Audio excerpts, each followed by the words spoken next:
am here. No, I ain't streamed yesterday, but I'm back here today, fully energized, and I ain't gonna lie, about 3 or 4 shots off the Patron. Feeling energized. Got a lot to talk about. Let's see. First of all, let me just get YouTube. How do I get YouTube online? Turn this down a little bit. Is my voice too loud? Let me know if it's too loud. By the way, when I get into my rants, y'all have more than enough permission to tell me, turn your mic down, nigga, because I be listening to my rants back and I be just shouting into this bitch. So good. People, oh my God, thank you to all the gifted subs. Let me make sure I shout out everybody who was gifted, everybody who was re-upped. You know, CSMAD96, thank you for the re-up. I'm J Don, thank you. Wani Tugboat, thank you for the gifted. Junie P32, thank you, bro. DJ 4M Jock, thank you. Jinx 910, thank you for the gifted. Damn, Honcho Zay went ridiculous. I think he gifted another 10. Popo Licton 760, thank you for the resubscription. By the way, you guys can always subscribe for free if you want to. If you have an Amazon Prime account, you can link it to Twitch, free subscription. For the people who do give subs, I applaud you so much. Unfortunately, when we stream on Twitch, we have some benefits, right? Like we could play some copywritten music, right? However, listen, there's going to be some ads and some other stuff that kind of come with it, right? You know, listen, I don't want to have this a dry stream of just me talking. That's why YouTube comes on later. I appreciate the people who gift other people subs. When you're subscribed to the channel, you don't have to see no ads. You just see me all the time, okay? Because I know ads can be very annoying. Thank you, Playful Anxiety, for just gifted a sub. YouTube, welcome online. We in the building. Y'all ready for me to talk about O Block Demon? Come on, we got to warm up to that. We got to warm up to that, people. We got to warm up. What's been going on? What have I missed? Feel like I've missed a lot. Kind of, but not really. Somebody say, yo, your man's 21 Savage crashed out on Clubhouse. Did he really? That's my man's, but I'm going to keep it objective. I think he crashed out. I don't know about that. All right, 21 Savage, we got to talk about that. Am I tweaking? Or did Antonio Brown just upload a pic of him getting his dick sucked last night to celebrate Tom Brady losing? What the fuck does he got going on with Tom Brady? I woke up this morning. I don't follow him on Snapchat. Like, did Tom Brady lose? Let me look this up. Tom Brady. What team does he play for now? Oh, he lost. Oh, January 16th. Damn, he played good, though. Played pretty good. Played versus Cowboys. Cowboys defeat. What team? Oh, he was on the Bucks. Let me see the game recap. Was it a blowout? Damn, dominating. 31-14. I didn't watch the game. I'm about to start locking into the NFL. You know what I mean? Because, you know, I might be going to the Super Bowl this year. I ain't going to hold you, Chad. Might have to pop out. But I do like, you know, my team is a Colts. We fucking suck. I think ever since Andrew Luck dipped, or I don't know whatever happened to that nigga, we have just been cursed. So, you know what I mean? I don't know what happened there. But, you know, I've paid attention to football here and there. I don't know if Cowboys got this year, but, you know, I'm a fan of greatness, so I do want to see Brady succeed. Obviously, Brady basically told his chick to kick rocks, and I have to be honest with you, you know, I think Tom Brady is a different type of guy. He's been fucking on that same pussy for a long time now, and he basically had to tell her, kick rocks, shorty. I'd rather go get it in with my teammates rather than be here with you bitching and moaning. This is what I knew.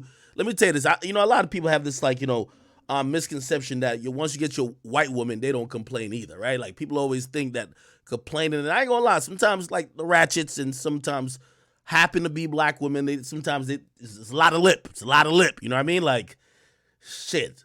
When you gotta leave the house or leave the situation or just go somewhere to get some peace, that's a problem. But a lot of times, you know, for example, I seen, we're going to talk about this too, my man Charleston White, he suggested that Blueface go get him a white girl. So, bro, you got to go get your white girl, bro. So if you get knocked upside the head, she vacuum cleaning the fucking glass out your head and putting fucking electric tape on your fucking cranium, my nigga, you got to, if you can't handle her, Go get you a white girl. But let me tell you this. I don't think it's just race. I think even white girls could become bitchy as well. It's just something about being with a chick for 15 years, man. Women get to, I won't say all women, some women get to a place where all they love to do is watch you be miserable. So this is my personal opinion. I think Tom Brady was just like, man, this pussy is men now. Yeah, you a motherfucking, you look amazing. Everybody say you a supermodel. Yeah, we had some beautiful kids, but the sex ain't hitting like how it used to. You suck it. Like, let me tell you, a chick who keep running her mouth and be bitchy with you, she not even sucking dick to her full potential. You need a happy chick to suck dick to the full potential. A chick who always, no way. So I personally believe that she been bitching at the nigga at home. And by the way, Savannah, I'm going to give you a little warning too. I seen my boy, Lil Breezy. Yo, one of y'all sent me the clip. LeBron was playing video games. All of a sudden, I hear his wife. Man, I just won 5 rings. I'm playing at 38. My team full of bums and Russell Westbrook. Can I play a video? Shut the fuck up. Women just don't know. Most women don't know when to give a nigga his fucking piece. What the fuck is you doing? What the fuck is you? Where's LeBron James playing Madden? Let me see if I can find it. Right here. Bruh. The nigga was on a 10-game losing streak. His ankles are probably killing him, nigga. Probably feel like termites are eating his legs alive. The nigga got an ice bath. He has to get 5 like massages. The nigga could barely walk. He might have to get a cane to walk to the arena. And he still got to carry these bums to try to get to the playing game. And he gets home on the first off day he gets. And listen to how his wife giving it up. Wait, hold on. I got to make sure I get the whole thing. Here comes Rager. This how you making me bring in the new year? You can't place him. You can't place him. Yo, LeBron might play till he's 60 after this. This is why a nigga can't retire, bro. You can't retire, bro. Ron, you rather be on the team plane sleeping, nigga. Your 8'5" ass sleeping like this more than being your $20 million mansion hearing, shut the fuck up. Sorry. I'm a grown man. If I'm LeBron, I'd be like, nigga, you just spent $1 million out of our account this month. Buying all type of bullshit. I ain't get on you for that. Let me play my fucking game. This game cost $50. I ain't even buy no, what's that shit you could buy on Madden to boost your shit? Let my boy cook. This how you making us spend New Year's Eve. Ungrateful. Here comes Rager. This how you making me bring in the new year? This how you making me bring in the new year? Play Madden? I mean, it's like niggas like, yo, wait, play like, bro, I can't play some Madden? Bro, I can't play some Madden? I've been in Atlanta all weekend. I got my birthday celebration. I've been in Atlanta all weekend. I had my birthday celebration. I won a basketball game. He won a game. We celebrated my birthday with you. Mom's good. Ohio State crushing loss. So I got to get it done to start the year off good. LeBron, you know what this told me? LeBron coming back for next season. I see what that nigga saying. I'm playing till LeBron to get to the league. Fuck that. Fuck all that. Nigga, listen, you know what she should have done? Grab the other controller. Come on, nigga. I beat your pussy ass right. That's what you're supposed to do. Come on, Bron. I beat your pussy ass right now, nigga. Just like how you lost to the Bucks. Come here, nigga. That's what she's supposed to do. That's a great wife. Now, for all we know, they have a perfect relationship. So, I'm not really getting at her. But I'm telling you, these little things that make a nigga reconsider, like, fuck, do I really want to go home? I was living with a chick one time, and I was driving home, and I circled the block 8 times. Nigga, I knew it was over. I circled the block 8 times. It's like, you don't even want to go back to your own fucking crib. It's over. Here comes Rager. By the way, salute to Bron and his queen. One thing I'll give about them, They have never shown any signs of arguing, cracking, or anything that could be unbecoming of a beautiful black couple, okay? However, okay, in Mayo Land, all right, my boy Tom Brady, I could tell he can't stand his wife, man. The fuck? Then nigga come in, he like, yo, you know, he probably looking at the playbook. He was like, damn, this receiver missed this route. Damn, I missed this pass. Damn, yo, why this motherfucking lineman ain't blocked for me right here? That's why I'm getting fucking, I'm fucking getting sacked all over the fucking place. This nigga gotta go. And all of a sudden, Giselle walk in the fucking room asking him to do some dumb shit. You wanna watch this Netflix show? It's like really popping. You wanna watch it and cuddle? Fuck out of here. We lose 5 games in a row. Shut the fuck up. Bitch, break down a play or some shit. Draw a route. Fuck is you talking about? You want to lay down and cuddle and watch this fucking new series on Netflix? Oh my God, did you see this new thing on Zeus? Like, oh my God, like it's going. Shut the fuck up. Matter of fact, I'm going back to the arena. Bitch, bye. I'm going back to the arena. I'm going back. Fuck that. These niggas don't want to go home. What's going on at their house? Y'all tell me. What's going on at these niggas' house that they don't want to go home? That's what I want to know. Now, it's cool. I feel like AB been trying to. AB's a slimy nigga, man. Antonio Brown, slimy nigga, bro. I don't even want to Google his name. You might see something you don't want to see. Antonio Brown is a slimy nigga, man. Just slimy nigga, bro. Oh, it's a picture of his house. This is where we did the interview at. Well, it was to the left a little bit more over the top side of the pool, but yeah, this guy's a slimy nigga, man. Fuck with him, though. Slimy, boy. This guy's slimy. For whatever reason, and I don't know what it is, he don't fuck with this motherfucker, Tom Brady at all. Anyway, after Tom Brady lost, you can imagine Tom Brady probably drove to the next city that he's trying to sign in. He's not trying to go home. Well, first of all, never mind. He already divorced Giselle. By the way, it's the quickest divorce I've ever seen. Giselle, Tom Brady, divorce. You know how divorce be taking mad long sometimes? This shit is the quickest divorce I've ever seen, bro. They got an announcement, and within like 2 weeks, it was like, divorce final. It's over. Over. They were doing interviews about the divorce already. Antonio Brown seems very, persistent in trying to let people know that he stuffed this cock inside of Giselle Bundchen. Okay? Now, I think that's wrong. And I think that's false. I don't think he did such a thing at all. But I think he's trying to stick it to Tom Brady. And here's the funny thing about it. AB, Tom is acting like a man that don't give a fuck who Giselle done fucked. I could tell he was so probably annoyed with her. He don't care if she fuck the other 51 players on the team. He don't care as long as she not with him causing his pain. I don't think whatever AB's doing matters, okay? Now, Tom Brady's not like Kanye. Kanye was hot and bothered. Kanye was spreading rumors that niggas had AIDS. Like, imagine how, matter of fact, Kanye's in this picture right here. Imagine how desperate you were that you spread a rumor that the nigga fucking your wife got AIDS. All that you were hoping that your wife would be shamed and left the nigga and you would take your wife back. So it's basically you're saying that, listen, I don't care if just by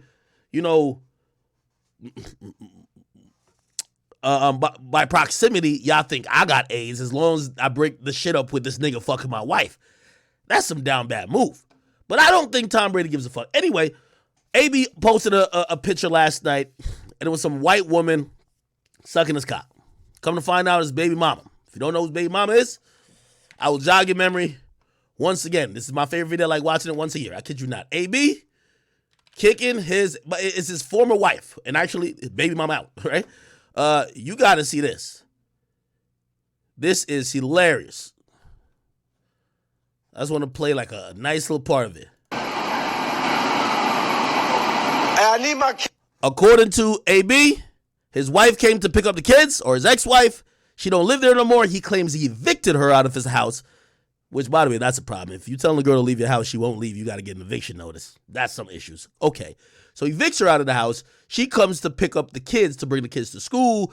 She don't got no car, but she jumps in his Bentley, and she's trying to use his Bentley to drive off with. But she's telling the cops, well, I'm driving the kids to school. He's like, no, get in the fucking Uber. Once you ain't with me, you lost all the privileges to the Bentley. And I ain't gonna lie, hilarity ensues. Full-time fucking security. Sir, can you get my keys from her? She's stealing my key. Yo, I need my key. You got the key from her? Yeah, right. Let me get him. Here we go. I be talking to the owner of the place, the vehicle. Look, she do this in front of all the boys, man. It's a Sad thing is that the kids are watching. pure girls. You know how much you gotta hate your baby mama to just violate her like that in front of the cops, on live and in front of your kids? Sir, why are you talking to the stealer of my car? Like, what is the fucking justice? Fucking punk ass cops. Look, they got the two white guys. The black guy over here, he can't do nothing. You see how it works, bro? This is reality. Segregated for, look. The white guy's talking to the white woman who's stealing. But they would have did, they would have slammed us, man. Right now. Sir, They would have slammed us here. can you get my keys from her? So I don't understand how there's no justice for someone coming to my house who's a victim. By the way, this is the woman he put up a video. I don't know why. It looked like they must be going through some beef, internal beef. The thing with him, he don't care about doing shit like that. Stealing my car keys, bro. I thought last time that they had the incident that they were going to trespass her. When I looked in the system, they didn't trespass her. So I'm going to trespass her now. This is the best way to get her where she can't come around you at all. Let's They get have to my the house joke. key on it. Could you do that for me or no? Been here for 40 minutes and nothing happened. Nah, how long is it going to take to work on it? Y'all ain't doing nothing though, bro. You keep saying it's been 40 minutes. I ain't even get my key. You couldn't even make her get out the car, and now you saying you working on it.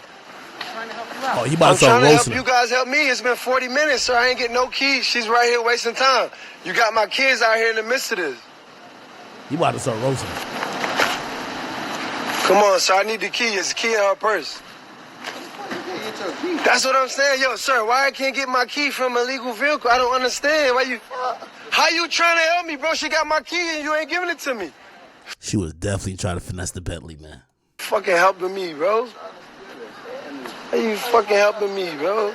Let's get to Boys roasting. making calls like that. You don't get broke hoes pregnant. Here we go, here we go. I ain't caring about none of that, man. It's my residence. It's illegal. We ain't taking no disrespect, you heard? Basic shit, you feel me? That way you don't get broke hoes pregnant. Look, they show up. They show up and try to steal. Basing now, look at her. Fucking baser. Look, she trying to steal. You better take the kids to school. You here trying to steal cars. Take her bum ass to jail, bro.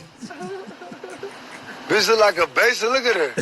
Bum ass, old fat, stocky, short, Santa Claus looking ass bitch. Look.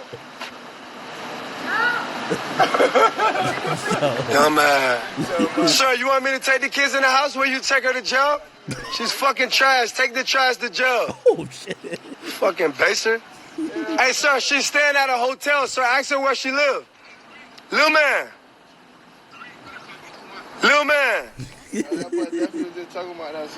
Sir, ask her where she stays, sir. She don't live here, sir. Fucking baser. Look at this fucking stiff neck ass, tight neck ass, bum ass. Hoes having kids think they finna make out. Look at these hoes. Broke ass hoes coming to steal cars. Now you got my son out here looking crazy. Thought you was taking him to school, sir. She supposed to take the kids to school. She came here to steal a car. She's staying at a hotel. Ask her where she's staying. That bitch got 2 more other kids somewhere else. She don't know. That bitch here to get benefits. Bum ass hoe ain't even got no fucking house at home. Look at her. Thank you. Please, it's been 40 minutes and we got a fucking crook here. Can't fucking do nothing. Everyone, give me a second. No fucking seconds. It's been 20 minutes and no justice. Bitch ass niggas. That's what happen when you white, man. They huddle you up and consult with you about bullshit.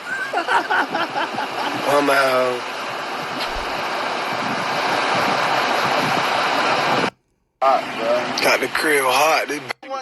What do you mean? Background information. You guys not giving me no justice. For 2 weeks now. Okay. She's here to take the kids, bro. She haven't been here for a whole month. She come here still in the car, bro. This not her car. This car registered to Antonio Brown. You want me to show you it? You guys already know that. So why you wait? Why you talking to her and say you need a moment? Why are you screaming at me? Because I'm frustrated right now. You guys been here for 50 minutes. But you know, we cannot communicate. Man, you ain't helping me then. What you helping me do? Well, we haven't left yet, have we? Yeah, you ain't done nothing yet, though, bro. You letting this girl walk. She's here stealing. She's got evicted here. She shouldn't be here. You understand Do you that? have the eviction papers? Yeah, I got an eviction paper. You want to see it? What you going to do when I show you? Are you going to take her to jail or no? Well, you allow her inside the... No, I allow her to get the kids. Yeah, And then, okay. no, she came here with the kids. She came here with the kids. I want to see the eviction to see if there's any mention of the vehicle. There's no mission of the vehicle. That's what I'm telling you. Okay. She's here to take the kids to school, not no vehicle. This bitch is broke. She don't drive Bentleys. You see?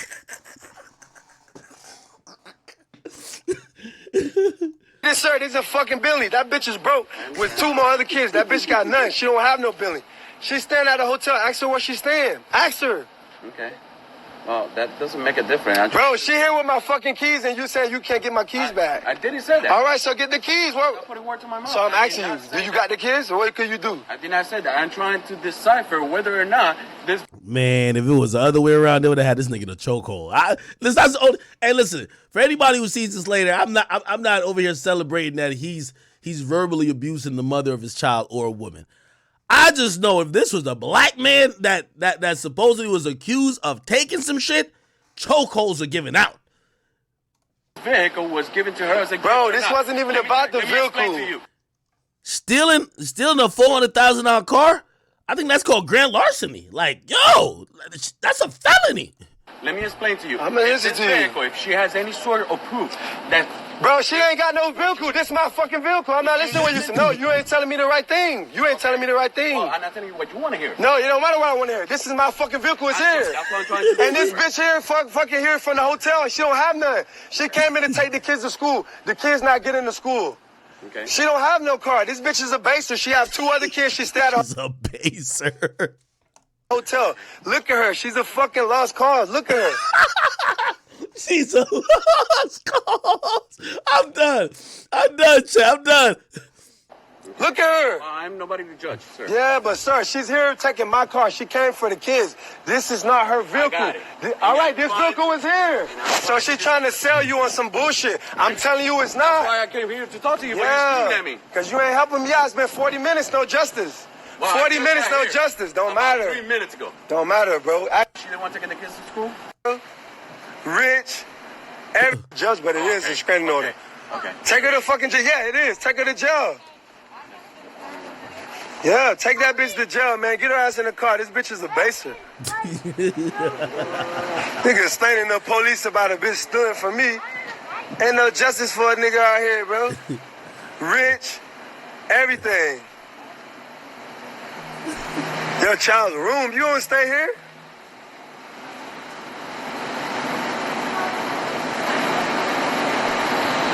These niggas gotta make calls for niggas to get justice. The police can't even know what to do. They gotta call, you feel me, call other niggas. We gotta go to jail. This is what we gotta do. This white versus black right here in your fucking face, right here. Fuck the NFL. This is real life. White people trying to get over, racist, and the police not helping. Trying to finesse a Bentley. Bitch, you don't drive Bentleys. This is not your life. You don't drive Bentley, Chelsea.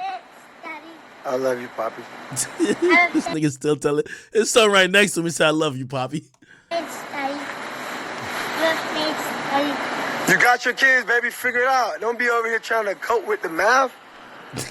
Fucking police got me out here with the kids. Look, this guy can't even fucking do his job. He gotta call more fucking things. Chelsea, where the fuck your mom and dad or your other kids at, Chelsea? Fucking bitch trying to steal a fucking bitch. I don't want to deal with this. Fucking Hollywood police can't give a nigga. Oh man. Take fish head.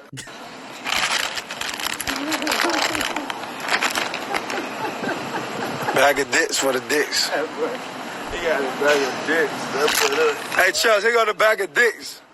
Fish head, fish head. Fish. This nigga call this baby mom fish head. This is devious. Fish, here go the bag of dicks, fish. Chubbs, here go the bag of dicks. Fucking basic. Anyway, this is the young woman in question. Pray for both of them. Unfortunately, there's kids that are involved, which means it's not just as easy as separating. I stand with AB though. Listen, if you coming to pick the kids up, why the fuck is you in my Bentley? You feel me? Like, listen, you know what I mean? There's a lot of women in the world who are baby mamas who want wife privileges. Like, nah. Once you get out of the relationship, you gotta get out of everything, okay? All right. Anyway, let me see what else been going on out here, bruh. I know we gotta talk about this King Von situation. Man, King Von, devious, huh? You know what's crazy? Matter of fact, let's talk about this King Von shit right now, man. You know what's crazy? Y'all gonna think I'm lying. King Von. Y'all want to talk about the King Von shit first or the 21 Savage shit first? It don't matter. Okay, let's do King Von. We can do King Von. King Von Akademiks interview FBG Duck. So I interviewed King Von, and the video is up, and I want y'all to go watch it if y'all haven't seen it already. I swear, and I'm not joking around. Von, I'll tell you how it happened. First of all, he came on Everyday Struggle. We interviewed him. It felt rushed. It felt like it was like 20 minutes. I really liked King Von's music at the time. I reached out and I said, yo, is he down to do something just for my particular channel? I know his music more. I know a lot about him. I would just like to talk to him because I want to give him the proper respect of having a full interview than just like a 20-minute segment plugged in. I think Track hooked this up. Was it Track? I don't know if it was Track. I believe it was Track. I got put with King Von, and I did it the same day as the Everyday Struggle interview. I don't know if you ever seen the Everyday Struggle interview. You could watch it. So Everyday Struggle, King Von. You'll notice he's wearing the same shit, except I think he was in a house at that time. I just felt it was mad rush. This was when we were doing 30-minute episodes. So King Von, when does he join? Oh, no. No. When does he join? No. Oh, this is when he joins. Yeah, it was like real quick. Almost. Where is it at? It was right here. Well, yeah, make it more. Yeah. Short. It just can't. I mean, I say some. When I'm gonna say shit, I'm thinking somebody getting robbed or some shit. You see what I'm saying? Yeah. And I just wanted to talk to him a lot more and get into more deeper shit. Anyway, this happened. We had a 40-minute conversation. It was great. There's a part in the conversation though, which I swear I only realize this in hindsight. Let me see if I can figure it out. Where it's at. You know, niggas know who and shit. So and then you know how females are trying to make it like that. Wait, they probably got the timestamps in the comment section. Hold on. Here we go. So were you saddened by the news that he was murdered then? Okay, I think I was asking a question about FBG Duck. I mean, people gonna both of us rapping. We can figure some shit out. We need to stop the shit, all the violence, all the shit. That shit. We got a voice. You see what I'm saying? Like if we tell Chicago fall back, tell Chicago fall back. So at this point, like you're down to like whatever issues you had, at least with some people, to be like, yo, I'm letting that shit go, man. Whatever the past is the past. Let's move on. Because that's what I think a lot of people look at it and be like, yo, y'all niggas got lifelong revenges and y'all can't enough is enough, man. Enough is enough, man. Like, look, how many people gonna, what the fuck? This shit, everybody in jail, everybody dead. Enough is enough. I swear, the way this nigga is randomly eating, like, I'm not really peeping it till now. And honestly, I'm gonna be very honest. I knew he was a nigga who got active. I never knew he killed that many niggas. I swear I never knew. You get what I mean? So I'm not, like, now when I look at his body demeanor, I'm like, damn, nigga, you were talking to a stone cold fucking killer. Never knew it. But other than that shit, yeah, we was trying to bring, because we trying to expand. Everybody just trying to get some money and take care of their people. I don't want nobody to be broke and dirty for their whole life. You see what I'm saying? And Loki, he's cracking jokes. I'm not picking up on it because I'm thinking I'm talking about a serious issue. So were you saddened by the news that he was murdered then? Man, We talking about FBG Duck. I heard it. I ain't even go to sleep that night. I can't believe that shit. Hold on, man. That night. Nah, hold on, man. Yo, I swear, I didn't realize this until afterwards. I never realized this. Can't believe that shit. At both of us rapping, we can figure some. Yeah, enough is enough, man. Enough is enough, man. Like, look, how many people gonna, what the fuck? This shit. Everybody in jail. Everybody dead.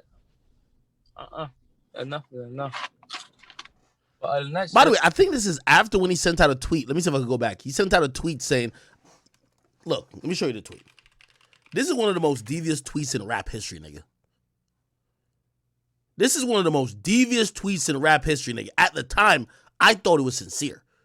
The nigga said, yo, me and Duck settled our differences right before he passed. It's right after Duck died.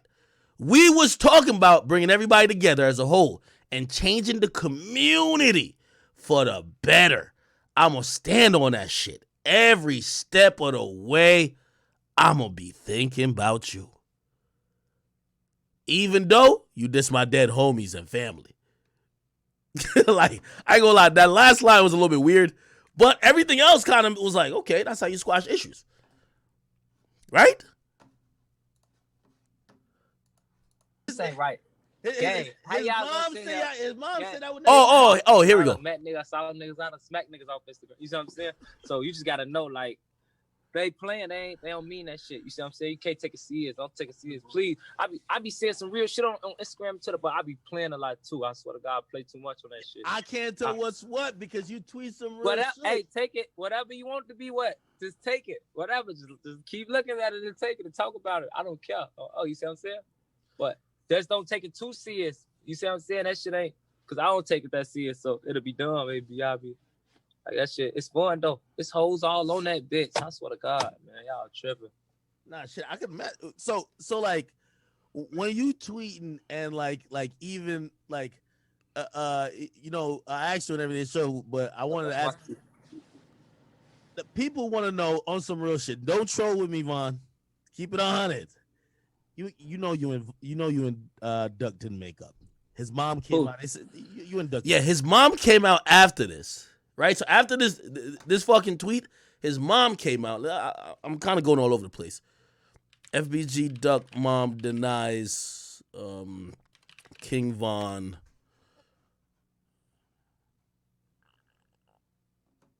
Oh yeah, she calls him a liar. Man, it's Facebook.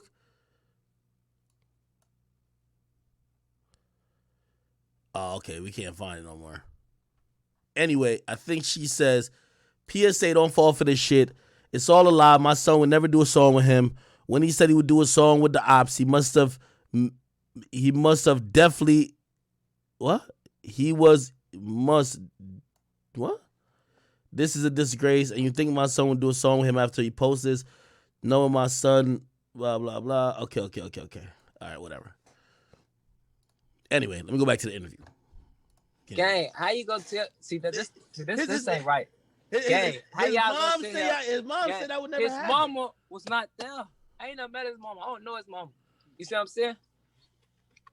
I've talked to him. You see what I'm saying? And then they deleted all our DMs, so I can't show them the. I don't know why they do that. You see what I'm saying? Like but they ain't gonna show you that. They just want to look like we into it. Cause wait. How'd y'all start talking? Like, did you reach out? He reached out. We went to school together. This it ain't. They just make it look real crazy to y'all. These just really people we all went to school with. That shit do look crazy to me. I kid you not. That's how they make it. But then, like, yo, you gotta understand, like you said, they right there down the street. We went to school. It ain't that serious, And then, it's just that we ain't cool no more. It was, but it ain't that serious. Like, it's to the point where let's talk about it. It ain't. Fuck that shit. At both of us rapping, we can figure some shit out. We need to stop the shit, all the violence, all the shit. That shit. We got a voice. You see what I'm saying? Like, if we tell Chicago fall back, tell Chicago fall back. So at this point, like, you're down to, like, whatever issues you had, at least with some people, to be like, yo, I'm letting that shit go, man. Whatever the past is the past. Let's move on. Because that's why I think a lot of people look at it and be like, yo, y'all niggas got lifelong revenges, and y'all can't. Enough is enough, man. Enough is enough, man. Like, look, how many people gonna, what the fuck? This shit, everybody in jail, everybody dead. Enough is enough. But other than that shit, Yo, it's not until now I'm realizing the nonchalantness of just him not giving a fuck while talking about mad deaths. we was trying to bring, because we trying to expand. Everybody just trying to get some money and take care of their people. I don't want nobody to be broke and dirty for their whole life. You see what I'm saying? So, were you saddened by the news that he was murdered then? Man, that shit hurt. I ain't even go to sleep at night.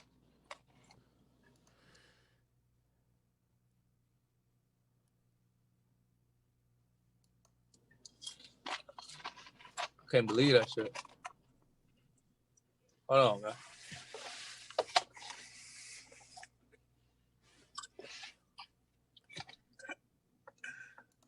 This is where niggas told me like there was laughing in the back. Was that death? The news that he was murdered then. Man, that shit hurt. I ain't even go to sleep at night. I can't believe that shit. Hold on, man.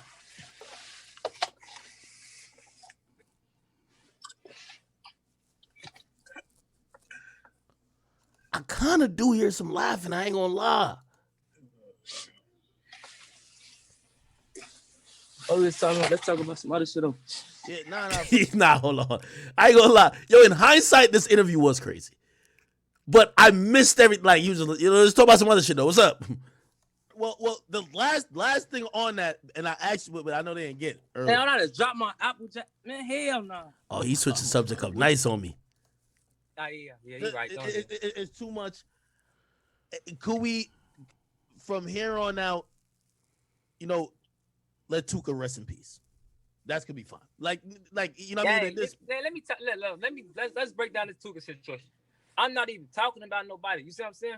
It's just Tuka at what we call the strand of weed and shit now. You see what I'm saying? Nah, yo, the nigga said, Tuka, I'm not even talking about nobody. Like, what? The more time passes, I realize King Von might have been the most evil nigga I ever talked to, bro. Like, the most evil nigga, bro. Because I think the whole demeanor is that the joy I got from him was that he would just brush off things that I would think is crazy evil.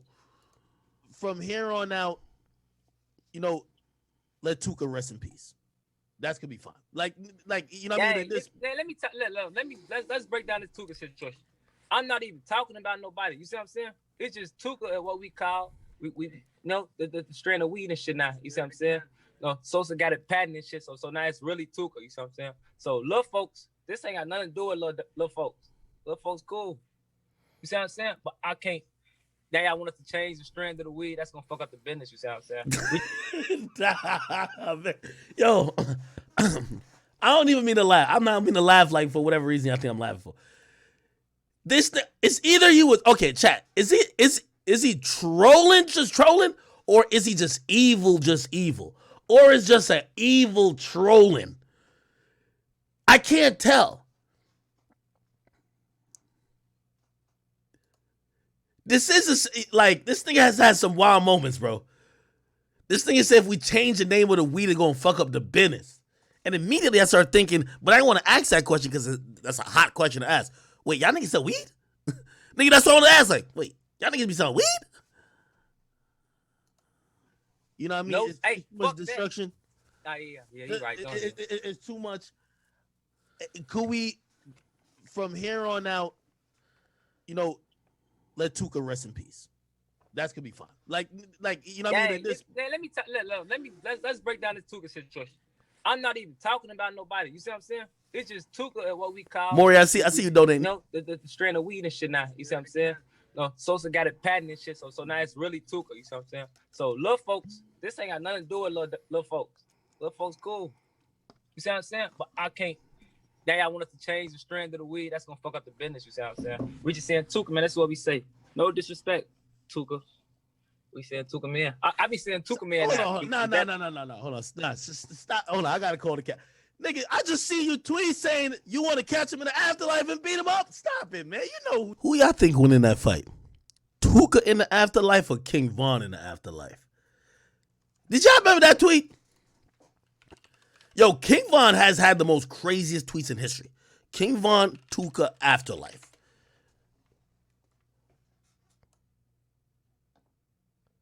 King Von says, and when he die, he gonna find Tuka ass and beat him up.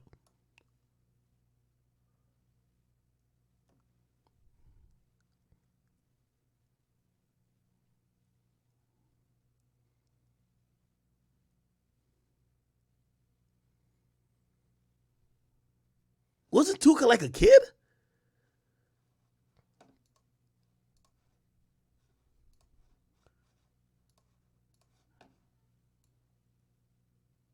Who you talking about? See, I was about to believe you for like 2 seconds. I'm trying to be positive, and this is what you do. You see what I'm saying? All It's right, niggas like you bring motherfuckers down. Y'all bogus.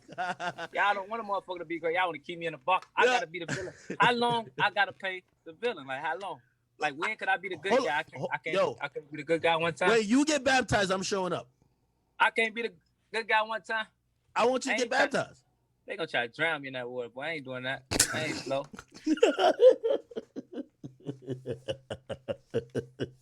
Yo, I'm sorry. He said they're gonna try to drown him in the water, bro. It's like he know like he was too far gone, bro. It's like he knew he was too far gone. He said, bro, they gonna just drown me, bro. Like, nah, bro. Bro, he knew he was too far gone, dog. How long I gotta pay the villain? Like how long? Like when could I be the good guy? I can't be the good guy one time. Wait, you get baptized, I'm showing up. I can't be the good guy one time. I want you to get baptized. They gonna try to drown me in that water, boy. I ain't doing that. I ain't slow. Oh my God. All right. Okay. So I ain't going like that. I like, know how that shit work. all right, moving around. And by the way, just Jesus. Anyway, I say all that to say, the news came down today that according to some court documents that were released, the FBI and their related task forces who have been investigating this, they have identified that they believe that the murder of FBG Duck was paid for and financed and probably at this point caused by King Von. Okay? They're saying he put up a bounty. Let me just go to Chicago Scene for this. Salute to Chicago Scene. He brought this to my attention too. Chicago Scene 88. By the way, Chicago Scene, you gotta start making them videos again, bro. You be making videos still? Let me see. Chicago Scene. This nigga used to be on it, bro. I remember I used to watch this nigga's channel, and I'm like, yo, wait, where's his channel at? Yo, Chicago Scene, we need you, bro. Anyway. Okay. So this was the first thing he posted. And this was his caption. He said, yo, this is a long report that's been regarding the murder of FBG Duck. And he says STL. What the fuck does STL mean? Is that St. Louis? And EBT. Is that like an EBT card? Chat, don't y'all say nothing in the comment section. I don't know nothing about nothing. Stop it. Okay. Have been released. This is one section from it. An unknown person was interviewed by the FBI and stated that King Von first offered $50,000 for anyone who killed Duck. A short time later, the reward went up to $100K.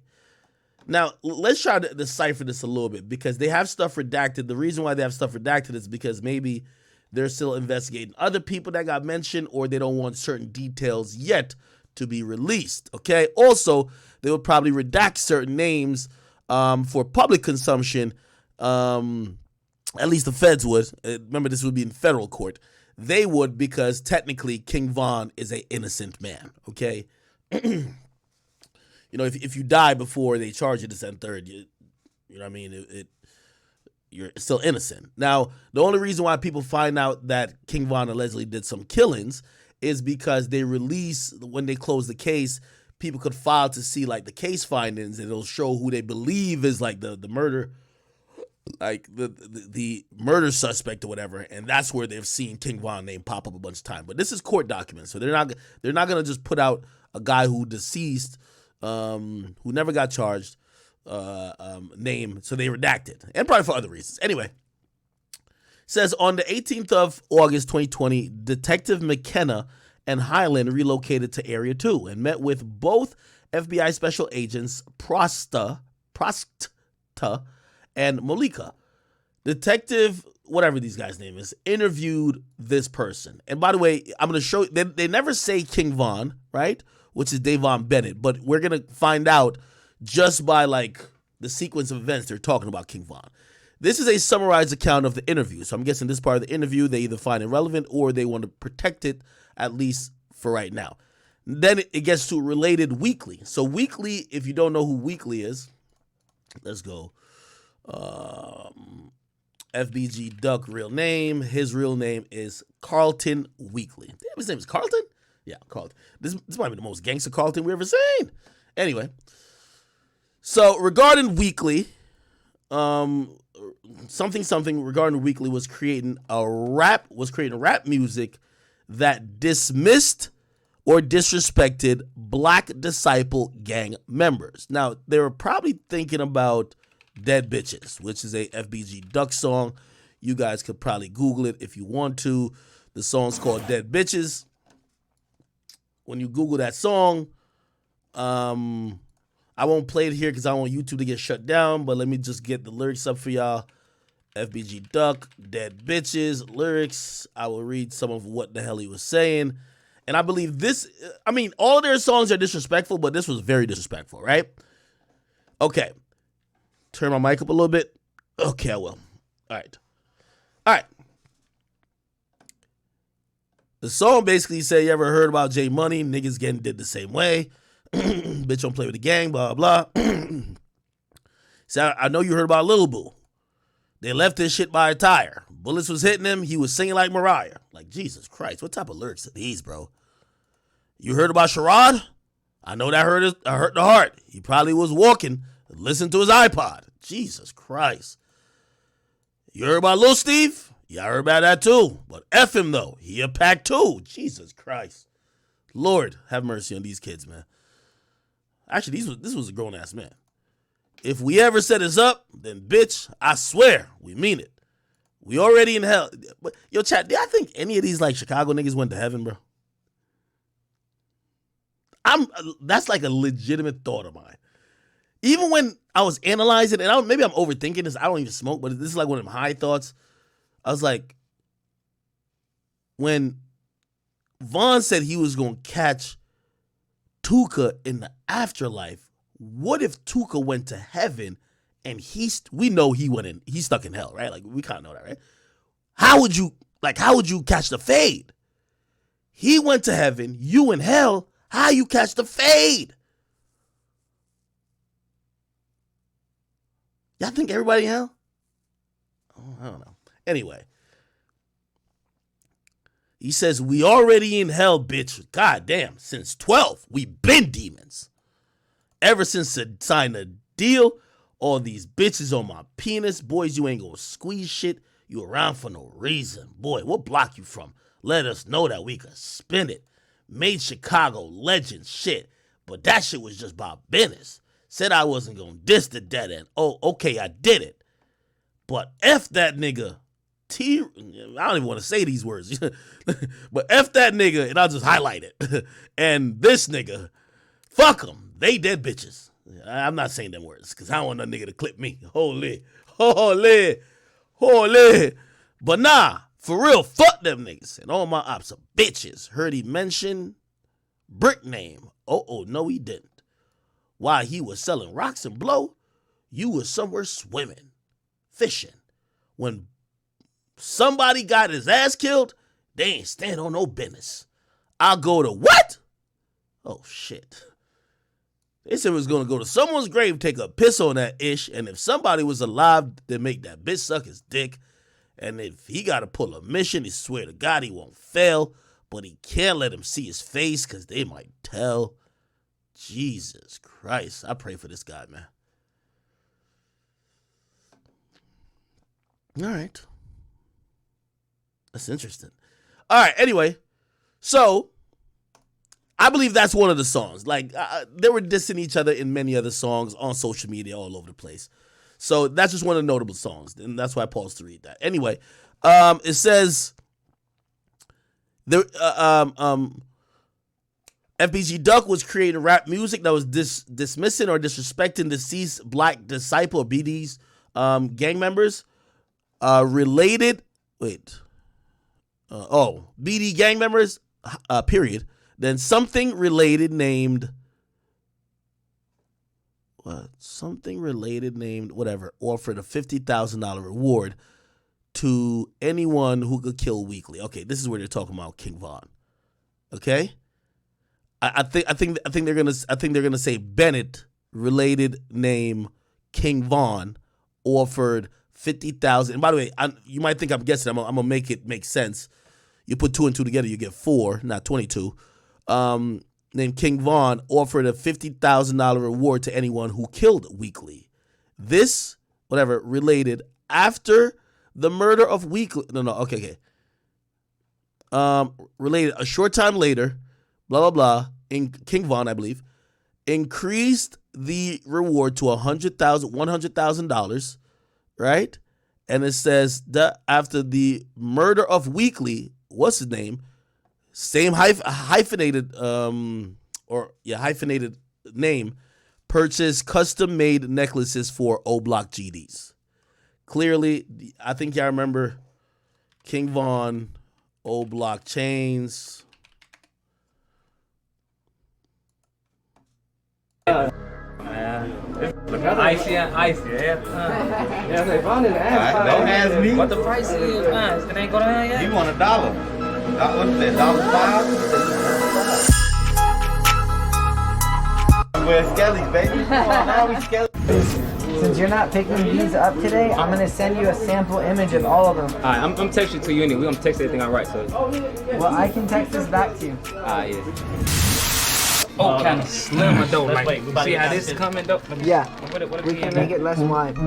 Yeah, like more, like. Slimmer overall or just one? Yeah, right. And I like the. You want like 3D? But more like I think he's designing the O. And I think now he's picking up. Yeah, I know. C Murder. Okay. Okay, so now he's saying who gets the chains. Which, by the way, the feds are probably licking their chops at this. They can see everybody who's going to get the chain. Everybody who got an O-Block chain is under investigation. Like, think about it. I'm just put this 1992 to 2012. Okay, who's that one for? Sherrod Squad. That's for Sherrod Squad. Okay. Who's Sherrod? I'll probably split that up later. Sherrod O-Block. I got to watch a video of that. Okay, I'll watch a video later. I want to know the name. Yeah, I know. C Murder. So that's C Murder. Who's C Murder? Okay. Yeah. And both of these on one? 19 to 2010. Okay. Born date, yeah. And this is on one pendant? Yeah, 1922. Okay. The curve is better. I'm cool with that. And then you just, how do you spell this? C-H? C-H-E-N-O. Oh, right here. So right here, Ivan? Oh, here we go. Rip T-Roy. Stretch Gang is at the bottom. Okay. GBG right here, which is Get Back Gang, right? And 064. Okay. Adding C-H-E-N-O. Who all got Rose Gold? What's at the top? Nuwop. Okay. He don't know. I don't remember. Man, as young as Stretch Gang. He ain't get it. He's Tell gonna go Nuwop for that, I think Nuwop, I think Smooth won't Rose Gold. So Muwab getting the chain. Who's Smooth? Young You imagine this is your fucking celebration gift for killing a nigga. Some chains. I said we got 12 in production. 12 all more together. coming, yeah.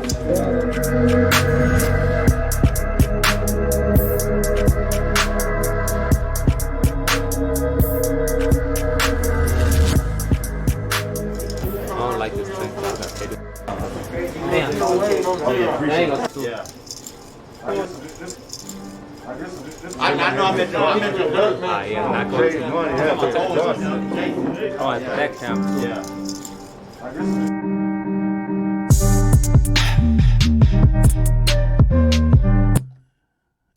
Ain't no coincidence. Look at this.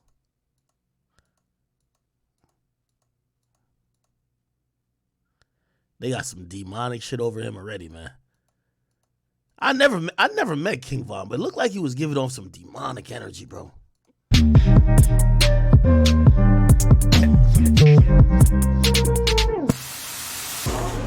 Oh, he gave him some hats and outfits. Oh, I bet. Look. Take a picture with him real quick. He got the Dickie outfit. I swear to see. Put that down quick. All right, bro.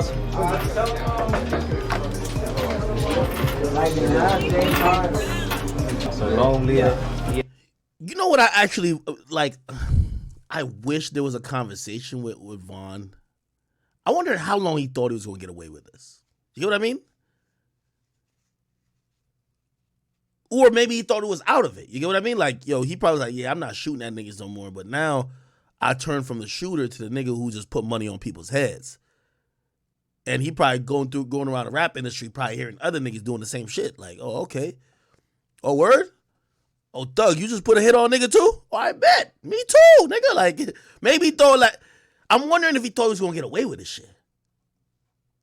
Yeah, Chino, just that on that one. Okay. Long live Heck, Chino, rah. It's Jado, that thing with that one. Yeah. Somebody said Mama Duck is in the chat. Is that true? Salute to Mama Duck. I got that.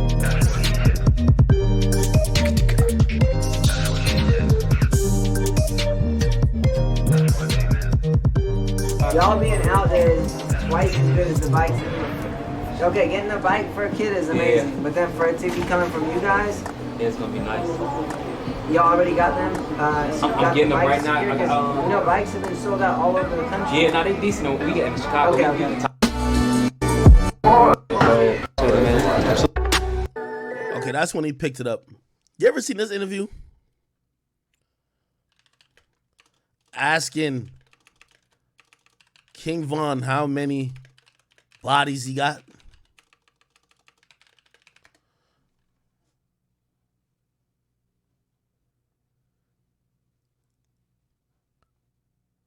There was a there was a YouTuber doing like a Q&A one time, and they asked King Von, they were like, yo, how many bodies you got? But they talking about girls. And he was like, all right, right here. Look, my question for the day is, what is your message to your first body? Fuck Tuka, let me get it now. Yeah. Yo, I'm gonna be honest with you. I think this nigga Von was walking around obsessed with murder, bro.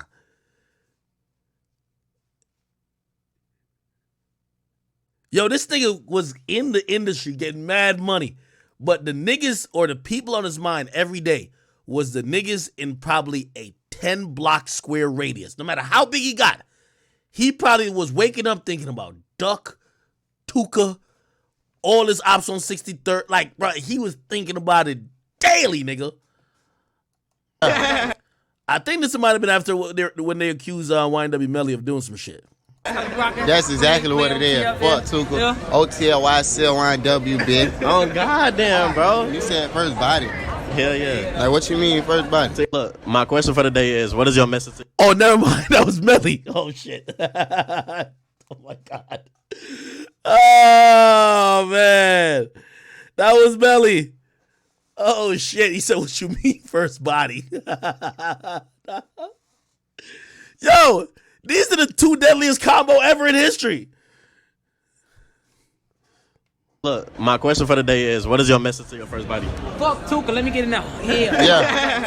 That's exactly what it is. Fuck Tuka. Yeah. OTLYCLYW, bitch. Oh, goddamn, bro. You said first body. Hell yeah. Like, what you mean first body? Look, my question for the day is, what is your message to your first body? Yo, did y'all see this other shit? Tay 600, King Von story. This is ridiculous, man. King Von was a serial killer. Oh, man.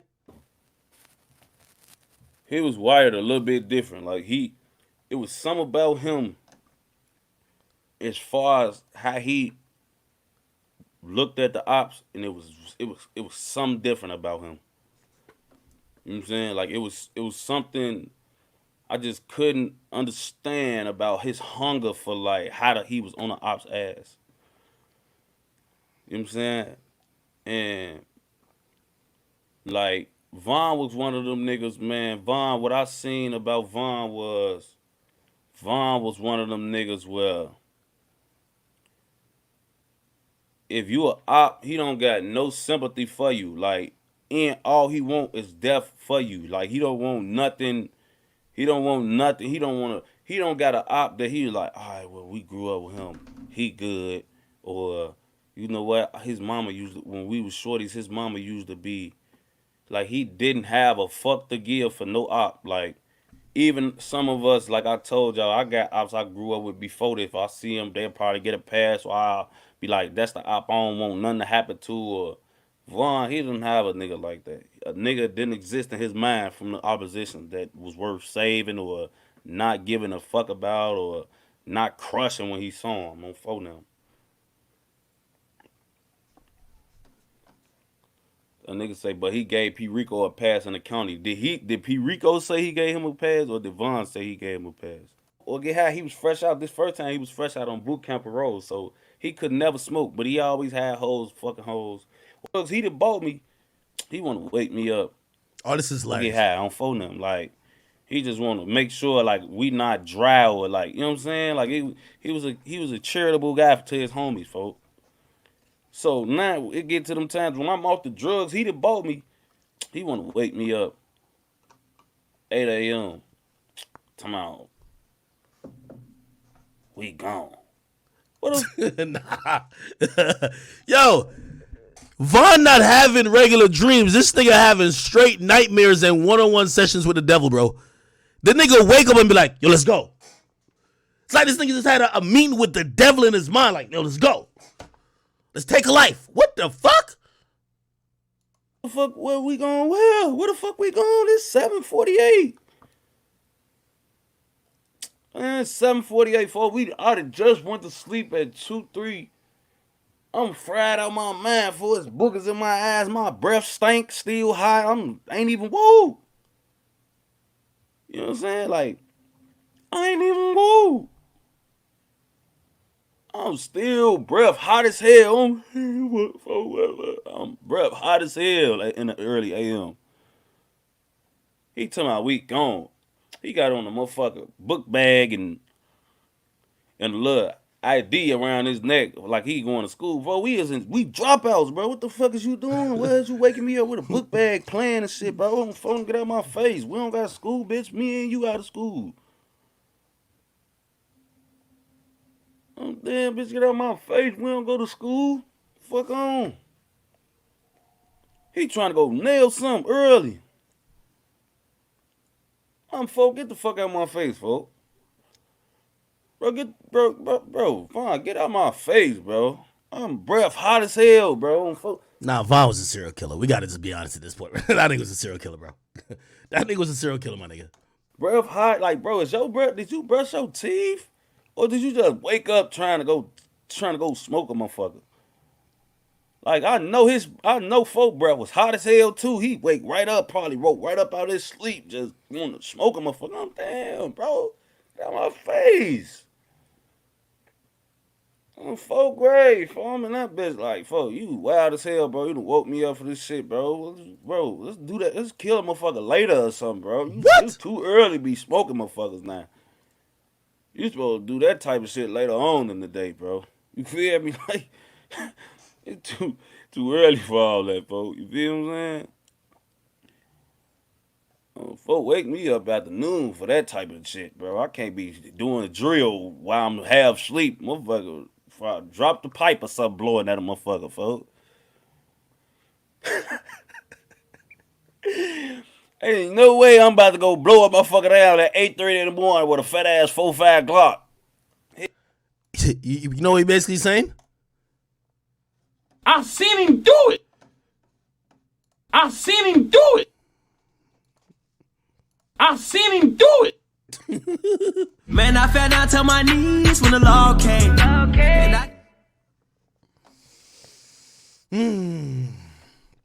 This is getting out of hand. Hell no, boy, I'm be around this bitch. No, bro, I'm fuck around. Drop pipe. Listen, King Von, let me tell you this, man. We just got to come to terms with it. We liked his music, but King Von was on some other shit.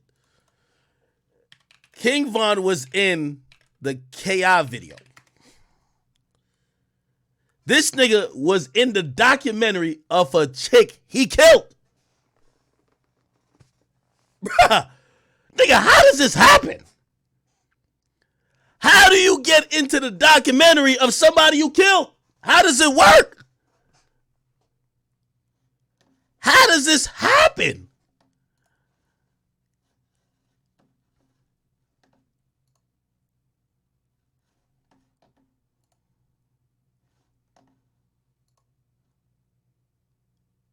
I've seen him do it.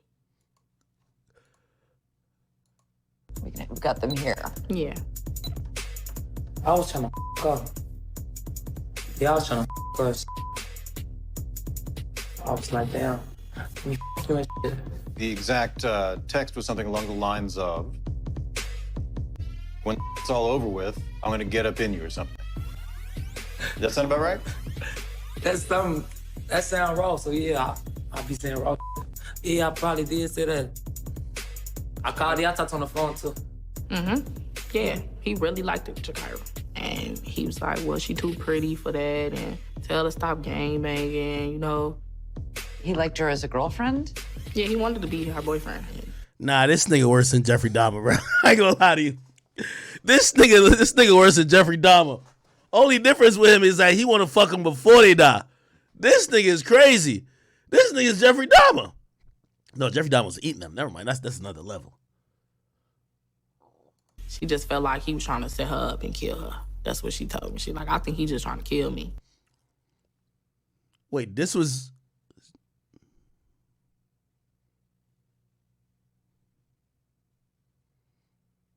This... He don't like me. What's the like? It wasn't long before Jakira's death was being mocked online.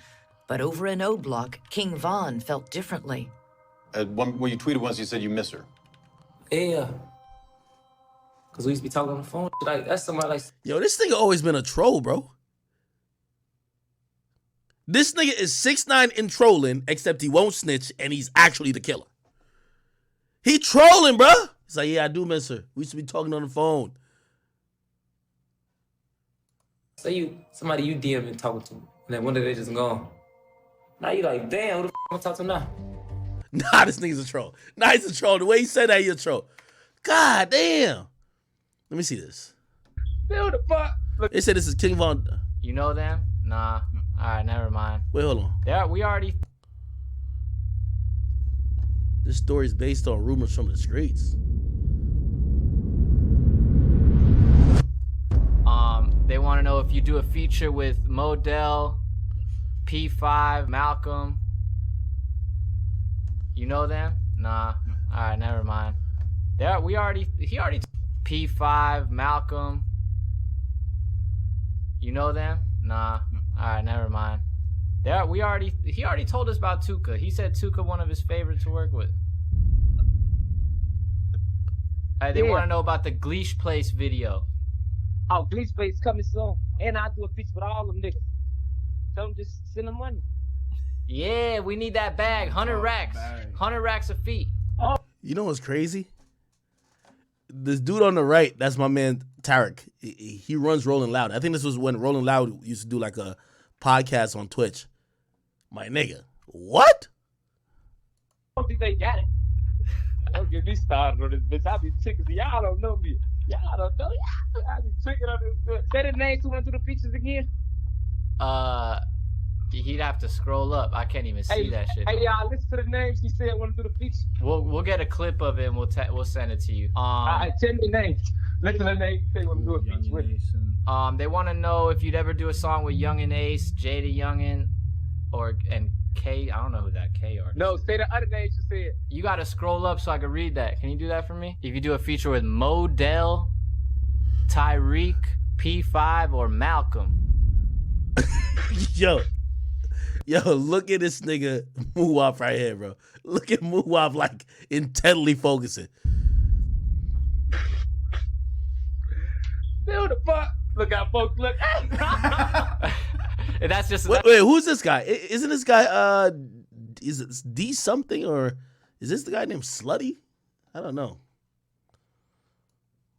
That's a no, right? I'm assuming that's a no. Hey, folks can talk the fuck you on some police shit.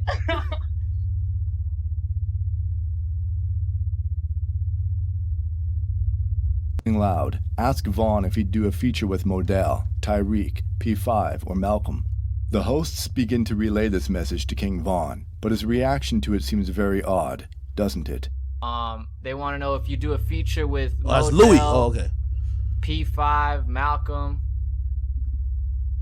You know them? Nah. Alright, never mind. While definitely confused, it almost seems like this question shocked King Vaughn, almost like it put him on the spot. This awkward moment fortunately doesn't last for long, as it seems like the hosts may have realized that King Vaughn must not know who Modell, Tyreek, P5, or Malcolm are, and diffuse the situation by suddenly bringing up Tuka, a 15-year-old rival gang member of King Vaughn who passed away after being shot at a bus stop back in 2011. He already told us about Tuka. He said Tuka one of his favorites to work with.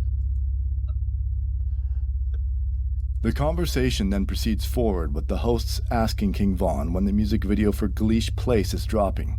Vaughn quickly responds by letting them know that the video is coming. The group of shooters left Modell in the street, only FBG duck and K into a tall patch of grass. So now you're probably wondering, who are Modell, P5, Tyreek, and Malcolm? Well, let me tell you.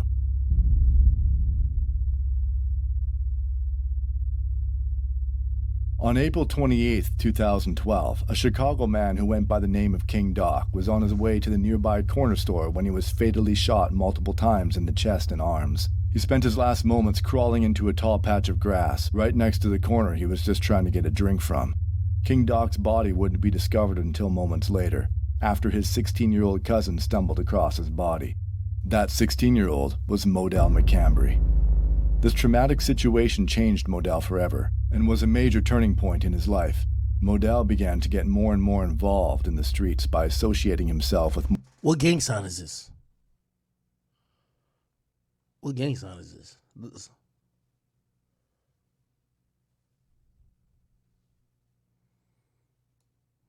more established gang members, such as FBG Duck and KI.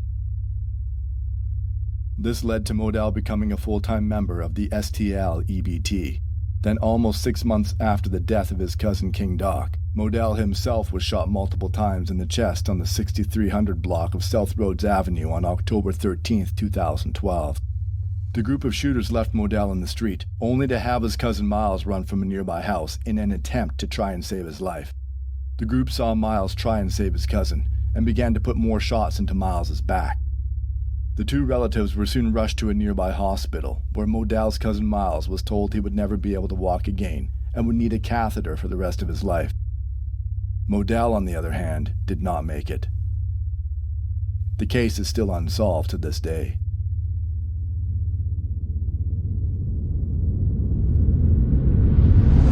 P5, also known as Crack, was a member of Jarrow City, a Chicago gang that rivals King Von. He was a well-known drug dealer in the area, and on the morning of October 30th, 2012, he was planning on meeting up with a fellow customer to sell him some product on the 6200 block of South Eberhard Avenue. At 9:13 a.m., P5 arrived at the location, but instead of being greeted by one customer, he was met with 5. P5 immediately knew this was a setup and quickly turned around to run away from the situation. But unfortunately, one of the members of the group ran P5 down, shooting him in the back, knocking him over onto the ground. The rest of the group then circled above P5, shooting him 6 times in the face and 9 times in the body. The aftermath of this tragic event was reportedly so bad that the police had an extremely tough time identifying the body. This case, just like the previous one, is still unsolved to this day.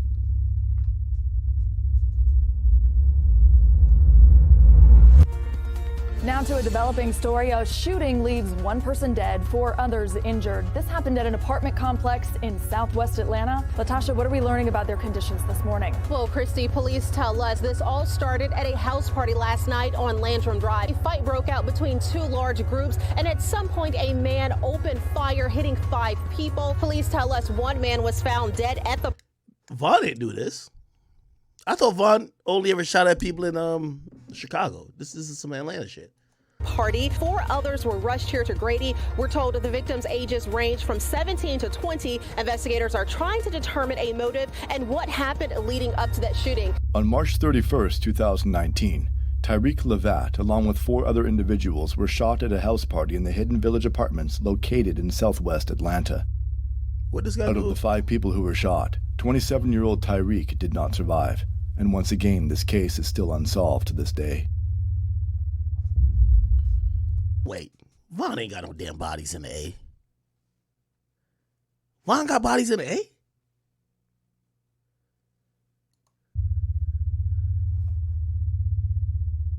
On May 29th, 2014, a man by the name of Malcolm Stuckey was attending a house party on the 5700 block of South LaSalle Street when 2 men began to open fire on the house.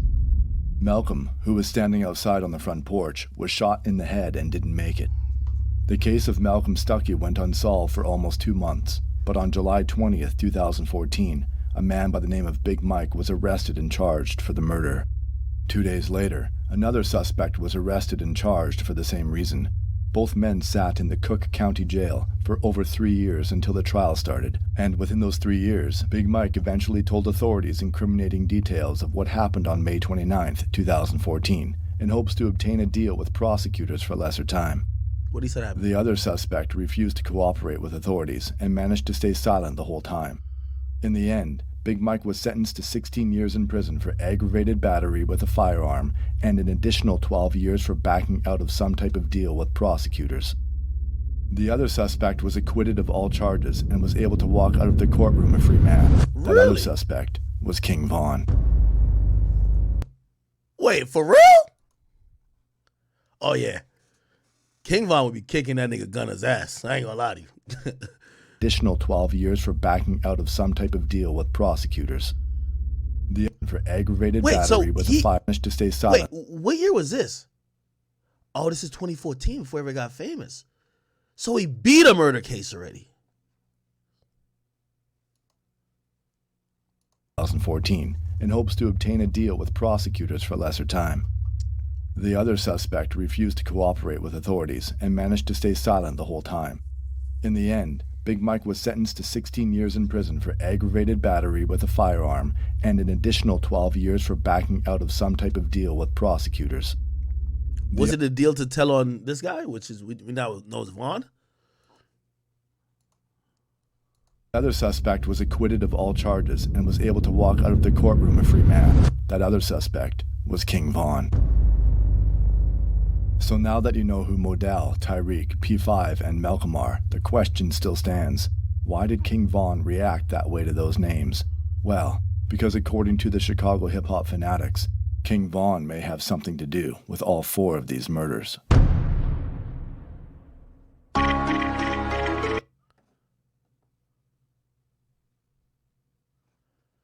Look how this nigga was tweeting. Yo, Modell got killed in October and crack. Who gonna get killed in November? Stay tuned. This nigga was tweeting like it was Dragon Ball Z, bro. Wooski. You know who made Jaja Gang, Modell World, and a Crack Crew?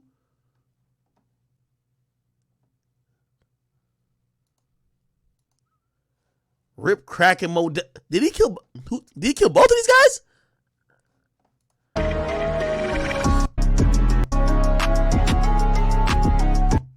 So, okay, this is what one of the family of the victim said. So this guy kills my brother and becomes a rapper. Okay, clown. I'll never listen to him. And that one Dirk song I did like, I'll never listen to that motherfucker again either. This man is proud to say he beat this case. Throw my whole day away. Oh, he's talking about King Von. Holy shit. Miles Turner post after hearing the news that King Von passed away. That's the dude who's like a paraplegic now, right? Said duck waiting for Vons at them gates like. God damn.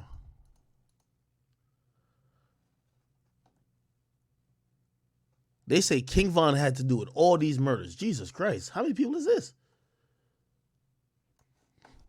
Model 1, Crack 2, Malcolm 3, Tyreek 4, FBG Duck 5, KI 6, and King Doc 7? Yeah, I think he's a serial killer, man. That nigga Vaughn is a serial fucking killer, bro. Holy shit. Anyway, let's go back to this shit. Yeah. So, wow. He purchased custom necklaces for the O Block GDs responsible for the murder of FBG Duck. And whatever, did not want a necklace since he was a Dipset GD. So one of them didn't want a necklace because he was a Dipset DG. Who's that? Anyway, there's more information on this other slide here, and I think it kind of it indicts, or it pretty much points the finger at MUWAP for doing a bunch of other stuff. Okay, so Chicago scene says more witnesses identify shooters, stating that MUWAP, which by the way I thought MUWAP was going to be the second coming of Vaughn, but damn, they locked him up quick. They said MUWAP had conducted several murders on behalf of O Block. Let's read about this shit. Redacted was then show a Camtasia video compiled by the Area 3 Technical Center of Weekly's homicide. So they showed him some video of FBG Duck's homicide. Redacted was also shown photographs provided by FBI Special Agent Doyle of individuals of O Block Gang, Gangster Disciple faction from Parkway Gardens. Whoever this person is identified this person as this person, and that related were once friends but had a falling out. They identified blah as blah, who supported O Block with drugs and firearm purchases, and related would then receive profits. Okay, jury, and they identified Charles Liggins as C-Murder. Oh shit, it's like the same niggas who got the chain. That's the first thing I heard when he was giving out chains. He said, yo, this was C-Murder. Right? Am I tripping? King Von O Block chains. I know he said this was a C-Murder. Oh, yeah, let me get it. Y'all be. Let's go. This is not one pendant. Yeah. Who's that one for? Sherrod Squad. I want to know the name for I know C-Murder. Okay. I know C-Murder. C-Murder. Wait, what? C-Murder. Okay. Holy shit. I ain't gonna lie, man. So one of them is Charles Liggins, named C-Murder. And related, so this person said Liggins was an original O Block member whose brother, Sherrod Liggins, was killed by a St. Lawrence gangster. So I guess this is the Sherrod Squad dude, or the Sherrod dude. I guess they made Sherrod Squad to honor Sherrod dying, right? Was killed by St. Lawrence gangster disciple faction, and so-and-so identified so-and-so as the shooter who was close to blah, blah, identified as Marcus Smart, a.k.a. MUWAP. Let's see who got the next chain. And both of these on one? 19 to 2010. Okay. Born date, yeah. And this is on one pendant? Yeah, 1922. Okay. The curve is better. I'm cool with that. And then you just, how do you spell this? Right here, adding rose gold. Who all got rose? We're just adding. I don't remember. Man, ask him. Ask him. He don't know. I don't remember. Man, ask him. Stretch He ain't get it. He don't know. So right here. 10 to 2000. I want to know the name. 12 all more together. coming, yeah.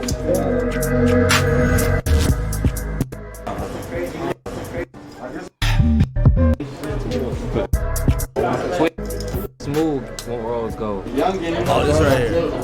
I think smooth won't rose gold. I think smooth. Tell MUWAP. I think MUWAP. I think smooth. Yeah, MUWAP and smooth. Okay. All right. Well, MUWAP is right here. Marcus Smart, a.k.a. Muwap, having conducted several murders. Oh, my God. On behalf of O-Block Black disciples. To identify somebody else as Carlos, who is an O-Block member with family ties to Black disciple leadership. To identify somebody else as, they didn't say the name, low-level member. Identify somebody else as C-Thang. Identify somebody else as Gleesh, who was a longtime O-Block member and a close associate to blah, blah. He was, okay. All right. These are the firearms used in the murder of FBG Duck. They could be linked to other cases.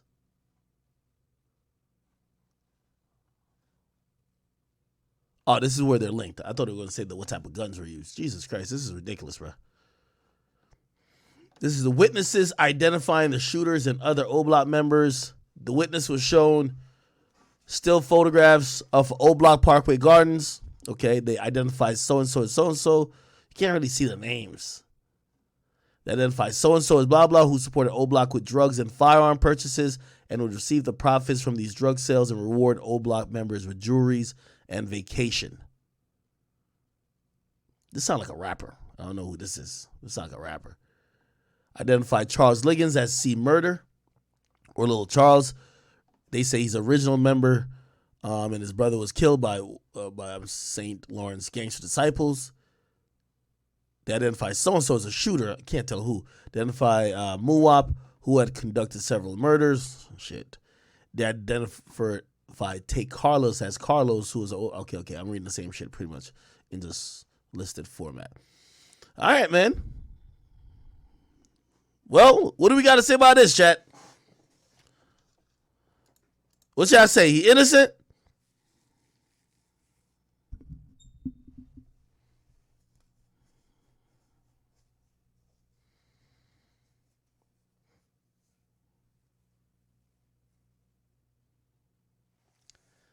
They said, play when Say Cheese asked about Say Cheese, Lil Durk, FBG Duck.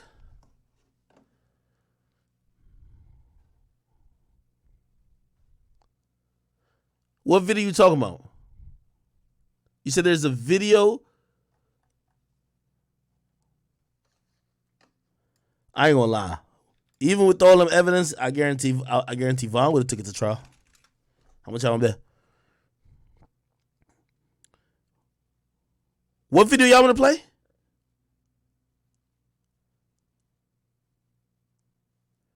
Y'all want me to play?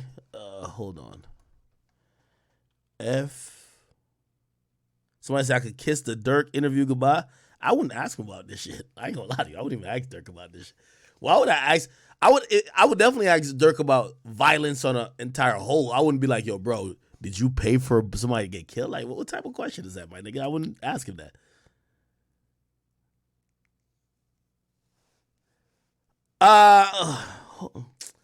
Somebody just told me an interview to watch. It was Say Cheese, Lil J, and it was FBG Duck. Something about his death. Oh, maybe it was this. And she be good. Sheena be good. When Duck passed, which one of his friends kept it the realest? Like, which one of his friends kept it real? Nah, that ain't it. Okay, all right, whatever. Is there more for me to talk about? Somebody said interview Mama Duck. Somebody said, why not ask him? Why would I ask Dirk about a situation that he could possibly get indicted on? You get what I mean? Like, that'd be stupid. Am I asking him for him to just say no comment for y'all to say I asked him? Of course, we would want to know, be like, yo, Dirk, did you have any fucking clue or part in FBG Duck's demise? Or was that just King Von? Of course, we want to know that. But if I'm Dirk, I wouldn't even want to do an interview where niggas is going to ask that. I don't even want that shit. I don't even want to get a facial reaction where people are clipping that shit. Bro, like, if my name ain't come up in no paperwork, they ain't come up in court or investigation, nigga, leave me alone out of that shit. You know what I mean? All right, anyway. Somebody says, search about how many bodies King Von has. Can you Google that? How many bodies King Von... Why 21 Savage been like trending recently? Look, I say how many bodies does well, I was trying to write King. What the fuck? How many bodies? Oh, how many bodies in 21 Savage keep popping up? How many bodies you got, 21 Savage? Nah. King Von. Let me see. He has a hit list. King Von was one of the most feared BDs coming out of the south side of Chicago, with having been speculated to have been involved in over 7 murders. This King Von story is truly a crazy story and will have you wondering, how did a serial killer make it out of the streets of Chicago to make it to be one of the biggest drill rappers of all time? This is Top Trend TV, and this is the real crazy story of King Von. Oh yeah. Yeah. Davon Daquan Bennett, aka King Von, was born on August 9th, 1994. Violence stemmed early in his life, with his father being a BD, plus he was known to be a killer and was known to be one of the richest BDs on the south side of Chicago. And the level that King Von's father was at created a lot of haters for him, and King Von would only have a short time spent with him because when he was only about 11 years old, his father was shot by a sniper after a drug deal gone wrong on July. Wait, a nigga in Chicago had a fucking sniper rifle? I've heard it all. July 31st, 2005. With no father came no guidance, and King Von found his path in the streets, joining the BDs at only the age of 13. King Von originally comes from the Killer Ward 078 YKN set, but later moved to Parkway Garden, which they named O Block, after a guy of the name O.D. Perry got shot and killed on August 10th, 2011. And this was one of the first well-respected members from O Block to lose their life to gun violence. August 10th, 2011, 11:30 p.m., Wednesday, near Parkway Gardens Homes at 64th Street and King Drive. A man of the name of O.D. Perry was shot in the neck, police said, and he was pronounced dead at Stroger's Hospital of Cook County. The Parkway Gardens development is a privately owned low-income housing development located along King Drive between 63rd and 66th Street, which O Block is only a block away from all of their enemies. After seeing people like Laverick Marshall and O.D. Perry die, which both of these guys were well-respected BD members, King Von seriously turned into a straight demon, and after that, it was no stopping him. December 5th, 2011, on a cold Chicago day around 3:45 p.m., Dale Fisher, a 16-year-old boy, had just left a recreational center when he was gunned down in the Chicago's West Woodlawn neighborhood. Family and friends says he had stayed out of gangs. Police never confirmed the motive of the drive-by shooting that claimed Fisher's life. Fisher's stepfather says he was supposed to be safe on 63rd Street. It didn't make sense for them to kill him there. Even though Dale Fisher was supposed to be safe on 63rd Street, King Von supposedly made it unsafe for Dale Fisher that day and ended up taking his life. Him and T-Roy started terrorizing the other side and will go on multiple hits together. T-Roy, I heard they were Shaq and Kobe of murder. T-Roy and V-Roy. It was like the Splash Brothers. What the fuck they had going on? was like a brother to King Von. King Von allegedly even assisted on the hit of Marilyn Monroe, which allegedly T-Roy committed. The two duo was unstoppable, and we'll get to T-Roy a little bit later. But in the years to come, King Von would then witness something that would really change him for good, because on August 8th, 2012, he would witness his close friend be killed by gunfire. Tony Dunn, aka White White, was only 19 at the age of his death. Him and King Von were close friends, and King Von was right there the night of his murder and witnessed the whole thing. He was even lucky not to be shot. August 8th, 2012, on a cool Chicago night at about 11:30 p.m. on East 63rd Street and South Martin Luther King Drive. Police witnessed a guy of the name of Darren Williams, aka 50 Shots, walk up on White White. Then his nickname is what? 50 Shots?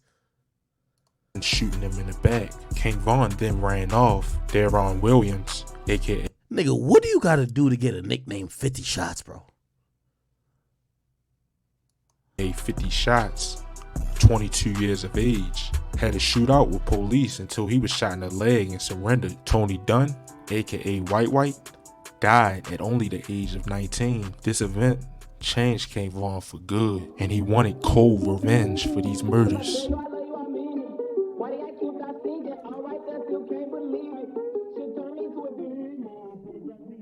Oh, that's who you was talking about, on Demon? October 14th, 2012, King Von would allegedly catch Modell McCambry and his cousin while they was on their way to see a girl at about 9:30 p.m. on the 6300 block of Selrose Avenue. Modell and his 18-year-old cousin were on their way to meet a girl when allegedly King Von walked up and opened fire, killing Modell and badly injuring his cousin. Modell was only 17 at the age of his death, and less than a month later, King Von would add another person onto his murder list.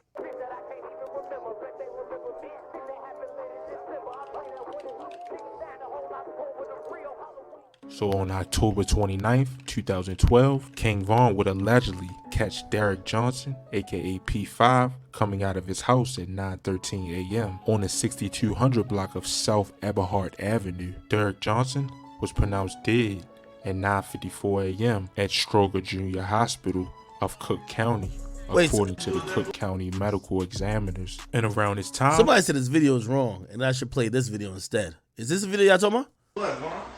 Nah, it was right there. I ain't touching niggas hyped out. King Dad, I woke up at 6 in the morning, walked past or something like that. I just walked past 5 minutes ago. That bitch was right there. I Whoop, came back in the I house. can merch you was whoop. Hey, Whoop. Hey, Whoop. You grab that little wood off the table, right? Let's get to the confession. Damn, what's number, man? I'm trying to say, confess it, have more coffee. Nah, nigga, talking about you on the motherfucker ass. Nigga, you started in front of all these people want to play with band. Like, folks ain't like that. Folks get busy. Hey, folks been taking boxing classes, all type of shit. Niggas hoes out here.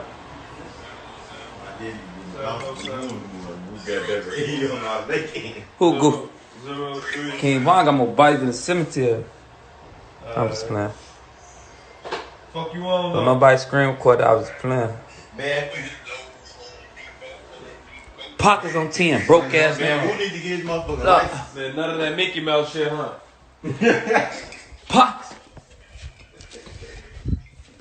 And I'm rich than everybody's boyfriend on here. Yeah, I said.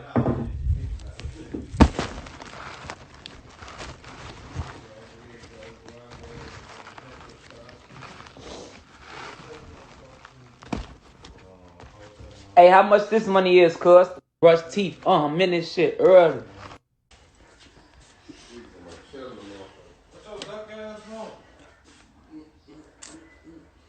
Gang, I got like 20K every day. You talking about some shit, I got 20K. Bitch, I ain't just got no 20K, stupid. That be all new money every time. I be spending that shit, going to get that shit back again. You got drunk. Oh, you a gay rapper from Chicago, that shit. I don't even know nobody that's gay. Look, I don't know nobody that's gay. I don't know nobody that's snitching. I don't know nobody that's lame as fuck. I don't know nobody like that.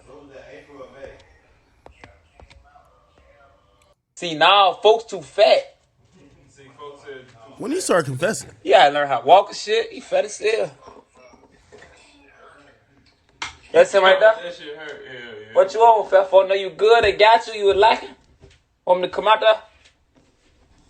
What you say? Need me to pull up? You good? Ain't nobody fucking with you, is there? Let me see. Damn, you too big to be getting in your leg. You got the big toe out, too. Yeah. I know you blue. What the fuck you was doing? Man, we kicking on the block. Man, they gunning that goddamn what's the name? Man, you got brave. Hold on. There's another video. Folks golden, bitch. And I got a lot of bands. I'm focused. Folks golden, bitch. Hell no, you ain't. Folks golden, bitch. Tell them I got a lot, BJ. They know. know Y'all know what I'm talking. No doubt. Y'all motherfuckers get busy on something. Just free, how many I think? Nah, let me stop playing. Nah, he gave me. Hey, look. What y'all think? What y'all think? Or y'all think his ass all cap? More than 5.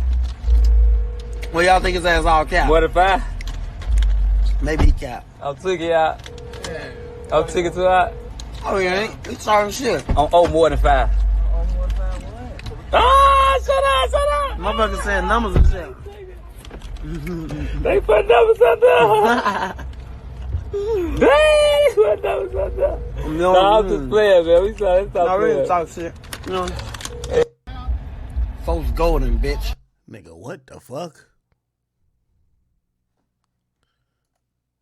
Stop playing. Don't look at the fake documentaries. Them ain't real documentaries. That shit ain't real. But don't even look at that shit. That shit fake. Like, they be seeing all this. They just be seeing shit. Like, when they get to seeing who killed who and all that. That ain't true. You see what I'm saying? Because if that was true, we'd be in jail. So y'all can't believe that. Then they be giving all the lame niggas all the bodies and shit. Like, Wooski, he ain't like that. I'm gonna go ahead and put it out there like that. He ain't killed nobody. And if he did, it was a little boy from somewhere else. And he bogus for doing that. You see what I'm saying? Or they gonna try to make it seem like he crazy because he ugly. You know, all the ugly people, they try to make them like the toughest people and shit.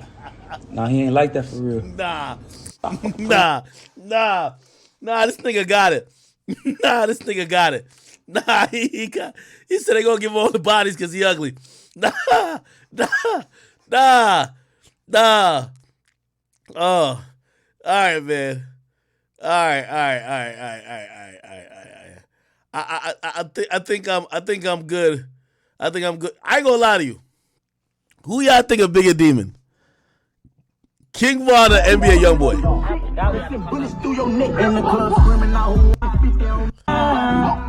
That's not. On his ass. What? You talking crazy on this man. Oh, yeah? He ain't even like that. Oh! On his ass now. On his All that cap. You got cap in your raps. Go straight, boss. Don't hit the white lady. You got cap in your raps. Park right here. Stop. No. Be presidential park. Playing with this man. Let me out. It's Go hot right in here, here, boy. Today, motherfucker run up on me, throw that. I ain't gonna lie, man. Love the BDs. Cousin me. Ask anybody why y'all like the BD. Cause King Von, he BD. I've been had clout before, Von. What you talking about, boy? Yo, what's up, Molly? What you on? All right, man. Enough of this. Yo, okay. All right. I want to play this, but I'm going to play to be fair.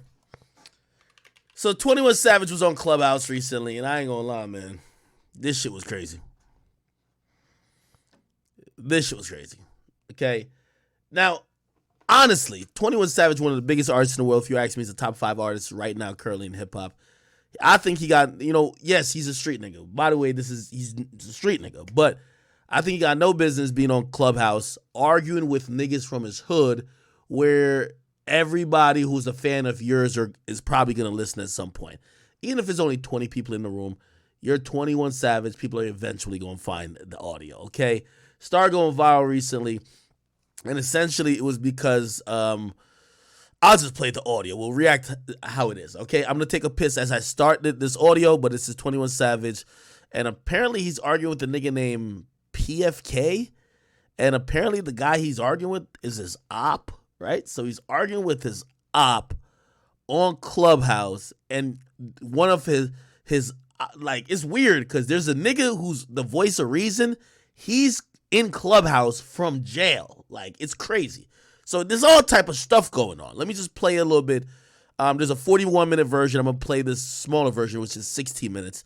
What the fuck is you talking about, gang? Bro, okay, bro. You was a rapper, bro. Since you came to I'm taking a picture. All right. So essentially, let me give you also a little background. The dude is trying to say that 21's a rapper, that he been like a real nigga from wherever they're from. And 21 was like, yo, bro, when I was out in the streets doing my thing, nobody knew you. You was a little kid. You wasn't getting active, none of that shit. And maybe you started trying to do some shit after we left, but like you can't really speak on nothing that was going on when I was in the streets and active. Okay, that's kind of the whole argument. I think I've given a fair synopsis, but they pretty much kind of just starts saying way too much. Well, hold on, I'm gonna play this. I'm gonna take a piss real quick. 20 seconds. All right, so look. So No Plug was rapping in too. So is he a rapper too? No, he wasn't no rapper. He didn't get none of that shit he had off rap. That's the difference between y'all. That shit count. All right. So look. Let me ask you a question. Let me ask you a question. If a nigga was getting money before he was a rapper, right? Niggas have ups and downs. If a nigga was getting money before he was a rapper, then he popped being a rapper, but he was. What, bro? You might. All right, but hold on. Do that make you a rap nigga too? I said when you came in the 9, you didn't But have that money. don't matter, gang. I was 22 years old when I came over there, gang. Like, what the fuck? So that don't, like, what's your point, gang? So you saying I went out there since day one. As long as you been coming in the 9, you ain't been seeing me. No, I ain't say that. You're a liar. I said you was a little nigga in the hood. You been seeing me. I said you. No, that ain't what I said. I said. Can't say that, Chuck. Yeah, right or wrong, 9 stretches, right? I said you was just a little nigga in apartments. You wasn't a nobody. You wasn't a factor. 9 stretches, right? You gonna try you like a bitch and show you a bitch and take your shit. Okay, why you can't? Now you been knowing and been seeing me since you been out that way before you got your success. I wash my hands too. One time I went out bad since I'm a flanker or a bitch or anything like that. I just told you wasn't no bitch, bro. All right, then, so just let it go. You just want to cheat. You called him a flunky, though. Yeah, you stay your story. You did say bro, they used to lock the. I used to come in the spot. They used to lock the door, like lock the door before Chick trying to bring his ass in here. On my kid, on my children, on my children. On your children, what? They used to lock the door, like lock the door before Chick trying to bring his lame ass in here. Man, so Blue to put that on song. Bro, Blue was in jail, bro. Blue went in no fucking jail. Yes, he was. Yes, he was. Yes, he was, man. Yes, he was. Yes, he was, bro. He was in jail. If he went in jail, he went over there that day, nigga. Man, what you talking about, nigga? On my kids, they said that. Nah, you know you just talking. He lived out there. Man, on my kids, your homies used to call you a lame. On my children. Get him in. It's on my kids. That's on my kids. Right? You think I'm finna lie on my kids about you, nigga? The fuck? Put it on your kids. You heard me. You seen a nigga call me a lame in my face. Wow. How about that? A nigga say anything behind my back. I can't control that. When you ever see a nigga call me a lame in my face or get a nigga Hey, you better drop a mixtape after this. Man, I'm not dropping no. I don't rap. I don't. You give need a fuck. to. You need I'm to. straight. I'm lit. You see me, niggas going my shit. I'm lit. I'm back rap. I don't get no stream money. This show don't pay me. That nigga battery tripping. This nigga, what the fuck? I'm straight. The hell, no nigga that hang with you got more than I got going on without you. Put that on something. None of them niggas who around you can see. Put that on something. That's on everything. No nigga who around you had no paper, no motion, no nothing before the rap, bro. Niggas know y'all are the rap, bro. Stop lying. The rap say them. The rap. Also, to put in context, I think this is like, you know, if you've ever been on Clubhouse, I think this is just like I can't tell how many people in the room, but it's like a room where just like hood niggas is in. It's not like where fans are there to ask 21 question. I think he just kind of went to like a room where like, you know, niggas from his neighborhood and people who kind of from Atlanta is in probably some late night shit. Still shouldn't be doing it, but I'm trying to give some context of why this conversation is even happening, why they're discussing this shit that happened in the hood online. It is what it is. Rap save them. Lying. Rap save live. Yup, they saved the fuck out of us because we the richest crew in this shit. Cool. Fuck you talking about. They're cool. Who the richest before rap though? Who had their whole crew? Y'all wasn't the richest. Y'all wasn't the richest. Who pulling up? Hey, look.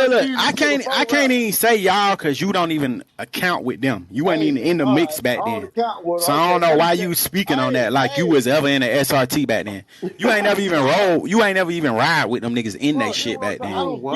Fuck is you talking about? So stop talking about it, nigga. Why is you talking about it then? Hey, put it on your kids. You just brought it up, man. Y'all don't see what he doing. Y'all don't see what he doing. Y'all don't see what he doing. He just brought the cars up, then said, I don't dick ride. It wasn't my car. Why the fuck you talking about it then? Hey, bro, I was 16. I'm just letting you, I'm here nigga to speak on shit, nigga. I ain't never say I was getting money back then, doing none of that back then. The fuck? I'm just telling you I was around and I ain't never been no hoe. When I ever said I was up back then or I was doing whatever the niggas. Except putting hands, elbows, and feet on niggas. That's what I've been doing. I've been known for that my whole life. Niggas know me for putting hands and feet on niggas. That's what niggas know me for. Niggas don't know me for rap. Niggas don't know me for rap. Don't be letting them talk. You know what's so crazy? Clubhouse is only like taken over by gangsters. Whack on there, exposing everybody's paperwork, telling you always saw Paru. And now we're here in 21, like even having this conversation. Like, you know what's crazy? All the black people who have productive conversations, there used to be a networking place. Like, yo, let's network, let's talk about, like, you know, hey, I'm a black entrepreneur out of Atlanta. I'm in the tech sector. Anybody out here that whatever, like anybody that was coding, people were giving people jobs. You know, that always fucked up by some nigga shit, right? That shit lasted for all about 4 days. On there now is straight ghettoism, straight gangster shit. It's all about confessing crimes. It's all about basically like, yo, it's like pulling up to the interrogation room. You know, granted, it's the lowest common denominator, which means like that's what people seem to kind of gravitate towards. Like people like the bullshit. People like arguing. People like to hear who's snitching. People like to hear who killed who shot at who. And unfortunately, all of the productive people on Clubhouse have departed. They left. I mean, they said, this is all coonery over here. You know what I mean? We knew, like, niggas knew this shit wasn't going to last once the hottest shit on Clubhouse was moaning rooms. If you go on an app and the hottest shit to keep people there is moaning rooms, okay? Like, I knew that shit was a dub. You feel me? Niggas paying $100 just to hear some virtual women moan. I'm like, okay, this ain't going to last. Feel me? Then I think Joe Budden was on there paying for a couple chicks BBLs. I'm like, all right, this ain't going to last. And now everybody dipped because the niggas who's giving out the bread ain't there no more. The niggas who talk regular shit not there no more. You know who's there still? The gangster niggas. Talk to you like that, man. Nigga don't know you stepping. Hey, bro, all right. No. I know this about I ain't got to once I heard all this shit going on, I slowed down. That nigga wrong. I slowed down. Nigga know what's up with me, man. Straight I up. swear to God on my mama, I don't know shit about nothing about So you you doing saying, nothing. if you seen me somewhere and you were by yourself and I was by myself, you would say all this shit you saying to me. Yes, on my kids. Lying like hell. On my kids. What? You just said I wasn't no bitch. Now you trying to say I'm a bitch. That shit rap, So you saying I'm a bitch now. So you saying I'm a bitch. You Would it saying go I'm a down? bitch now. Would You it go saying I'm a down? bitch. Would it go down though? You wouldn't win. Man, all right, I know that, right? Would it go down? Would you be able to talk like a bitch? That my nigga you can walk up on mush, say anything to and nothing gonna happen. I don't know. All right, then. I can't say you ain't. I can't say you ain't or you is, but on my kids, I say the same shit to your face, though. On my kids, I say the same shit to your face. All right, hold on. Bro, you ain't never seen me and said, bitch ass nigga, hoe ass nigga. I don't see you. I done been in close encounter with you when all this shit going on. You ain't like that. All this shit you saying. So I'm a bitch. I ain't saying technically you're a bitch because what you saying right now you ain't saying in my face, so that's bitch ass shit. Technically, all right. So look, would you say all this shit you saying in my face without it going down? Would you say all this shit in my face without it going down? Nigga, what the fuck? And when nothing happened? I don't know. I ain't never said you a bitch. I never said you were no flunky. But I'm telling you, I stand on what I stand on, and this shit go both ways. That's what I'm telling nigga. Don't nobody leave their house like they safe, our side or your side. Nigga know that shit can go both ways. I don't know what you talking about. Yeah, I know. What you mean by both ways? What that both mean? ways. Man, nah, don't.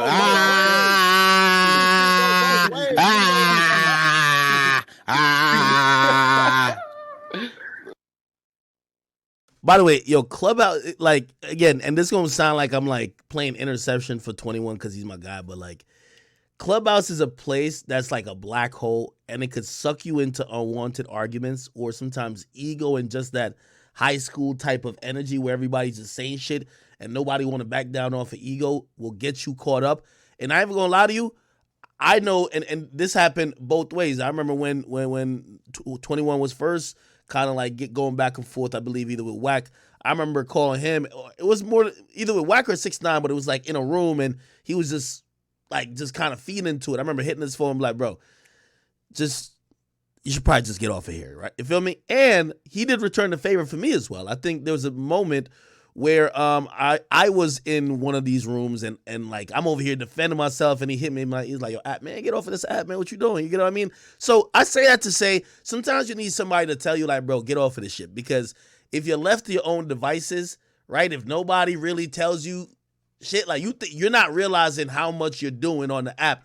And I haven't talked to him yet, but I kind of would assume that he probably feels a little embarrassed by this because, I don't think he's a hypocrite necessarily. He did tweet Atlanta put the guns down. But he is talking about violence here, right? Let's be honest. Now, let me just play the audio, bro. Y'all don't want to hear the defense attorney, right? Let's play the audio. What that mean? Fuck that. What that mean? Shot fly both ways. Tail fly both ways. Yeah. Niggas know. I can't believe you just said you wouldn't say that to him. You wouldn't say that to him. That's what got look, I ain't gonna lie. That kind of got me thinking like, man, this nigga might be a little bitch. Why the hell would you say that? Why would you bring up another nigga though? I know you, bro. Like that's crazy. That's crazy.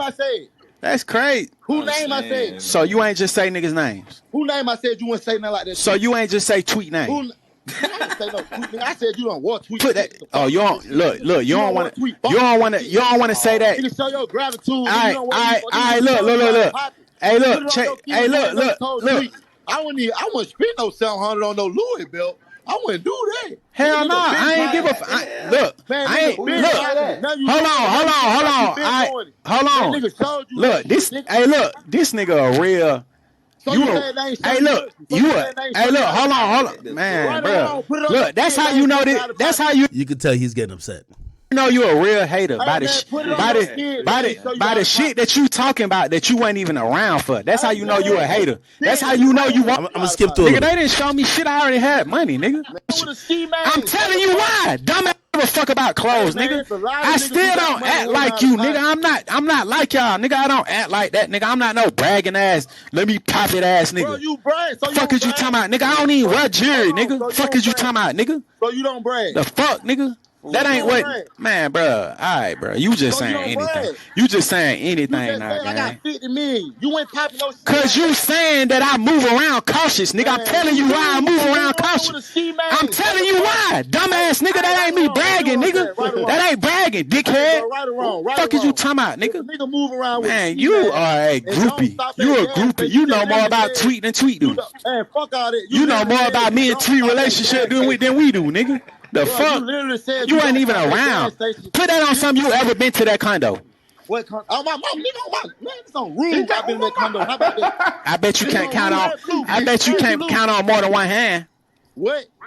I bet you can't count on more than one hand how many times you went. Same thing you done did. I done fuck hoes. I done did everything. Yeah, you probably went out there towards the ending. Yeah, probably towards the ending. When I was going out there, you went out there. You weren't even allowed in the spot, nigga. You couldn't even come in the spot, nigga. You ain't even allowed in the spot when I was out there, nigga. Them facts, nigga. Them facts, nigga. I can name. This how I know. This how I know you weren't one of them niggas. Look, no, hold on. Let me tell you something. This how I know. This how I know you weren't one of them young niggas. Cause all the young niggas who was them niggas had an extra nickname. You never had no extra nickname. Hey, bro, you talking about? Am I lying, Blue? This is how you know this is a hood conversation. An extra nickname? What is going on here? Am I? I gotta be one of them niggas. I'm Akademiks, Big Act, Lil Act, the negotiator. I'm them niggas. Lying, Blue. Hey, as good as you lying. Them facts. Them facts. Blue be verified for. So the guy Blue, he's in jail right now. So I could imagine he got his phone speaker like down, like, yo, y'all niggas about to get the CO, like, come knocking on my cell. Stop shouting. Yeah, Blue gonna keep it real. Do that make me a goofy? The fuck, nigga? You can ask him a question. Fuck is you talking about, nigga? The fuck, nigga? That was my brother, nigga. The fuck? Ask him a question, but I can't answer no question. Go ahead, ask him. Ain't no fucking story.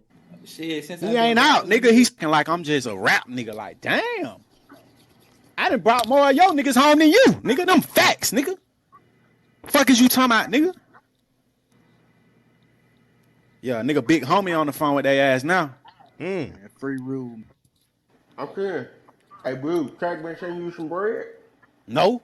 You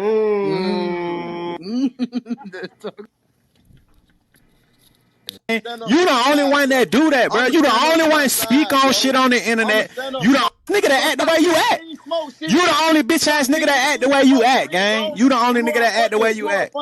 I ain't gonna cap, bro. I hate y'all doing this shit right here You on one of the niggas Clubhouse, who try bro. to keep shit down, nigga. You ain't no nigga who won't know. Oh, I'm on that. Catch him. You're not on that, bro. Stop.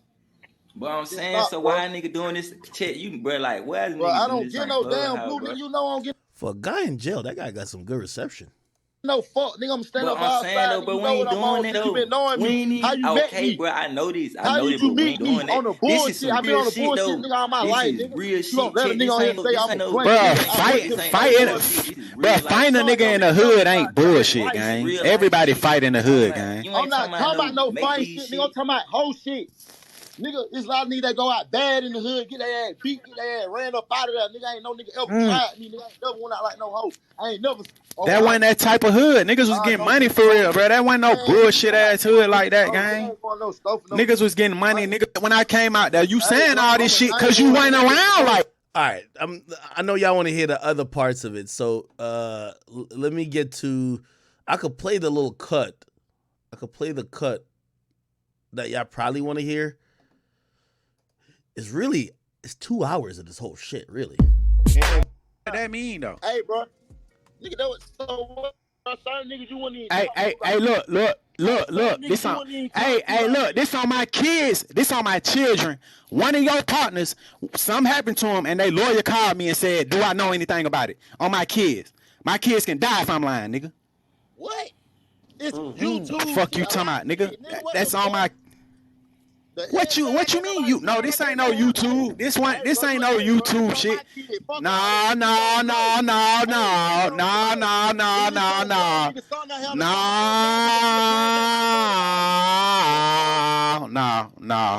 Nigga don't want to add the truth, nigga. The same thing You can't make that right, bro. Thing you saying, bro. That ain't right.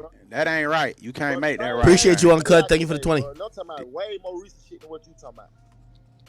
I ain't gonna lie. I heard no plug run. Hey, niggas. Let that go, man. Let that go.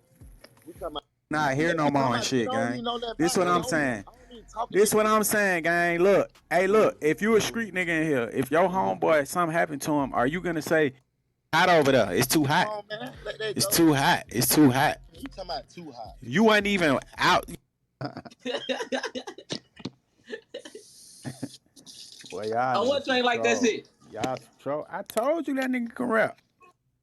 So you saying this ain't me in real life? On troll. Matter, nigga. That don't matter, nigga. The fuck? Why you keep saying that like that matter? What happened? What happened when y'all go to birthday? Oh, here we go. Hey man, I done seen you with 20, 30 niggas, and y'all ain't did shit. Y'all be kicking the king belt shit, nigga. We don't say we run this shit. Yo, you be kicking. Y'all know better. Y'all know better. Y'all know better. Y'all know better. Y'all can't say that. Y'all can't say that. We can't say that, nigga. We the one that actually run around these motherfuckers. Y'all niggas ain't. So where we at then? Somewhat put up. We put up. Yes, sir. So I ain't just have a birthday party in the middle of downtown. Bro, you talking about a birthday party? I'm saying, have you had a birthday party and put it up? Have you had a birthday party and let the city know where? It don't matter, nigga. That don't matter, nigga. The fuck? Why you keep saying that like that matter? What happened when y'all go to birthday? What happened when y'all go to birthday party? Y'all mute that. Hey, Blue, tell them to chill, man. You talking about a birthday party? Hey, how many years ago that was? That was recent. How many birthdays ago? Nigga. Put this on your life. Fuck you talking about, nigga. Stop lying, nigga. Nigga, put this on your. You ain't say shit, nigga. You was like, nigga. Hey, look. On my kids, Nudie looked at you. Look, hold on. Let me talk. You just want to talk over me. You don't want me to tell the truth. You don't want me to tell the truth. You don't want me to tell the truth. You don't want me to tell the truth. I'm not finna talk about I'm not finna talk about all that. I'm not. How many of us I was? How many of us it was? But it was probably 8 of us, gang. On God. On my mama. On my kids. Fuck is you talking about, bro? You just saying. Look, hold on. On my kids, cuz told Tweet, why the hell you bring this bitch ass nigga and you ain't say shit? So I heard that. A nigga said that to me, and I heard that. You heard it, nigga. You heard it. On my mama, you was standing right there, nigga. Fuck is you talking about? And he sized you up, nigga. And he sized you up, nigga. You ain't do shit, nigga. You a bitch, nigga. You a bitch, nigga. You the internet mascot. You the internet. You the internet mascot, man. This nigga's an internet mascot, bro. You was a mascot. You was a mascot. All right, bro. I'm a mascot. Y'all in the same city right now. He a rapper. It ain't that deep. It ain't that deep. I don't even look at him like that, bro. I wouldn't even do nothing to him, bro. Hey, wait. Somebody called him a bitch in his face, his own. And he ain't do nothing. He just admitted it. No, Nudie told him. Nigga ain't never called me no bitch. I can't say one nigga. The Clubhouse niggas is gassing it too. Yes or no? Just answer the question. You want to keep arguing and shit, bro? I ain't talking. Through all this shit, I've been there. A nigga ain't did shit to me, and I done did shit. Let's start doing that shit when I'm in the room. He want to have a money battle. Came around on some fuck shit. You nigga, you of course nigga, all they niggas dead in jail. So now they, of course, you one of them niggas now. You one of the faces now, cause everybody dead or locked up, nigga. Who dead? Nigga, what the fuck? You just said everybody dead, like you like 5 niggas around me that dead. Stop doing it. Man, bruh, I ain't saying we killed them. That's not what I'm saying. I'm saying a lot of niggas like I ain't say we did it. Are not around. A lot of niggas. You keep trying to flip it. You keep trying to flip it, gang. You keep trying to flip what I'm saying to avoid the point that you was a lame. You used to be a lame. I said dead or in jail, nigga. They not around no more, nigga. All my niggas dead or in jail, nigga. The fuck is you talking about, nigga? That come with the street, nigga. The fuck is you talking about? All my niggas is dead or in jail too, gang. So it's a lot of niggas who are around. Hey, bro, you one of them niggas. You one of them niggas who won. You nigga. I just said it, bro. It don't go both. No, it don't. It don't. Oh my God. I'm sorry, it don't, bro. I gotta keep it real, gang. So you want me to lie? I gave y'all one. One? Yeah, one. So you saying only one? All right, bro. That shit crazy, bro. That shit crazy. So bro, you want to be from Chicago. You want to be from Chicago. None. Zero. I know. 0. All right. The fuck is you talking about? Hey, look. This the difference, gang. 90% of your niggas really know me, right? And ain't none of them gonna say I'm no bitch, I'm no hoe, I'm scared. I hold on.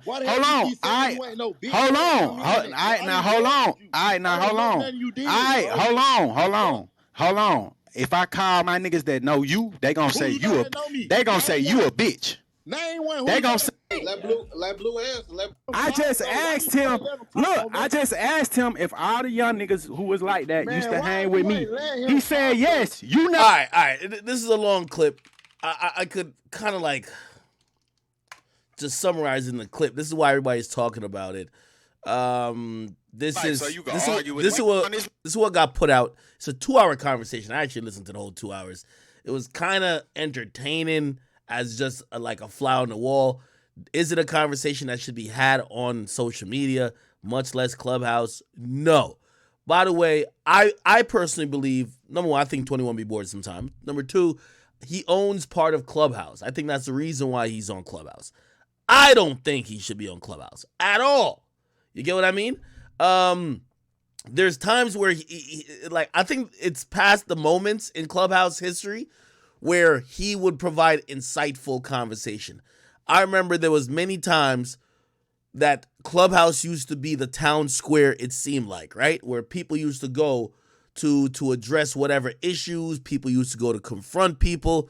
That's not the case no more. And by the way, in those times when 21 was in those rooms, he always sounded like someone who was the voice of reason and someone who was more level-headed. Think about the whole situation when it came to like Meek, whatever. 21 always seemed like a guy with who's fair, who's balanced, who is street but smart. You get what I mean? And that's when people realize this guy's an intellectual guy.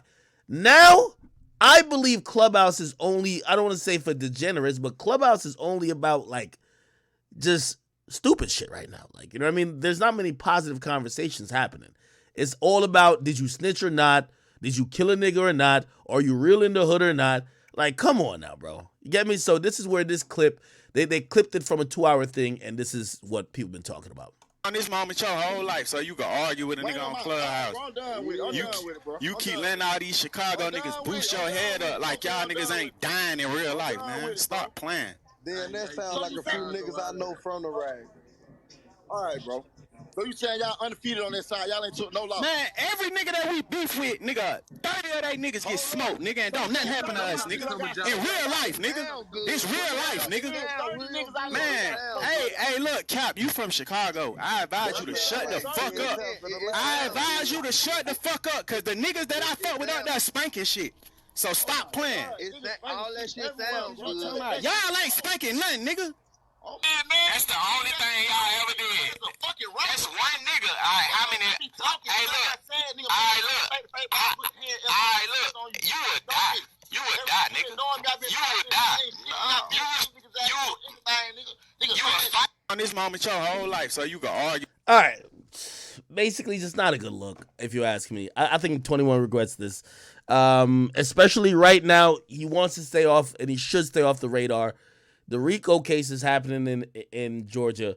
You know, I think it's a reason. Like, if you ask me personally, I think somebody like 21 doesn't speak out about Gunna, not because he's like, you know, he's acting like he don't see what's going on with the Gunna thing.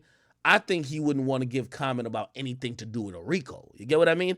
And I've talked to a few people in Atlanta, which that's what they've said. They're like, yo, it's not like we scared to like speak on Gunna or say we not fucking with Gunna or we are fucking with Gunna, like either way it goes. They're just saying they don't want to even communicate about nothing to do with no RICO because there's some serious shit. And clearly they see how it could get niggas jammed up.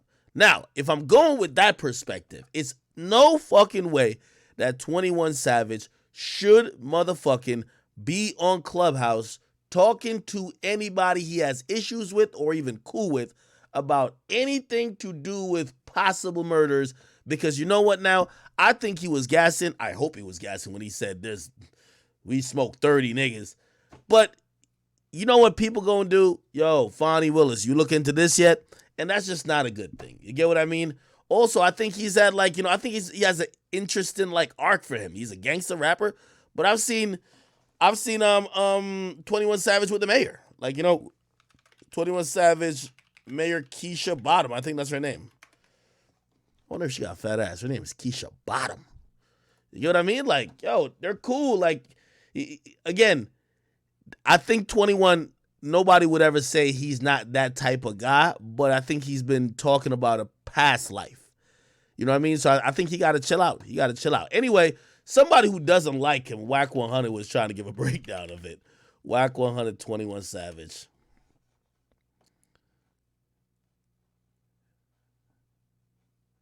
I think, is this on? Yeah, that nigga's a bozo.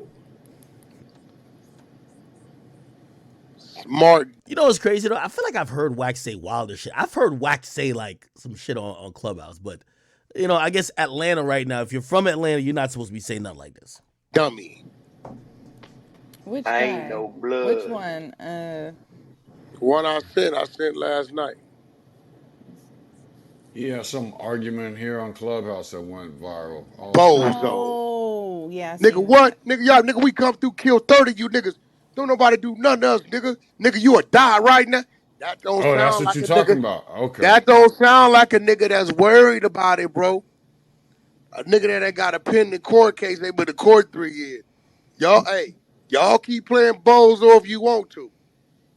These niggas is Weezerking. Old school, Weezerking. Nah, this nigga. Ain't there some paperwork out there? He in a U visa program. He got the U visa program states that you have to cooperate with law enforcement. Cause he been caught with the dope and the gun, so that the felony get him sent back to his country. He's an illegal. Man, I'm tired of listening to Whack with his U visa shit. Y'all want to even hear this? I actually wanted to. Yeah, I'm not even about to play this. Yo, let me go. Grand Wizard, open up your page real quick. Grand Wizard, open up your page. For everybody who think I'm Grand Wizard, like, why would I tell here's what my both hands. Okay? Look, I'm going to refresh, or maybe did already. Not hinted it. Here's my both hands. Y'all think I'm Grand Wizard. I got 2 hands up. Okay? It's not me. Watch. Grand, you in the chat? You better be here, nigga. Open your page, nigga. Oh, the audio's lagging? Oh, my bad. Oh, that's probably the stream that was lagging for a little bit. My bad. What the fuck?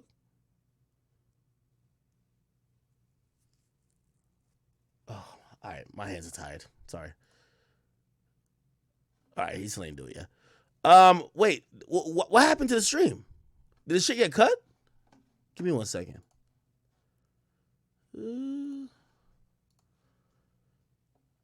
Oh, the stream got fucked up for a little bit. I don't know what happened, Chad. Just bear with me. Bear with me.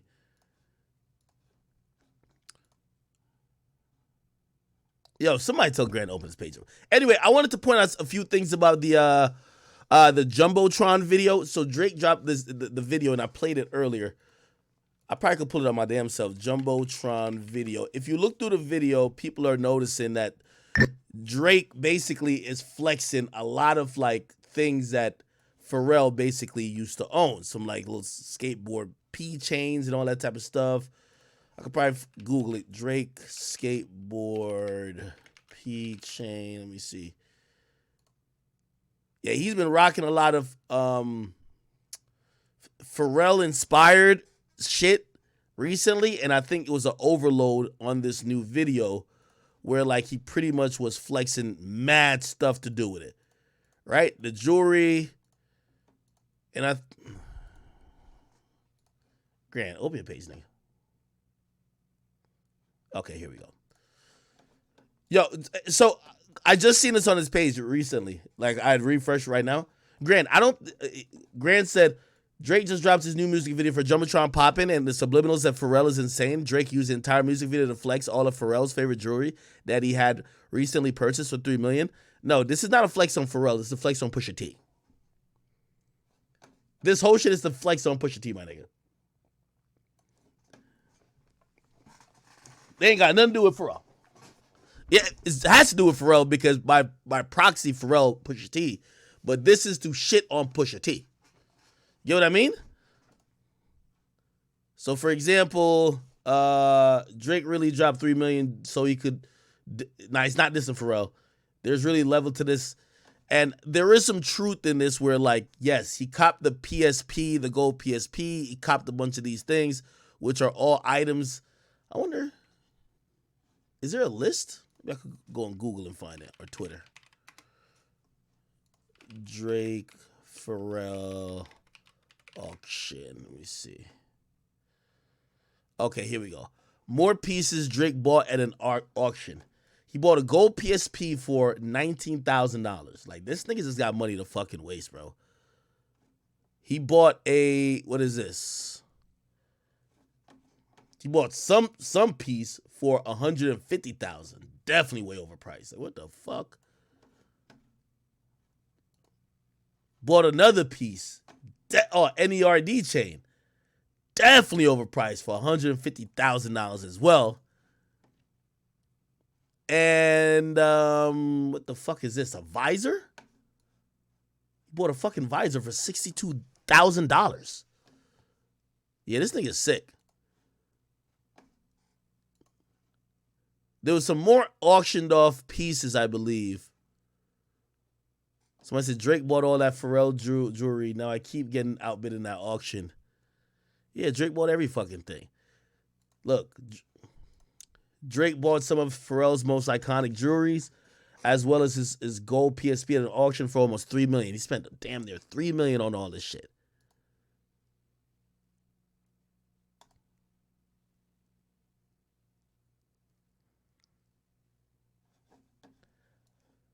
From what I believe is that I believe it's because Pharrell. Well, number one, I think he has admiration for Pharrell, and I think number two, he used to have a lot of admiration for Pusha T. I think he's purchasing these things kind of like almost jabbing to Pusha because Pharrell and Pusha used to be frequent collaborators. That's the only thing I could get out of this. You know what I mean? Like, I know he does everything with a purpose. Yeah. Oh, yeah. Oh, shit. He's rocking every fucking thing. God damn. God damn, the nigga bought every fucking thing. Oh, he even had the visor. No, yeah, he's taking a shot at somebody. I just don't think it's Pharrell, though. Yo, Drake is so fucking petty, man.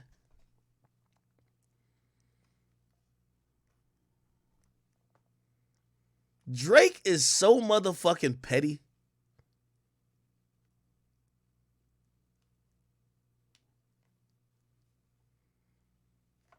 Now, the reason why I believe it's Pusha, right?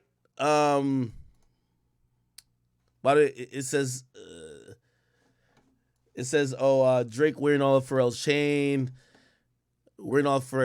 and Bape jacket, the brand which was popularized. Oh, is this a Bape jacket? That's a good catch. Let me Google that. Drake Bape. Yeah, this nigga is fucking petty, man. I don't see anything on Twitter, but okay. I'll take it. So this is a Bape jacket? And he's standing in front of Pharrell's favorite car, the Ferrari Enzo? I don't know if they have beef, though.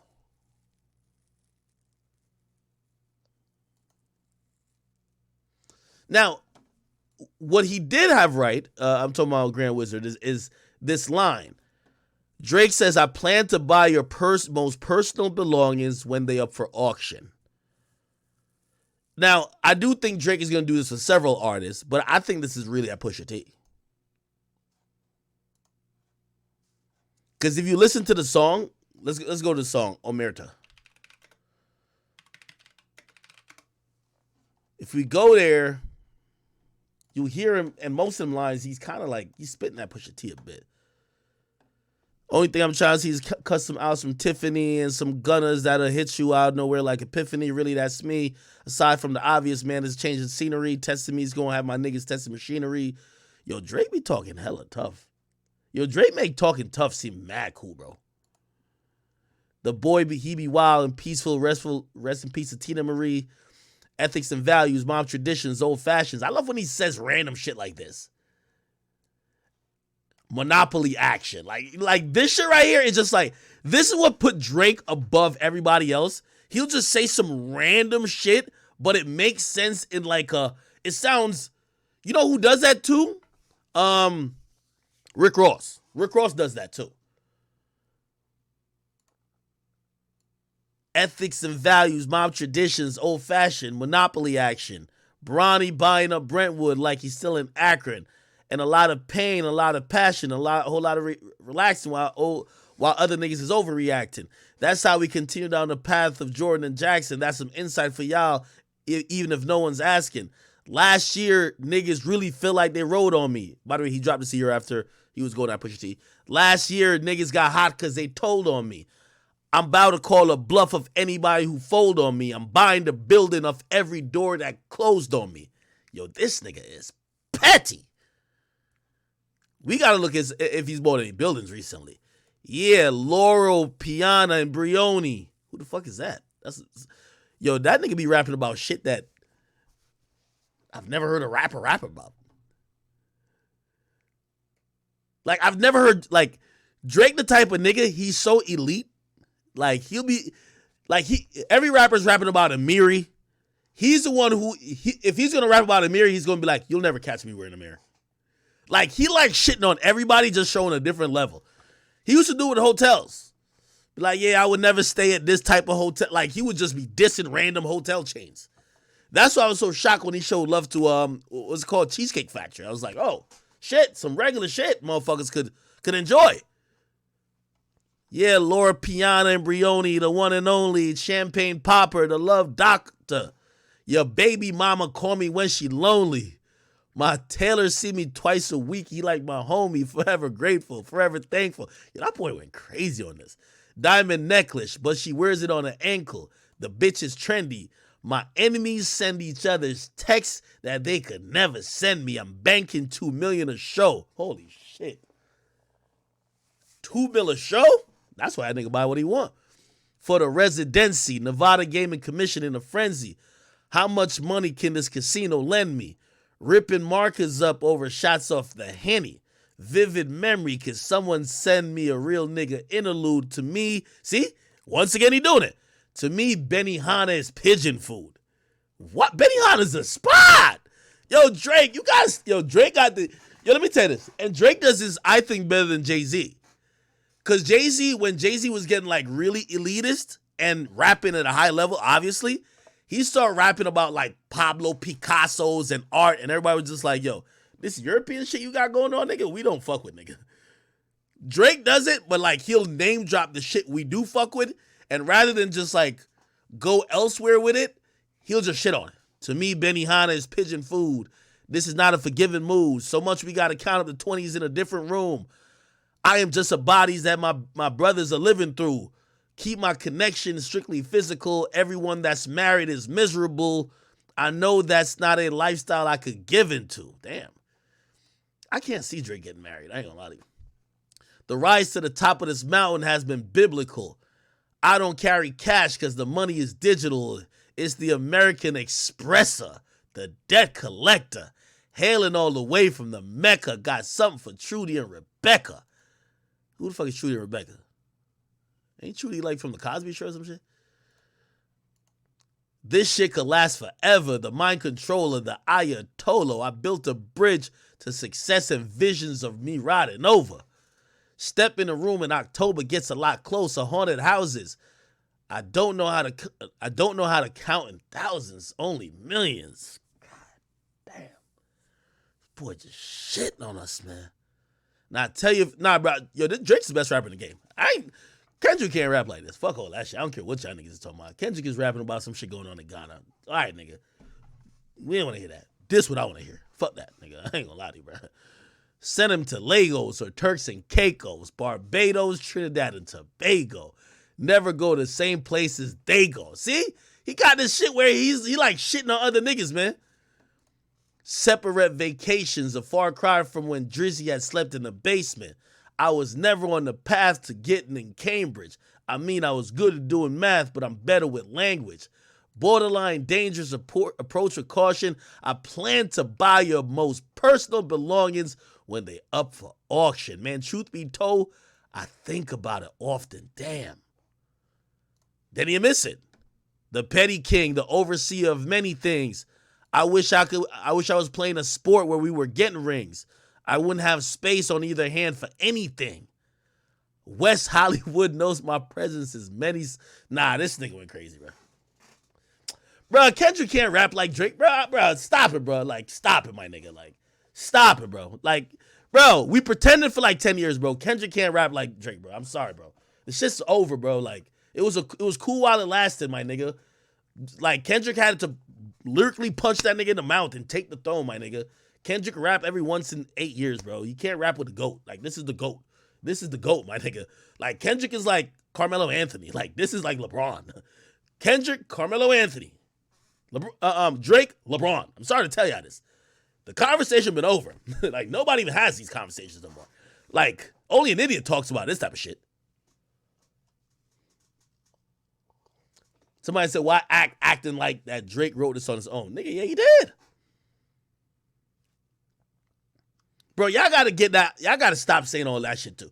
If this ain't Drake writing this shit, well, who's writing it, that's the GOAT. And why that nigga didn't put out some songs for himself? Because this is some good shit. Man, name the ghostwriter who's writing all of the... Yo, Drake got like literally about 55 songs that are straight bars like this. You're telling me he's finding a new ghostwriter every time?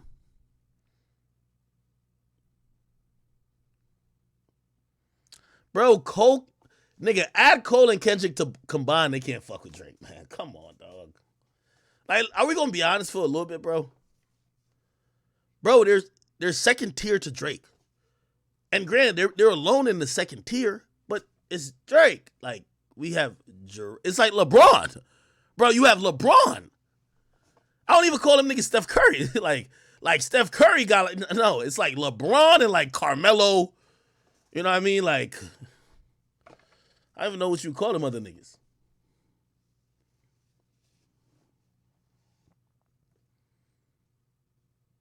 I might call Kendrick Anthony Davis. Street clothes. We don't know when he be rapping. Anthony, if the wind blow more than 3 miles per hour, Anthony Davis is injured. We just got Kendrick album. You ain't catching another one until 2050. Sorry.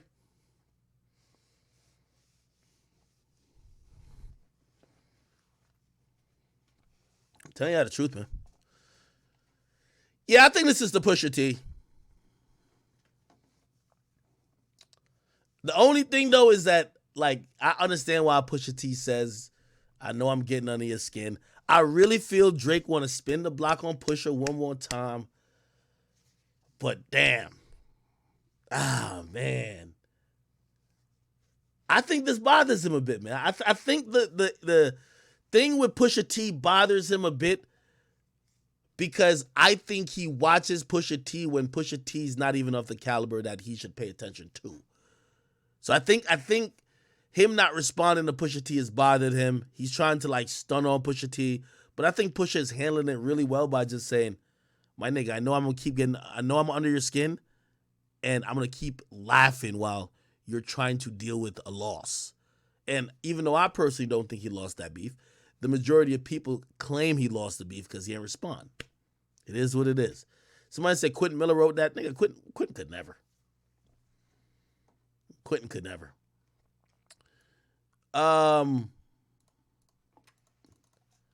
Quentin Miller did have some good Vlad interviews, though. Quentin Miller, Vlad.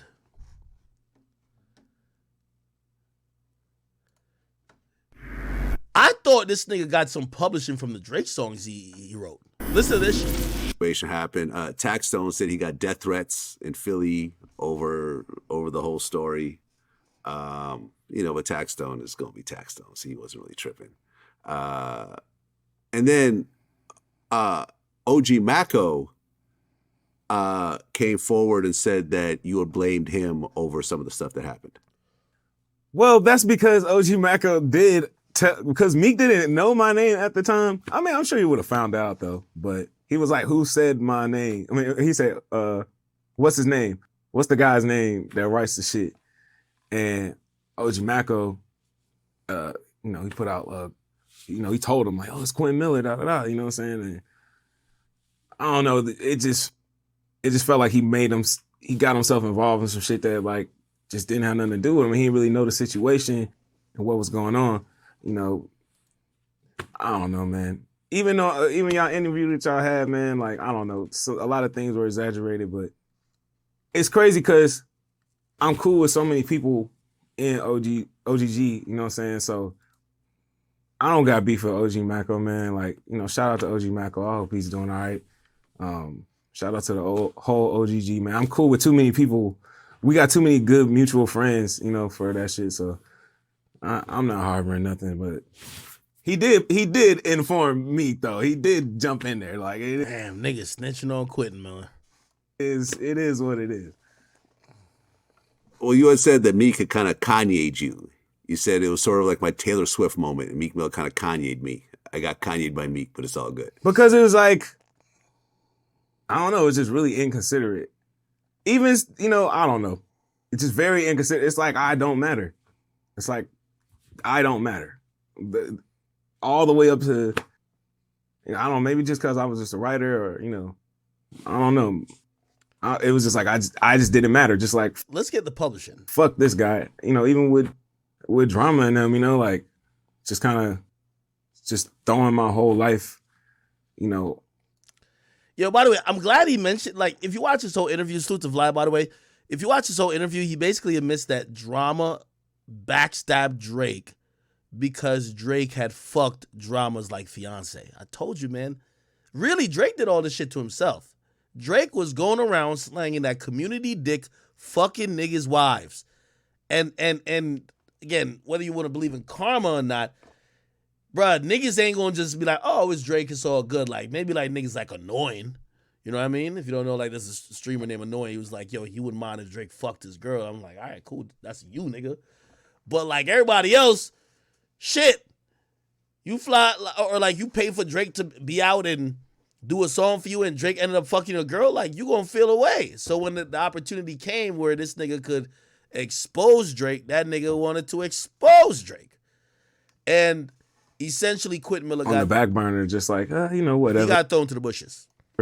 Just to get at a nigga, like, but what about me? What about me taking care of my family? And, the fact that I put my whole life into this shit. I don't have no other skills. I ain't go to college, like, I make music. That's my skill, so it's like they don't really think about the repercussions of shit that goes on, Like, I'm working with a nigga that literally is about to change my life, even though, I was in my horrible publishing situation with Tricky. So. Oh, he did get a publishing deal. Oh, no, he did get publishing from it. So Drake didn't screw him. He signed a weird publishing deals.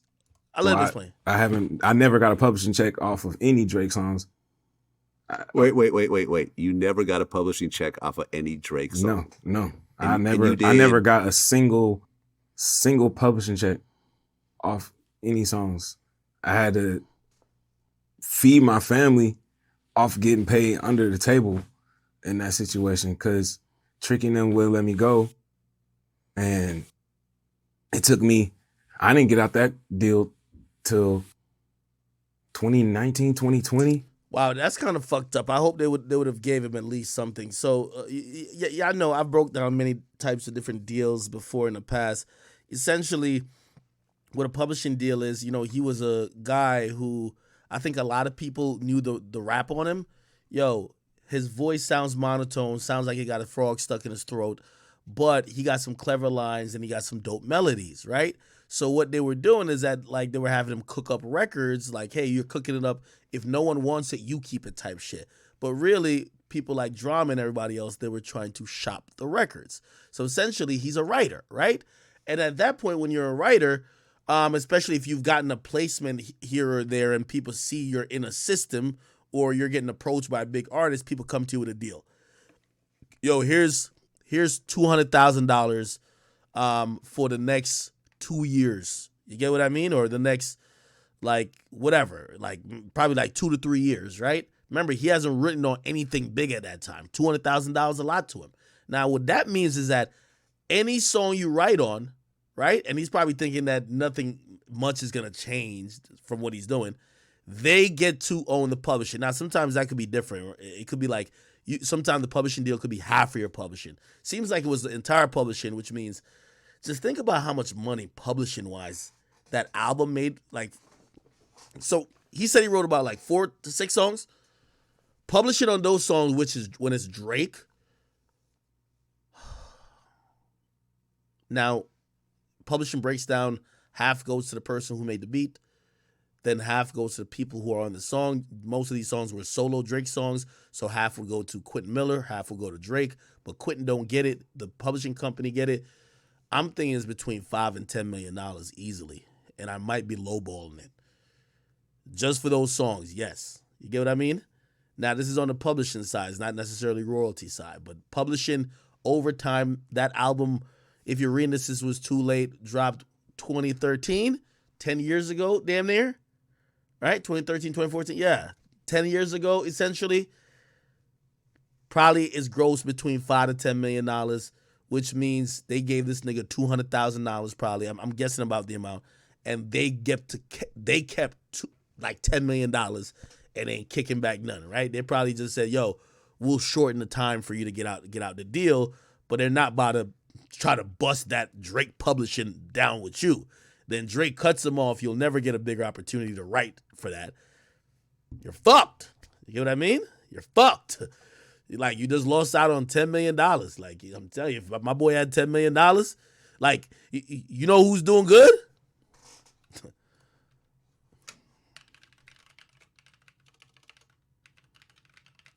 That's why he don't even give a fuck about putting out music.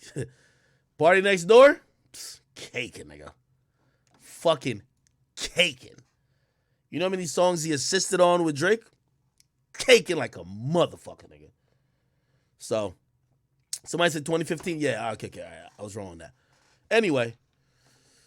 Yeah. Some people are telling me some other shit's going on right now. Blueface is beefing. feel like we're all blue-faced out, man. I feel like they're doing everything for like drama, and we're kind of like feeding into it a little bit, man. I ain't gonna lie. There was something else that I definitely wanted to like get into or address. What was that?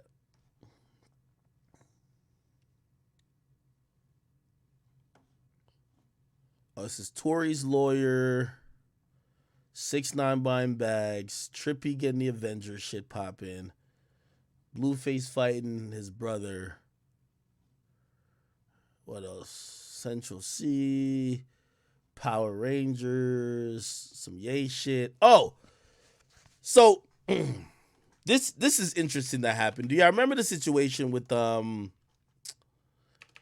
Richie, right? So I'll give you the short on it, right? So Boston Richie is a rapper. Let me go to his Boston Richie Instagram. He's a rapper from Tallahassee, Florida. Okay? Now, this guy raps about being from public housing, flipping packs, being a real nigga, a real street nigga. Okay? Now, when you're that guy, you're the guy who's just supposed to be, you know what I mean, real to the bone gristle. Okay? Like one of them type of niggas, right? And, yeah. There was some information that got put out by some guy named NFL 2-Wop, which is one of Kodak's new artists. And they claimed they had paperwork that he cooperated. Now, keep in mind, this is coming off the heels of the whole Gunna situation. So people are saying, damn, another fucking mice? Like, what the fuck? Now, here's the thing. It was a supposedly a murder case that they're claiming that he mentioned someone's name in, okay? And 1090 Jake was going to look into it, and Boston Richie hit up 1090 Jake.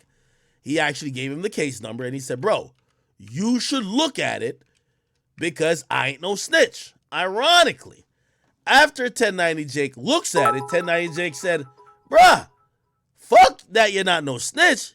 You snitched twice. So everybody been saying that he is a snitch. Okay? I don't know if I should play this whole 1090 Jake thing over again. I'll go through some quick pieces of it. Here we go. At 1:49 a.m., police responded to a shooting scene where a gold Nissan had been struck by gunfire and 5 9mm shell casings would be recovered. Forensics concluding that it was the same ammunition from the homicide scene and fired from the same handgun. The Buick would be recovered by police the same day of the murder, and 10 days later, after a warrant was signed, forensics would find Wig's finger and palm prints on the outside of the driver's side door, along with another man's. Okay, all right. Essentially, so there's 3 witnesses. They claim witness 3 was Boston Richie. I'm gonna just play that part, then I'm gonna get to the other shit. Following day, investigators interviewed witness 3, who according to the witness list is Jalen Foster, who went by the nickname Bussa, but we know him as Boston Richie. Investigators would note Richie was a relative of the homicide victim and lived at the residence where the murder happened. Richie reluctantly recounted an incident that occurred approximately 2 months prior involving Wig. Richie stated he'd been in the Frenchtown neighborhood. Okay, all right. So I'll play a little bit of his last thoughts. I'm only playing this for people who might not be keeping up with the story. Like, I know y'all think, like, in the YouTube space where we're all caring about snitching now, this is the big story. But for a lot of people who might be casuals, they have they probably don't even know a song by this guy, right? So I'm just trying to give some background. So this was, you know, and this guy right here, his name is 1090 Jake. He's a guy who's been, like, looking into a lot of, like, street rapper paperwork, right? Now, this is what he said on this particular situation after he went through his findings. Can't deny the paperwork, right? When I'm hearing them say it, I'm like, yeah, it doesn't sound like he snitched. It sounds like he fucked up. He shouldn't have said anything to the police, period.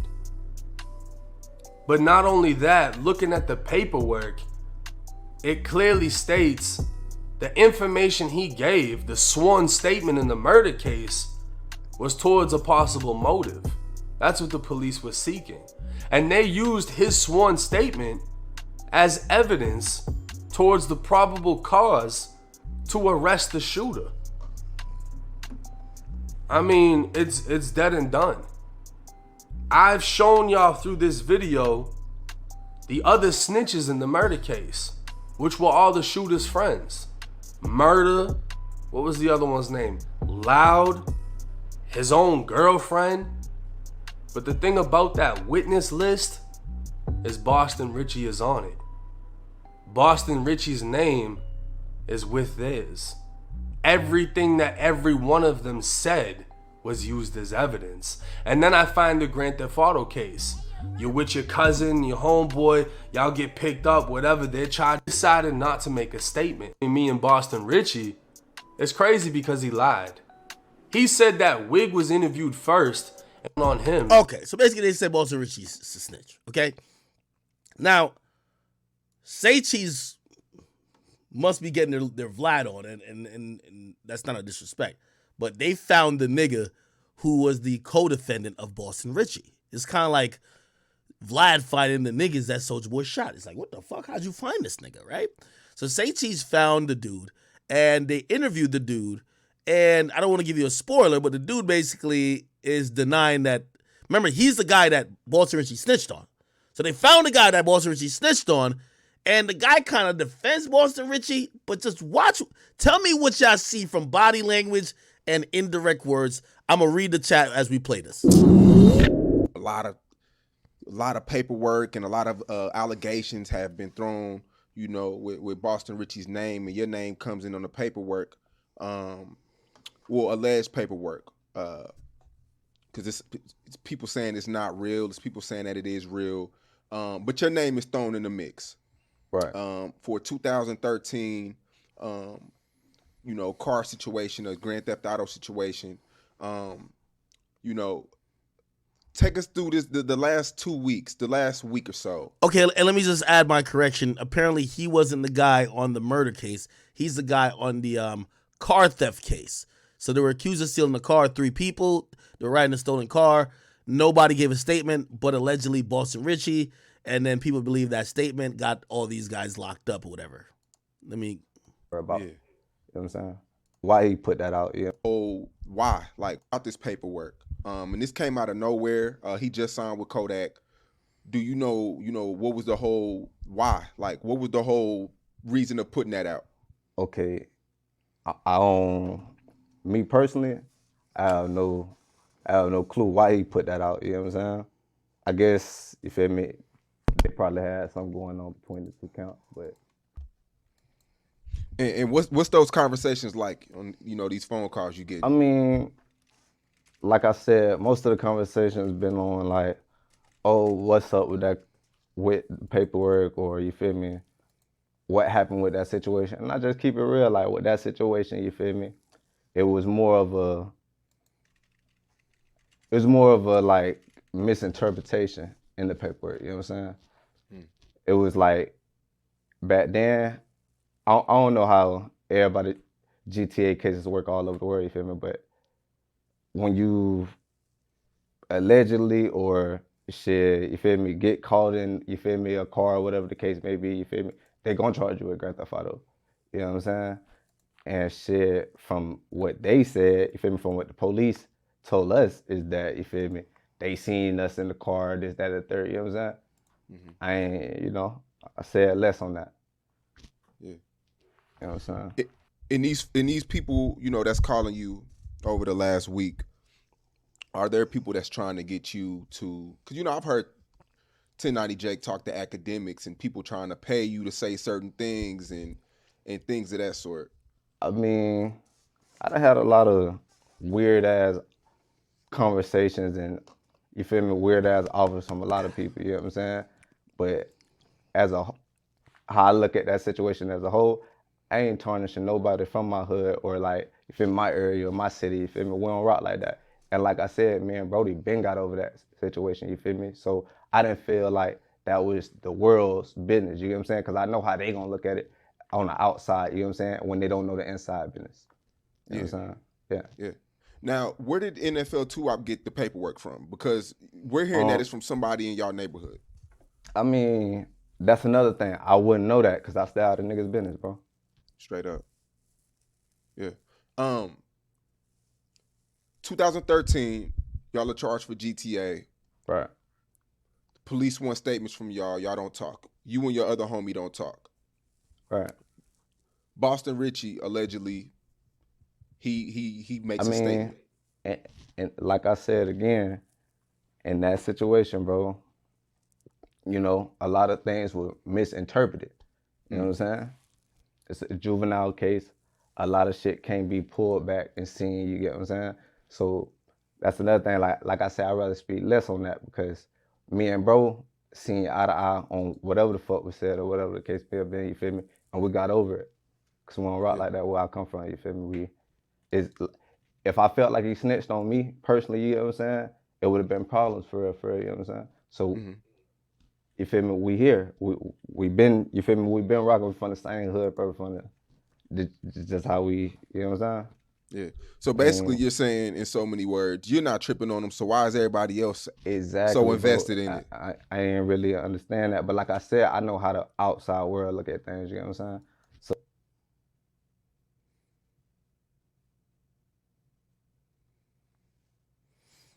What y'all thinking? Hey, this was interesting. It was a 12-minute interview. I'm gonna be honest with what I'm hearing, and you tell me if this is a tone. Tell me if I'm wrong. I might be wrong on this. What I'm hearing from all this shit is basically he's saying, "Yo, yeah, that dude probably told on me, but I ain't gonna lie to you. Like, yo, we squared it away, type shit. You get what I mean? Like, yo, whether he gave me some bread for me doing some time, type shit, or he giving me an opportunity that I might be able to take advantage of, and I'm gonna fuck up my opportunity by coming out and just calling them whatever. Like, yo, what's up? Right? So they gonna have their opinions on that situation or whatever. Yeah. This is why the streets is done, by the way. This is why I like watching this shit. Cause yo, I love watching everybody just like, yo, just change the definition. They're like, nah, I know niggas said he did that, but like, nah, he did it to me. And low key, we cool, we locked in, and like we already talked about that, so that's not what it is no more. Did y'all ever have a falling out about the situation? You know, what, 9? Yeah, it was a long time ago. We squared that away. Back then it was what y'all think it is, but now, years ago? Nah, it wasn't really even a falling out because, like I said, it was a lot of misinterpreted things. So you feel me? It was you know. Streets is done.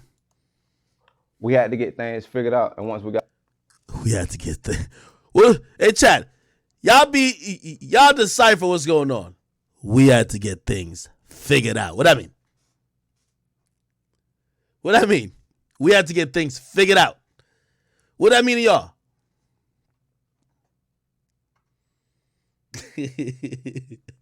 Nah, I've never heard the streets be like, nah, we just misinterpreted it wrong. Yeah, we just have to figure stuff out.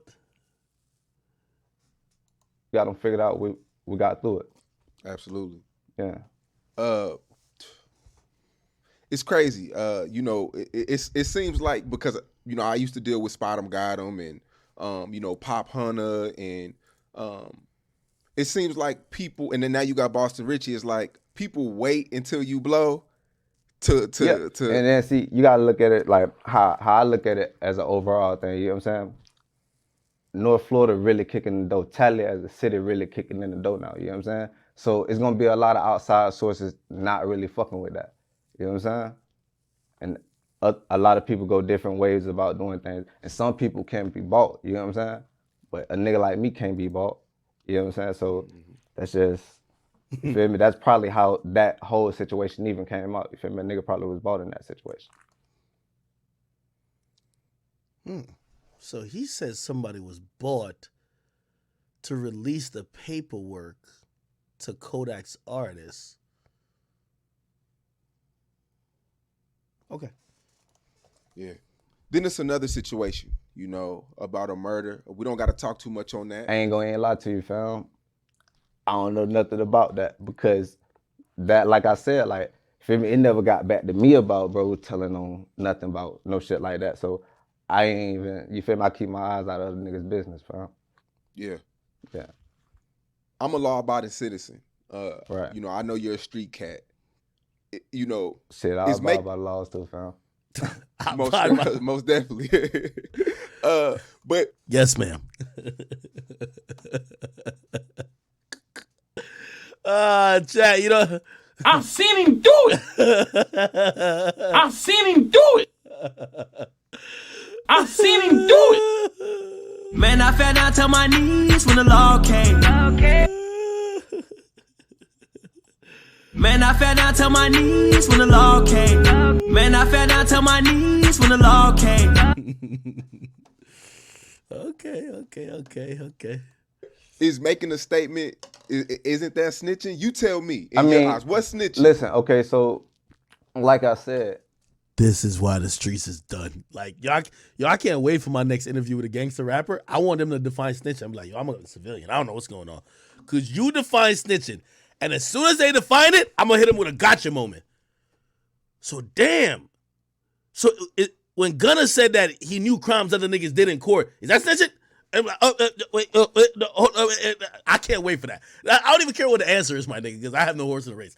I just like watching the streets being over. If a nigga make a statement and a certain, you feel me, whatever the criteria case is, he's probably snitching.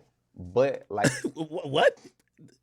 Look, if a nigga making a statement, he probably snitching. You know what Sean Cotton about to ask him, but a nigga made a statement in your case. Watch this. I said, in my situation, bro, I don't know about everybody else's situation. I know shit was misinterpreted.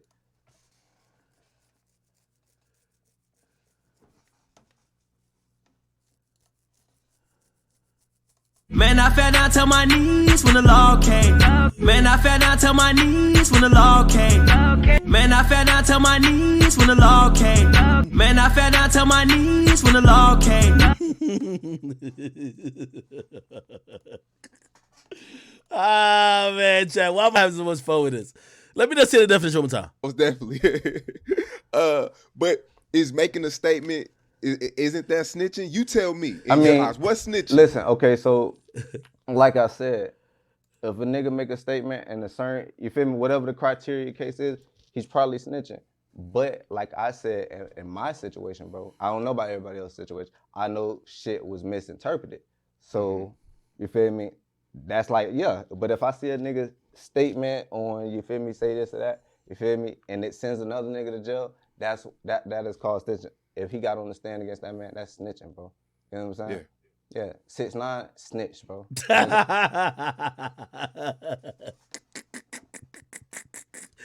Yo, this is why I can't wait to interview street niggas. You know why?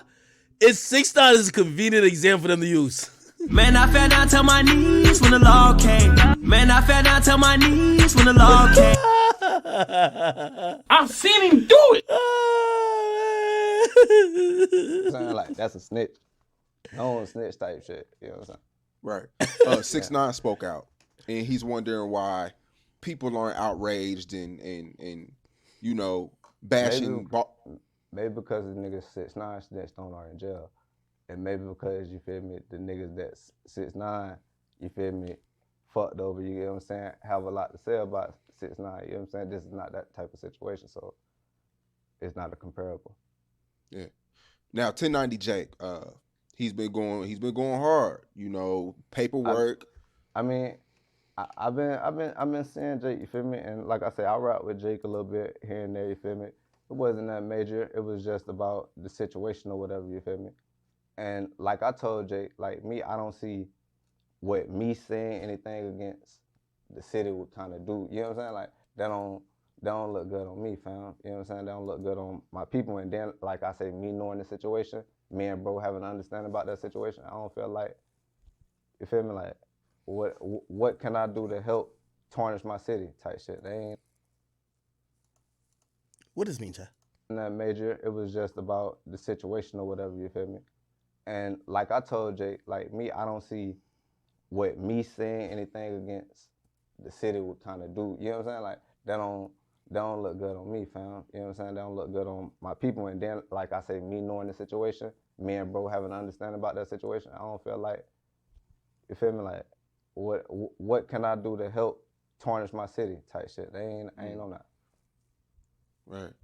What's the temperature in the hood? What they saying in the hood right now? I mean, it was a lot of mixed emotions at first, but like I said, bro, we real niggas, we brothers, bro. Brothers living in a trail zone, bro. So like, we get past shit. We done got this shit back together. At first, it was a lot of mixed emotions, though. Yeah. You feel like a lot of shit was just a miscommunication in the beginning? What do you mean by that? You talking about when it first came out? Yeah, like people. Yeah, okay, so when it first came out, like I said, bro, it was some shit that wasn't like, you know, everybody in our hood knew what was going on with me and bro's situation for sure. You know what I'm saying? So that wasn't nothing like, oh, he snitched. Nah, nobody would have accepted him back if we all felt like that about him type shit. You know what I'm saying? So, I don't know. Most deaf, man. What? All right. Anyway, in true movie fashion, who's this blonde chick that Drake is with? Anytime you see Drake with a blonde, listen, let me tell you this. I think Drake hoodwinked everybody, acting like he like black chicks and BBWs. The only chicks that Drake like are these little top-heavy chicks with blonde hair, my nigga. Trust and believe. Drake ain't putting a kid in no black chick. That's a fact, nigga. Okay? So anytime I see a chick like this take a picture with Drake, I'm like, she could be pregnant next, nigga. You never know. I don't know who this is, though. She could be pregnant next, nigga. Drake's a shifty motherfucker. All right. Anyway, what was I looking up? Anyway, apparently 1090 Jake did expose the messages between him and what do you call it again? He exposed the message between him and the guy, right? And he also said 1090 Jake leaks messages from Boston Richie co-defendant saying he didn't want to call Boston Richie a snitch to the public because he didn't want him to look like a hater. They respect money now, not solid shit. Okay, here's the messages. Let's try to read them. Let me make this a little bit bigger for y'all. Okay, so this is the guy, Instagram. His name Coley the Rich. So I guess this is Jake right here. He said, "What's up?" He said, "Yeah, I was just reaching out. I seen that little shit. I seen that little shit turn my shit up. Fam, it's a fact. Every time I go viral, it's for being solid. Just like the last case, fam." I said, so Jake said, "I'm saying, nobody in Tallahassee knew he had y'all arrested or something?" And then dude said, "Yeah. To be real, it's a lot that come with this situation. I could break it down. If you got a line to hit, kind of like a lot to type, fam." He said, "Nah, I feel you. I just didn't get how people kept it on the wraps when he told in 2 cases. Damn." And that nigga top 5 say, he said they caught my dog for 2 cases. They saying by Boston Richie's, he told in 2 cases. What the fuck? And said, "Cause they respect money now, not the solid shit. But only good come out of that shit is in real life. Those niggas treat me like a celebrity behind cameras in the city." Oh, I ain't gonna lie. This is indicting, bruh. Said, he says people respect money, not solid shit. And the only good that came out of it is that in real life, I guess he's talking about Boston Richie dudes treat him like a celebrity behind cameras in the city.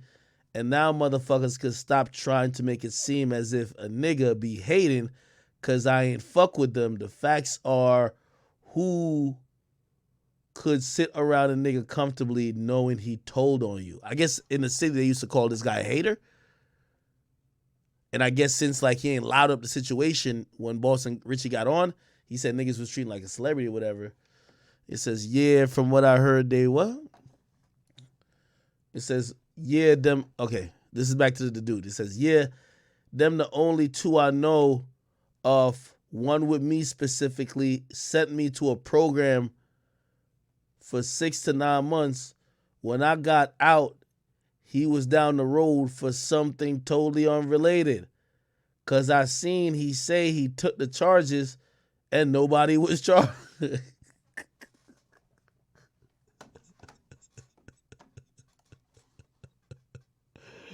Man, I fell down to my knees when the law came. Man, I fell down to my knees when the law came. He said he took the charges, but nobody got charged. I've seen him do it. Oh, man. Oh, man. So 1090J says, yeah, his people said y'all charges got dropped. I couldn't look into it because it was juvenile. He said, I never really brought the situation up publicly. Oh, I guess he's saying he got sent to a program. So I guess he ain't get sent to jail, but like, I don't know, what juvenile program, I guess? Is that jail? I don't know. Never really brought the situation up publicly because the whole hood knows the situation and shit. So we ain't want the hood looking bad as a whole. I really wear my hood on my back, man. So it was played out as what's understood don't gotta be explained type situation. The basically on some them niggas know what's up. They gonna stay over there and real ass niggas gonna stay over here. They camp just ended off popping with the rap shit first. Almost like how family problems don't leave the house. Then he said, I requested interrogation videos too. LOL, I just gotta wait a little minute for him. And he says, yeah, I want to see them. Never got to see the niggas' eyes. I guess the only conclusion we can make off of this is that the streets is over. I've been told y'all, man. Ain't no fucking street codes. Man, listen, y'all kids go to school. If you want to do crime, do it by yourself. Don't have no fucking co-defendants. Don't join gangs. It ain't no gang, nigga. You better do your shit by your goddamn self. Your best friend, your family, your father will snitch on you.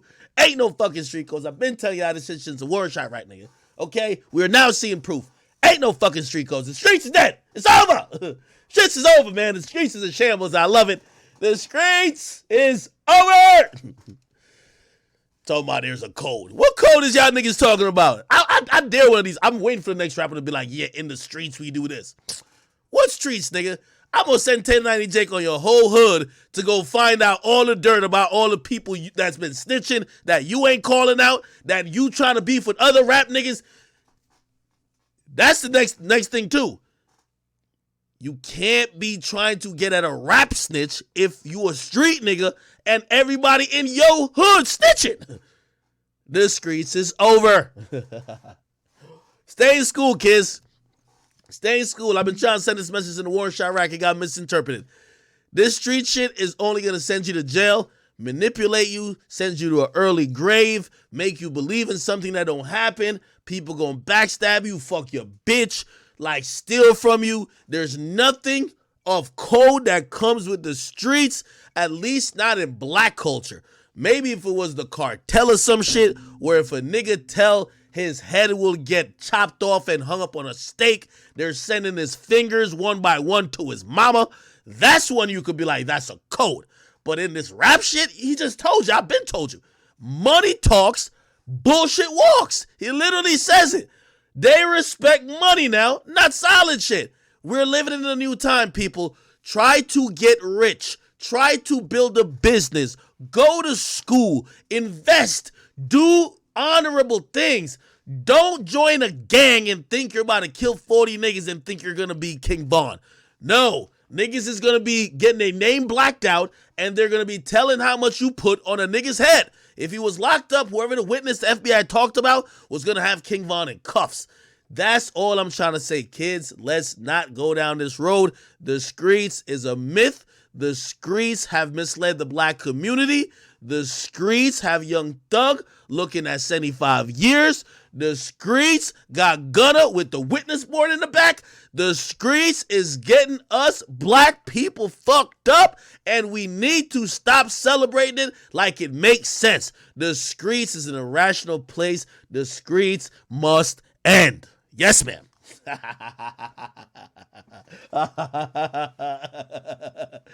Oh, man. Okay. That's all I want to say. The streets must end. Yes, ma'am. All right. There's a few more things that happen. Okay, this nigga Freddie Gibbs, man. Yo, Freddie Gibbs is asking to be jumped when he go to Atlanta. He says niggas arguing over Clubhouse who killed the most niggas on Clubhouse. Now, when you hear that this nigga is getting his ass whipped in Atlanta next, don't blame 21 Savage. This nigga been picking at a lot of people, okay? I'll just tell you that now. Okay? Okay? Man, this was kind of sad. I think there was a video to this, too. Let me see. Cardi B. Offset take off. Let me see. I think there's an audio of it. Let me see.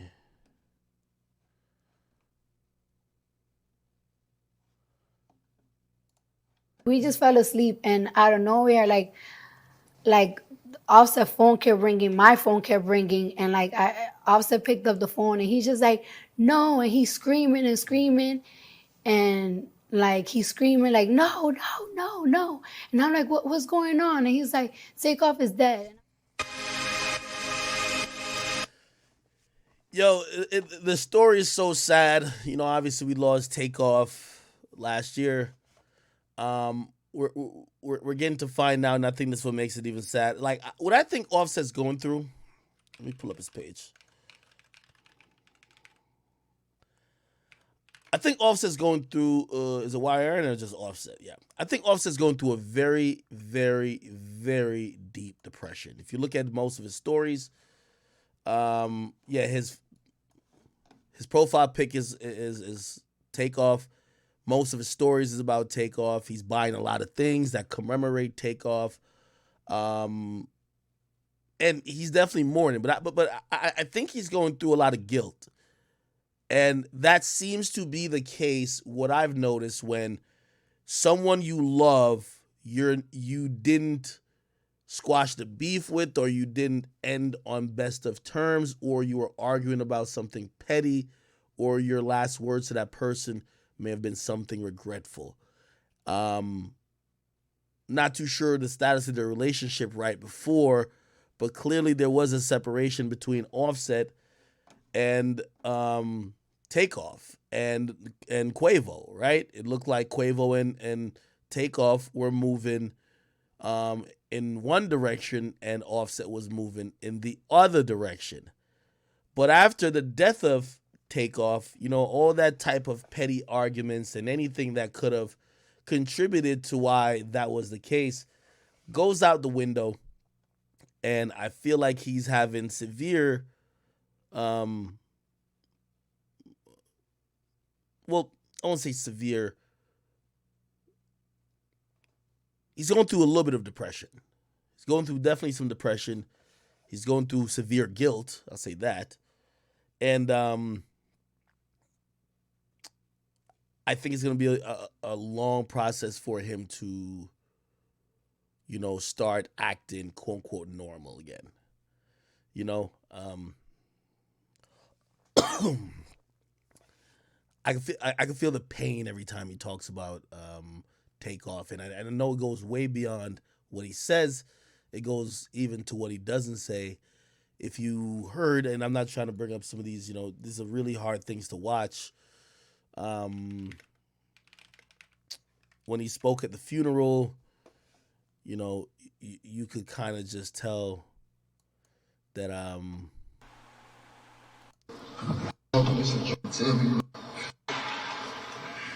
change the culture of music forever. You could tell there's a lot of grief and a lot of hurt and a lot of pain. And I think Cardi B was talking about how she's dealing with her husband who's going through loss and mourning. And I think that's tough, you know? By the way, anything I'm saying about Offset does not even go to imagine how Quavo might feel. I could imagine Quavo probably feels his own guilt as well. Hey, y'all at an event, Quavo's the one rolling dice. You get what I mean? He's the one rolling dice. Offset's just chilling. You know? Quavo's the one arguing. No, not Offset. I mean, Takeoff is just chilling. Quavo's the one arguing. Takeoff is just chilling. So I know both of those men are going through it, and I definitely send my sympathy and my condolences to Offset and Quavo to Takeoff's mom. to the entire QC family. This is tough. It's tough. It's tough. Yeah, I won't even play this full thing. It's kind of like, it's pretty emotional. All right, you guys can watch it if you want, but that was Offset speaking at Takeoff's funeral. All right. What else did I want to get into? There's a few other things, I believe.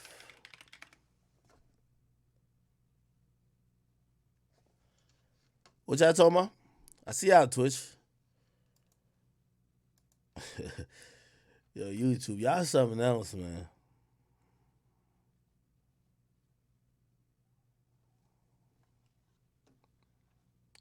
Okay. This is Tory's new lawyer. Let's listen to what he got to say. If you don't know, Tory Lanez is locked up. He was found guilty on all 3 charges. The first charge is aggravated assault with a semi-automatic weapon. The second is negligently discharging a weapon, and then the third is possession of a weapon. Okay, he could be sentenced up to 22 years if everything is done consecutively, which unless he was just acting like a complete idiot, whether in court or, probably leading up to court or maybe just in the moment. It's rare that a judge would give consecutive sentence for those punishments. So it's probably going to be concurrent. The longest one is about 10 to 11 years, which means that he should serve below 10 to 11. From what I hear, his criminal record isn't like crazy, so he shouldn't, and he's not a felon, supposedly. He shouldn't be serving anything above around 50 to 60% of that time. So if you think about 11 years, around 5 to 6 is about average. They did go to trial though. It might be 7, but I think everyone expects a 5-year sentence. What's going to happen is that he's going to get sentenced on the last day, I believe is the 28th of February, but really his attorneys are planning a appeal and hoping to get an appeal hearing to try to have a consideration of throwing out that verdict and granting him a new trial. Okay, so if he wins this appeal, it wouldn't be to release him. Well, he might get out of jail, but it wouldn't be to necessarily make him not guilty. He would just get a new trial. So this is what the appeal is for. This is one of his new lawyers, and I'll put him on. So he's really, to his credit, he's listening to his lawyers.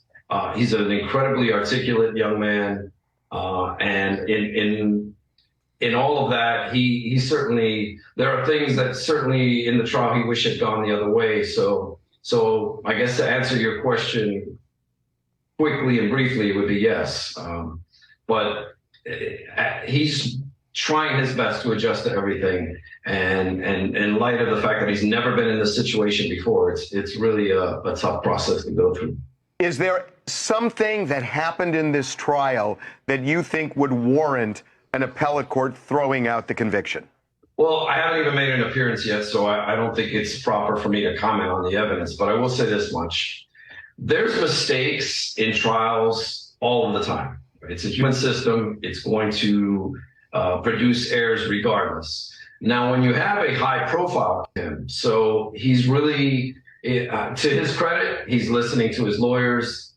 He's an incredibly articulate young man.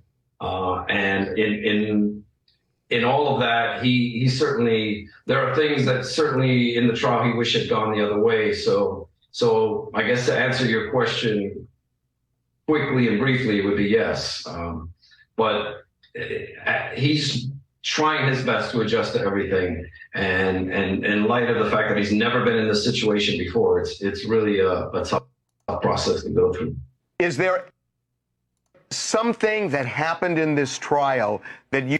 Did I play it twice? You think would... Oh, next slide. Case. There's a lot more things to worry about. A lot more things for the judiciary to worry about, a lot more things for the defense lawyers to worry about, a lot more things for the prosecution to worry about. So all players are now playing with additional work and need to be protecting those safeguards to ensure that there's a fair trial to begin with. And I have to tell you, 9 out of 10 times we get it wrong. So I would say that there's probably a significant chance that there are numerous errors that are within the system and within this case that should be explored and see if perhaps the results would have been different should it gone the other way. There's a lot more things. Okay. I'll give my opinion on what I think is gonna happen. I don't think. Unfortunately, I'm being very honest. I don't think Tory's gonna get the appeal here. I do think he might have grounds on a couple of things. I do believe that recording from Kelsey should have not been allowed to be played. I think that was done egregiously, and definitely that was probably the fucking nail in the coffin for Tory Lanez, which obviously hurt him a lot. Kelsey's testimony helped him. It was on the record. It was in open court, and they played something that came from a meeting with the prosecutors that wasn't in open court. And I think they have a good argument to say that should have been suppressed. Also, I don't know if they could do anything about contradicting testimony though. For example, their own witness that they brought up on the stand, their own witness basically, unless their own witness talked to them later and be like, yo, I was pressured to say that. I don't know if they have much grounds there. If someone is giving their testimony and their testimony just doesn't make sense, maybe the guy just wasn't a reliable witness. Maybe it was late. Maybe the guy was drunk. Maybe the guy didn't see nothing. Maybe his memory's bad. What he testifies is what he testifies. I don't think necessarily they could be like, no, well, they don't have anything where he swore that that's what happened, like with Kelsey. So that kind of hurts him. Also, here's the reason why I don't think he's gonna get a retrial through appeal. I actually feel like the state of California does not want this saga continuing. I think the outcome that was given by the jury is something that's more with their values, and to follow through with an appeal only prolongs and complicates things. And in those last 2 years that case lasted, it was fucking hell for not only the DA, but of course state and court resources in dealing with such a high profile case like that. You get what I mean? So I think unless there's some significant fuck ups, I don't think they're going to be given an appeal, honestly. I think obviously this is a very important step, because after this particular appeal, what's going to happen is that usually he'll get sentenced. They could appeal again to a higher court, but it's going to pretty much matter what type of grounds do they believe, what grounds was there, I can't, not that they should have argued it in court, but I can't think of anything beyond the Kelsey thing. To compare it to a case that I kind of was very interested in, because he's my favorite artist, Vybz Kartel. When he went to jail, to appeal his case, he's basically saying, well, the majority of the evidence came from my phone. My phone, according to when we got my phone through discovery, it was tampered with. People went into it. Niggas was opening it, turning it on, doing all type of stuff with it. How do we know that the evidence extracted later on, after people was doing all type of stuff unauthorized, wasn't doctored and fabricated? That's a grounds, right? But with this Tory case, is other than trying to strike certain type of audio that were played, what could they really say? And I don't know if this is, and I'm not an attorney, I don't know if they could just tell the judge, hey, listen, we had the driver and the driver was down to testify, and we want a retrial because the driver wants to testify, and the driver is an eyewitness, and the driver is going to say, I didn't do it.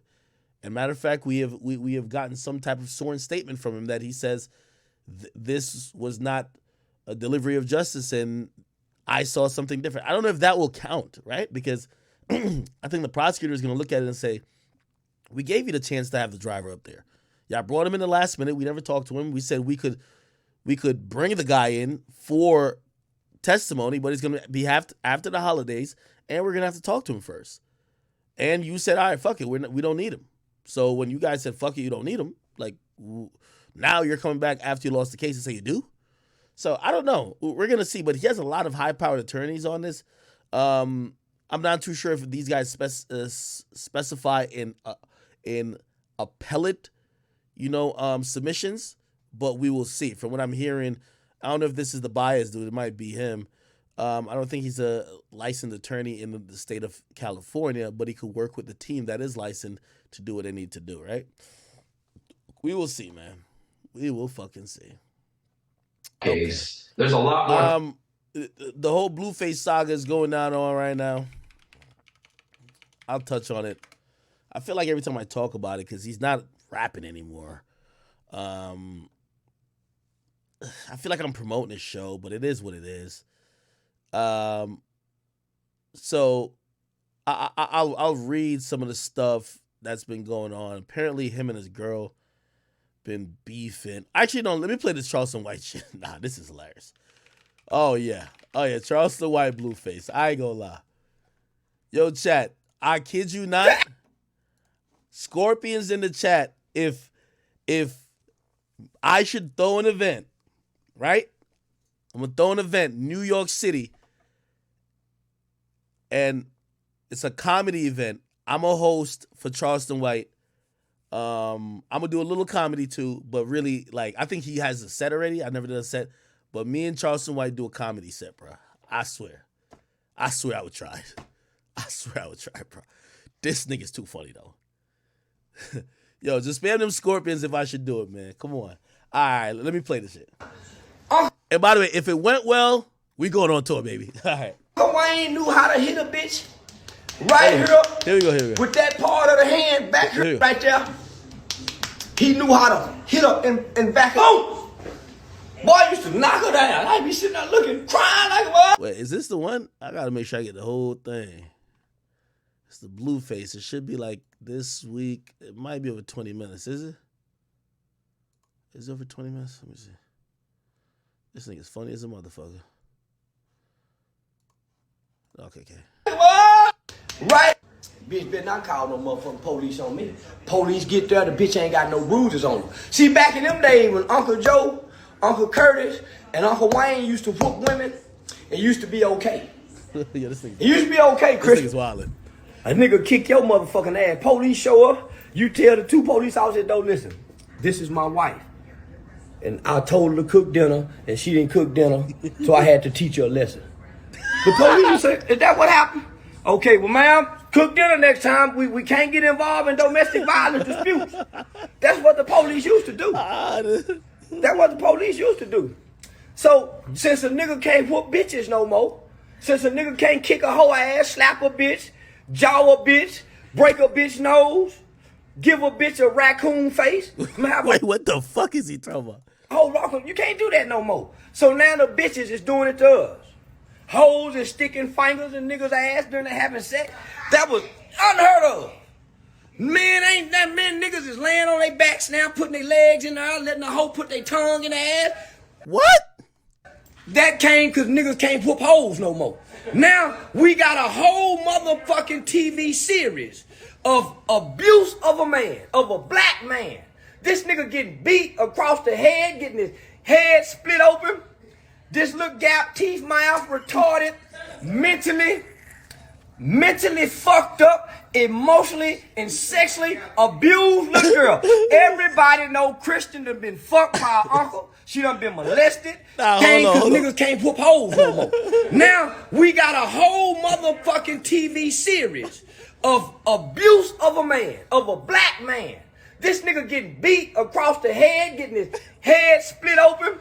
No. This little gap, teeth, mouth, retarded, mentally.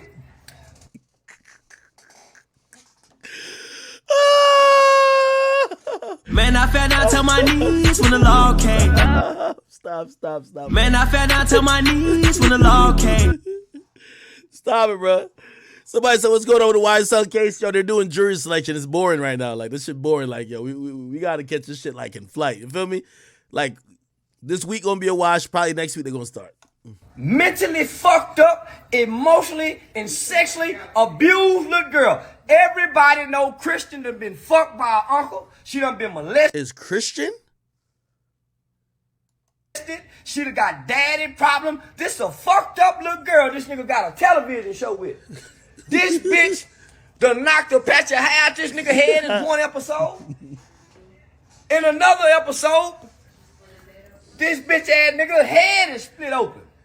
And the bitch is vacuuming glass out the back of his head. And put tape on the nigga. His mama saying, let me stick to this, the bitch just jumping on the boy. Then the bitch get on a podcast and said, yeah, I done killed 4 babies. I done had 4 abortions. I just kill them. Say, y'all listen. Y'all ain't gonna shame this bitch. Man, listen, I'm just asking Blueface. Man, go to jail for whooping that hoe. What? You in the jail, you shooting in a motherfucking crowd at a club. Them people ain't done nothing to you. Nigga, but you got your bitch ass on television. And ain't he a crip or something? Is this what happened to celebrity niggas? Nigga, you better go get a white girl. You better go get a white bitch or a Mexican or one of them Kardashian kind of Armenian bitches. But getting a broke woman, a nigga bitch like that, and they got a television show, y'all. Who done gave these niggas a television show so we can watch this nigga get abused? We watching a nigga get abused. Male domestic violence. Where's the outrage? If he was whooping her, blacking her eyes, splitting her heads open, they wouldn't have gave that boy no television show. So this is what I mean by some hoes need they ass whooped and they pussy took. Nah, I don't agree with that part. I advocate rape for a bitch like this. Nah, you wildin'. I said some hoes need they motherfucking ass whooped and they pussy took. Nah, you tweaking on that one now. Make them run to God afterward. That little bitch, I don't even think God can do nothing with a bitch like that. That hoe got to rot in hell. A bitch like Christian, whatever that hoe is, with a gap teeth mouth, she like sucking pussy, she like sucking dick. That bitch need to be in a mental asylum. She don't know what she want to do with life. Hoe done killed babies. Hoe jumping on board. Man, who go date this hoe afterward but a bull dagger bitch? She need a bull dagger. She need one of them bull. Need a what? A bull what? What the fuck you talking about? She like sucking pussy. She like sucking dick. That bitch need to be in a mental asylum. She don't know what she want to do with life. Hoe done killed babies. Hoe jumping on board. Man, who go date this hoe afterward but a bull dagger bitch? She need a bull dagger. She need one of them bull dagging bitches that'll jump on her motherfucking ass every day like an angry nigga. That was that bitch. She don't need Blueface. I used to didn't like you, nigga. Yo, why you say like that? Yo, by the way, man, we texted recently. I'm gonna read part of the text that he said, and I actually really respect. I really respect what he said. So he told me, he said, "Yo, I had a show at the Showboat Hotel." He said I sold out 900 seats at $50, and VIP was, I don't know if I should be saying this, but if VIP was $75, y'all niggas do the fucking math, okay? 900 seats, $50, and VIP. Damn, hold on, I'm pocket watch like a motherfucker, you know me. That boy Charleston getting to that. Skrilla! My boy. Let me see. You know me, I'm on that shit. By the way, he be telling niggas how much he got in his Cash App, so I'm not like outing him or nothing like that. You feel me? Let me see. Said 900 seats times $50. Damn, that's 45 bands. And let's say he had like, I don't know, 5,000. Yeah, he probably made 50,000 gross. So he's walking away. He should walk away with at least 25, 30. Yeah. And if he did meet and greet, he could walk away with 35. That's not bad at all. 900 people? That's crazy. That's good. That's dope. He said a show. He said, I'm on my way to, I won't tell you where. He said, me, Sean Cotton, AI, the mayor, blah, blah. They're partnering up to do some stuff. Well, that's cool. So I said to him, I said, yo, comedy is selling out for you, man. That's amazing. I told you, man. I told you had a knack at it. Yo, I'm inspired. I'm going to just give people their props. I said, I told you I had a knack for that shit, man. I said, I knew it from I saw your delivery from day one. I said, forget all that YouTube shit. because they're gonna take most of your shit down because you're inflammatory. But that's like once you get a show and you got that circuit where you know you could hit and you could tour, you gonna be great, my nigga. And he said, now listen, my guy. He said, I have a lot of admiration and respect for you, my nigga. He said, I'm really taking it serious. I'm studying the craft. And blah, blah. No need to read the rest of it. Salute to Charleston White for that. Salute to Charleston White. Anyway, yo, his delivery, yo, look how he look in the camera. He said, nigga, I used to not like you. This hoe jumping on board, man. Who go date this hoe afterward but a bull dagger bitch? She need a bull dagger. She need one of them bull dagging bitches that'll jump on her motherfucking ass every day like an angry nigga. How was that bitch? She don't need blue face. I used to didn't like you, nigga. And I still don't like you. I don't know how the fuck you gonna get up here talking tough. You wanna fight your brother. You disrespecting your mama, but you won't do nothing to this bitch. Nigga, I done seen videos of you even disrespecting your son, nigga. Your mama, nigga. You wanna fight your brother. Go back and jump on her daddy. Every time that bitch whoop you, go whoop her daddy. Every time that bitch whoop you, whoop her daddy since her daddy can't whoop you. That's how you do it. That's how you get that bitch. No, don't whoop her daddy. I kill that hoe. No, a bitch, man, please. A nigga can't black both my eye, let alone a bitch. Say, bitch, pimping is a non-contact sport. By the way, this is all jokes. This is jokes, people. This is all jokes. This is all jokes. Bitch, I ain't to be touched. What I'm gonna tell a hoe. Bitch, pimping is a non-contact motherfucker sport. Bitch, you touch me, I know what to do to you. Uncle Wayne taught us how to whoop hoes. That's what happened. You niggas don't know how to whoop a bitch, and you niggas don't know how to steal pussy. Whoop the bitch. Whoop the bitch. He deserve it, Dewberry? He deserve an ass whooping like that? He was created. Oh, he created the bitch. Well, beat the bitch. Nigga, you going to jail for shooting people. Beat that bitch. Show us how to handle a hoe like her. Show these little boys, since she's showing little girls what to do to boys, show little boys what to do to a bitch like this hoe. Man, listen. This is just jokes, people. Do not listen to this advice. I don't want none of my black listeners, black boys and black men to be in jail. We live in this world. Listen, just bob and weave and run. Bob, weave, run. Bob, weave, run. All your fists up and hit her on. You can shout now, but even shouting, they'll be like you're verbally abused. So you just gotta bob weave. Top her head. This is what you possibly can do to her. Cause brain damage. Boom. Oh, bitch, don't hit her like this because you'll put knots on her head. If you hit her with this side of your motherfucking fist, boom, in the forehead. Boom, jam her neck. Come to the boom. Hit that bitch with the won't no bruises be on the cranium. It ain't no motherfucking test that they can say, well, he hit me in my head, but I didn't touch her, I swear to God. And when you go to court, she won't have no evidence that you've been hitting her. They called it in the 1980s. Uncle Wayne used to call it Donkey Konging bitches. Yo, whoever he told about Uncle Wayne was an abusive motherfucker, bro. Yo, this nigga just hilarious, bro. Do to a bitch like this hoe. Man, listen. If you ball your fist up and hit her on top of her head, this is what you possibly can do to her. Don't do this. Cause brain damage. Boom. Oh, bitch, don't hit her like this because you'll put knots on her head. If you hit her with this side of your motherfucking fist, boom, in the forehead.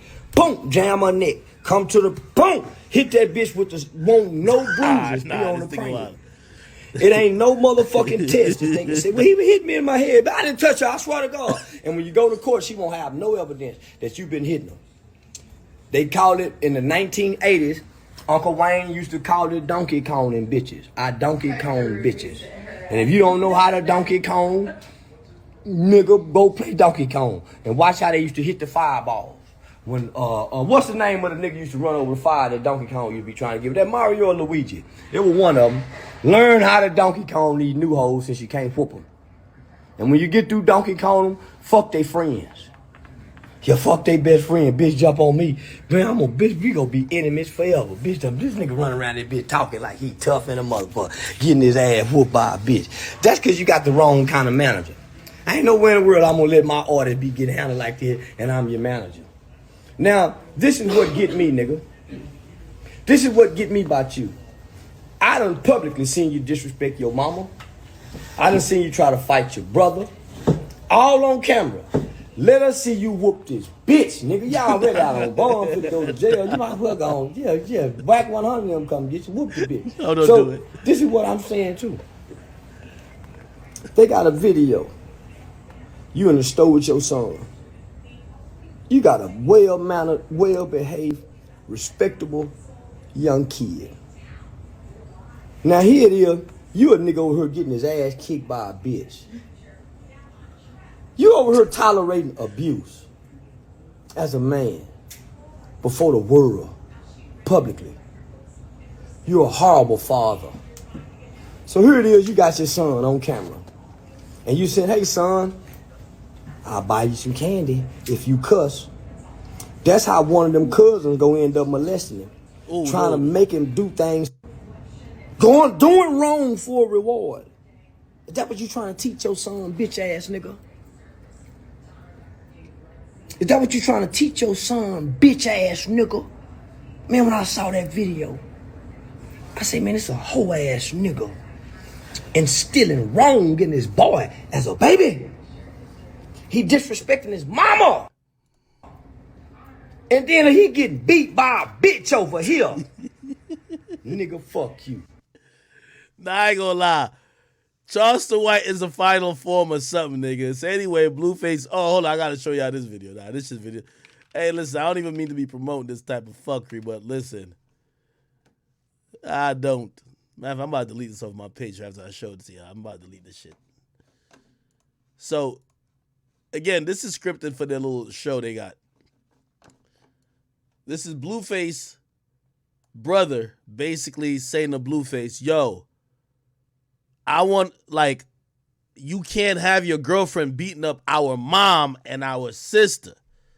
So basically she's saying to Blueface's girl, Christian, yo, I want to fight your brothers. Where your brothers at that I could fight them?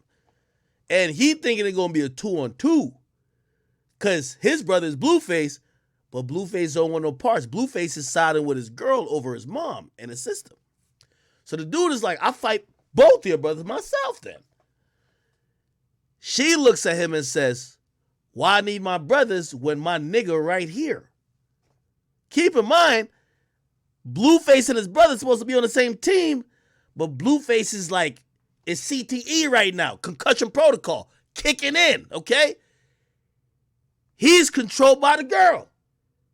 So he not realizing his brother's fighting for his mom and his sister's honor. His brother's trying to fight for the family name. He starts squaring up with his own brother. You couldn't write this type of shit. I shot the driver. Would you be mad at me? Story, because this nigga just I'm sure she would be. I'm sure she would want to get her brother to fight. What are y'all talking about? I guarantee. We can do that. We can do 2-on-2, bro. We can do it. See, you say 2-on-2. You think it's going to be him and Blueface versus their brothers. I'll fight both your brothers. Oh, my mom. What's happening? Fuck my brothers. I got my nigga right here. He said, "Fuck my brothers. I got my nigga right here." This is why you got to break up with girls like this. She done threw her boyfriend into a fight with his own family. And now, if he don't fight his own family, you know he not getting no pussy tonight, right? You know he definitely not getting no pussy for the night, right? And you know he about to get another concussion, right? So he look at his face like, wait, no, that's my family. Wait, look. Fuck my nigga. Let's go. Your nigga don't want to fight. He's trying to say, no, everybody chill. But look, the CTE's kicking in. The eyes keep getting low. It's CTEs. It's crazy. Your nigga don't want to fight. Man, we done already boxed. You done already tried all that shit. Come on. And I fought you with my left, my nigga. Name the time and place, bro. Wherever, whenever, however, bro, I'll beat you the fuck up. They're fucking brothers. The mom here, the sister here, and the girl who's caused all this malarkey is over here on the right. You can't script this shit. Come on. All right, people. Anyway, Blueface, you know, he's been getting a lot of pressure recently, and he wanted to show people he's getting money. So he posted his OnlyFans. Now, I don't know what he does on OnlyFans. I think the fighting stuff with his girl is on OnlyFans. I think this is all OnlyFans. I think he does some Blue Girls Club stuff on there too. So he showed something that his gross, and I don't know if this is forever, right? Or it's for the last year. It looked like for the most part, other than December, he's been averaging around 30,000. So it's kind of unlikely, right? It's unlikely that this is for a year. All I'm going to just say, even if this is for a year, if this nigga is cooning for this amount of money, I'm fucking bewildered. I'm fucking bewildered, my nigga.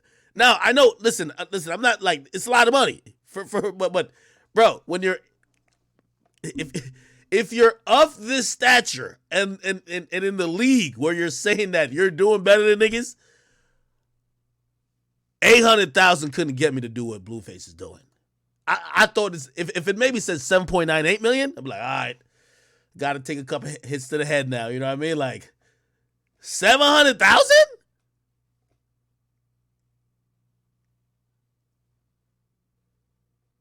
But whatever. I digress.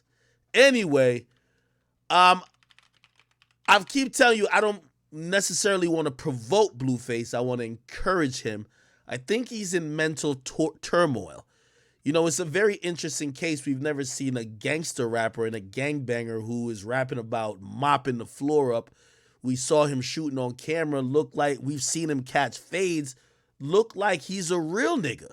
We've never seen someone being mentally manipulated and mentally abused, then it led to physical abuse, especially by a woman.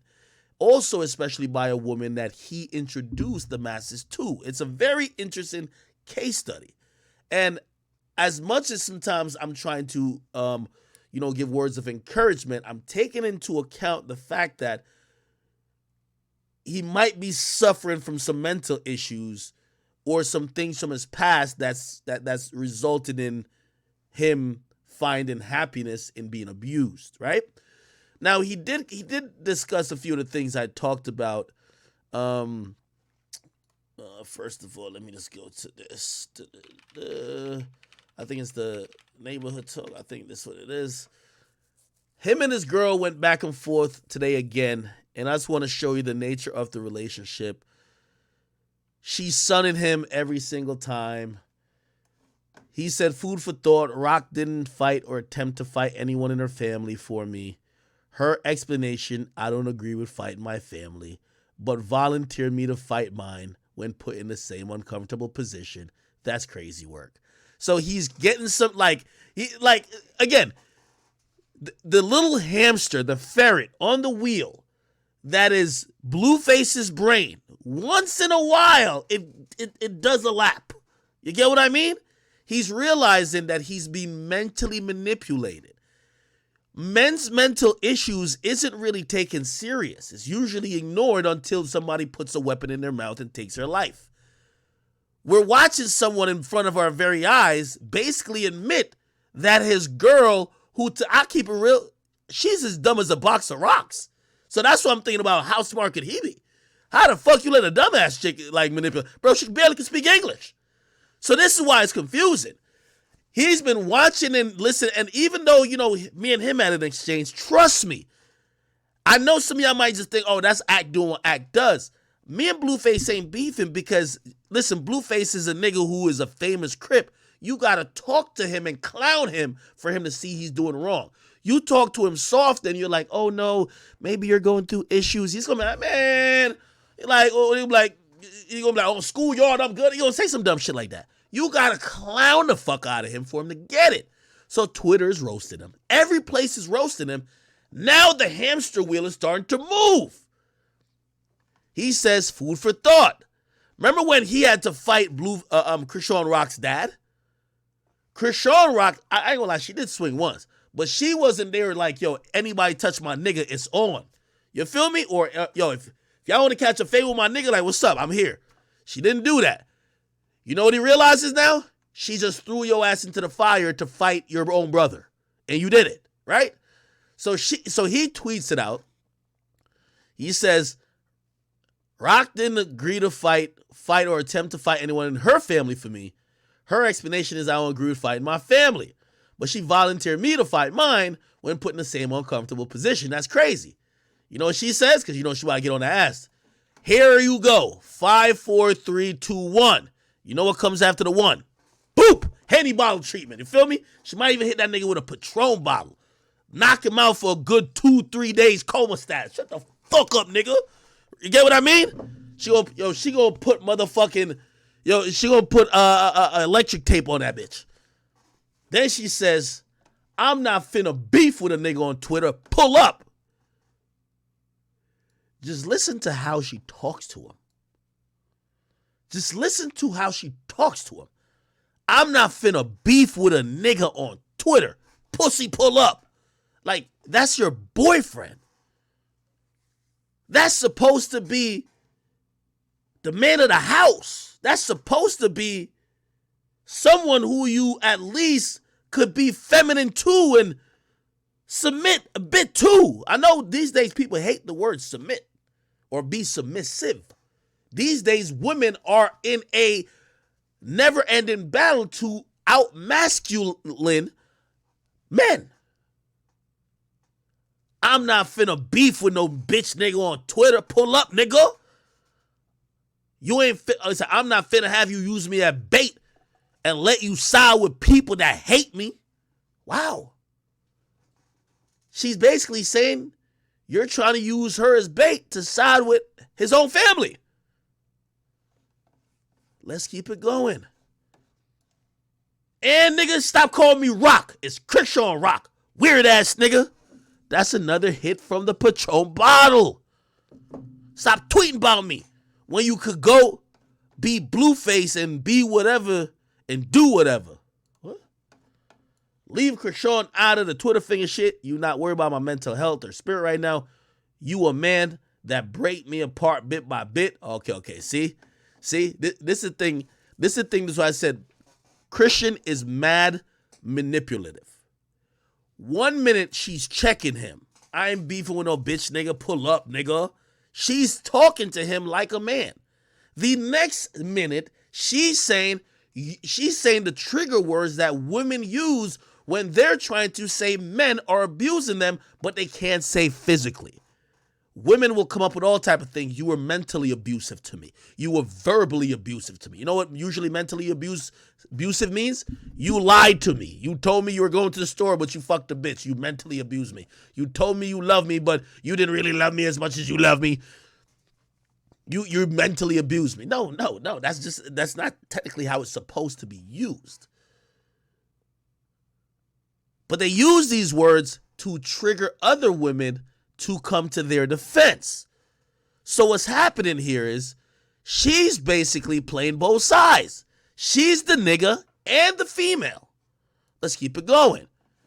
Then she knows that he's getting killed and she just checked him. So you know what?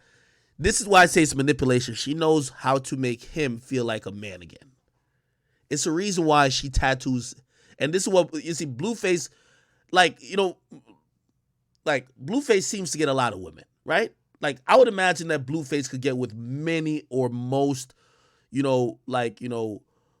single women who aren't popular, right? Who probably would love to date a rapper or someone with popularity. I would assume he could, right? This is a sign of manipulation, and you guys might not understand it, but this is. When women often ask to tattoo your name, usually men think that's a sign of their control and power. However, women usually see that as a band-aid and almost like a promise ring and almost a commitment. Now, they usually judge off your reaction. When they see how happy you are that she got a fake tooth with the picture of you on the tooth, she knew she had you in the palm of her hand. Bro, at the end of the day, look, 6ix9ine's ex-girl tattooed him like 5 times. Bro, she back in the club getting other niggas. She covered all that shit up. You can't find one 6ix9ine tattoo on her. All that shit covered up. When Christian Rock is done whoring out Blueface for everything he's worth, and she's gonna milk him dry of every clout token and clout juice she can. She's going to move on. She's going to cover up every tattoo, and she's going to get in her feminine behavior for another nigga. Trust and believe. Every time she tattoos him, Blueface is a wannabe narcissist. He wants somebody to look at him like he's God. So when no matter what's happening, he ignores the mental abuse to look at her tattooing him, his face on her neck, to say, well, that's a sign that I own her, that she looks up to me, that she thinks I'm king, I'm God. Look how they talk to each other when they're talking. She talks to him like a stripper talks to a John. Daddy. They use words, daddy. Words that kind of symbolize power. Blueface, who's a nigga who I really think could get bitches, is falling for the basic tricks. Yeah, she got 8 tattoos of you. Now you think, and I'm going to tell you the tattoo psychology too. Blueface is thinking, because now he's addicted to the feeling that he has complete control over a woman when he really doesn't. Women are the best with that. Women are the best with convincing you that you have all the control, but actually they do. That's what they always say. In most marriages, men get into thinking that they're the boss, but you know what they come out with saying? Happy wife, happy life. Because when the woman ain't happy, you ain't happy. And you get to start realizing if your happiness is tied to her happiness, you forget about yourself and you just make her happy. So that's what I'm trying to say. This is manipulation at an all-time high. The craziest thing is I think she's younger than Blueface. The craziest thing is that, like, I think a lot of people kind of look at her and look at her behavior and be like, damn, I could understand, like, if we're talking about the baddest chick on earth, like, you know what I mean? Like, you know that one girl, like, everybody have in their mind, be like, yo, well, if I get with her, man, I'm gonna fuck what she's saying. I'm staying. But then I have to bring in the other aspect. Blueface says he lost his passion for making music. His passion lies elsewhere. Krishan Rock has now realized that her leverage is also coming. And by the way, here's the thing. It won't last forever. At the end of the day, more people, and you know, her audience is women. Women are watching the show. It's not men, it's women. Women keep liking Krishan Rock. Men keep hating. But fuck the men, because we're not buying nothing she's going to do. Men keep feeling bad or just kind of losing respect for Blueface, but men ain't buying nothing that Blueface doing anyway. The women, they don't respect Blueface at all. And they don't feel bad for Blueface at all. You know why? Women are looking at this situation as a microcosm of, that's how I wish I could treat my nigga. I could treat him like my fucking dog in the cage. That's how women are looking at it. Yes, bitch. Yes, queen. Fuck him up. Fuck him up. Fuck that nigga up. Fuck that nigga up. That's one thing about my sis. She always gonna get back. Dumb shit like that. So here's the manipulation tactic that keeps Blueface in line. Because Blueface, I believe, is he's mentally fighting with himself. He's having epiphanies on the timeline, my nigga. He's mentally fighting with himself. What keeps him in line is because she's reverse pimping. She's making him feel like a pimp. Let me tell you how. Keep in mind, the money coming in for the majority, by the way, I guarantee Blueface probably made $800,000 in 2 years off of his Blue Girls Club or whatever it is. I guarantee that Krishan Rock makes $1 million off of that reality show. And it's going to her. The show, people are tuning into the show. This is how she gets him, and this is reverse pimping almost. She makes him feel like he's in a power of authority. Look how she writes this tweet. We get money. She makes it sound like, while I build my career and you destroy yours, the money that comes in, because, you know, women, a lot of women, if they're smart, they'll share their resources, because women don't really give a fuck about money like that. Like, men use that as like a source of power. Women use that as a sign of independence, right? Look at this. She keeps him like a fish on the hook when he's emotionally getting there by saying, We're getting money. She's making him feel like, oh, baby, you know you're pimping me out. That's not what's going on. Bruh, she's 3 times smarter than Blueface. We getting money, and I'm locked in with you. Every penny I make. Do you see that? She's now making him feel good like the pimp. Baby, don't listen to these people. Don't let them get in your head. Remember, you're pimping. Like, you're the guy. You're pimping. Like, you're pimping me. Like, yo, every money I bring is coming home to you, daddy.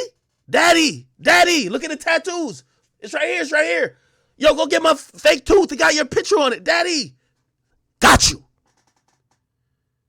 Got that boy back in line. Now he walking back around the house, chest poked out. Confidence is back now. That's how you get his confidence back. How much you want to bet?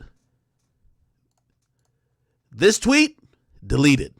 How much you want to bet? She said the right thing. Baby. This is how most of us men wish we could talk to women. Baby, don't trip. Like, the money I'm making is for us. Like, yo, who cares if I did some dumb shit over here or I hit somebody. Well, as a man, you better not hit no woman. But you could have sweet talk him with the money. Here we go. Look, the last thing I need you is crashing out on the socials knowing we broken up. You subbing knowing we ain't our best selves. Oh, she's good. She's a manipulator. I like this. Okay, let's go to his timeline. Did he keep that up? Oh, okay, he did keep it up. Okay. Yo, look how many fucking retweets on this bitch. It's like people are green. Look at this shit.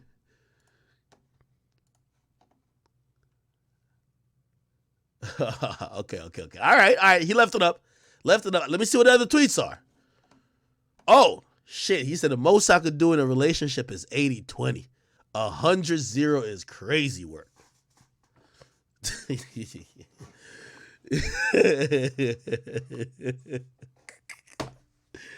Yo, Blueface, man. Yo, we like, you know what's crazy though?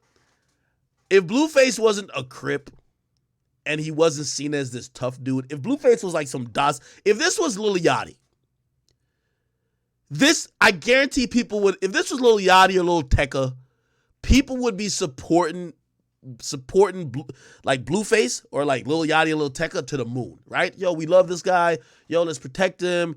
But your image wasn't a docile, non-problematic, non-violent, like type of guy. Your whole persona that you sold was that you're a gangster. We see how gangsters move. Did you see Lil Reese having his chick punch up on him? That nigga gave one 300 round combination, nigga. It's been a wrap, nigga. The most Lil Reese girl do with him is probably be like, yo, I'm gonna text you, babe. I'm gonna text you. I'm gonna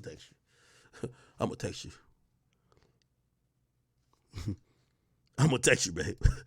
Somebody said react to what?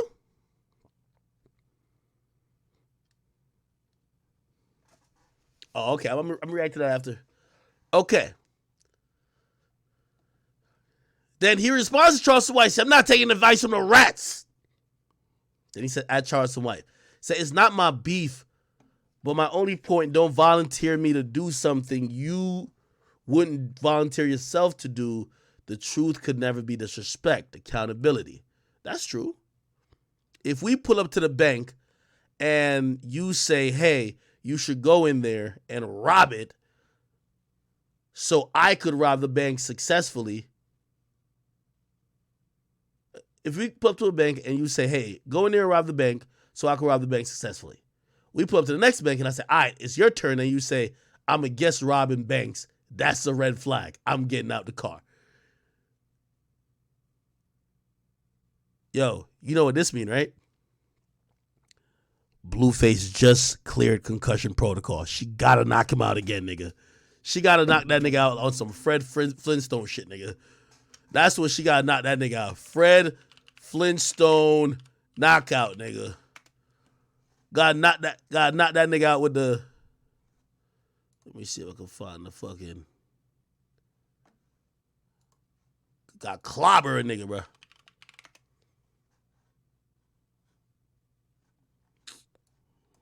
Oh man, I can't find this shit. I ain't even gonna play. They're gonna copyright me. I ain't even gonna play it. Yeah, she gotta knock him up. Yeah, that nigga coming to his senses. Nah, fuck all that. Yo, Christian, your manipulative ways and your brainwashing is about to get exposed. You gotta knock that nigga out again. You got to knock him out again, bro. His head is clear and he thinking too straight. Nah, get that out of here, okay? Okay, all right. Anyway, Person Blueface. Let me see if there was anything else on this shit about it.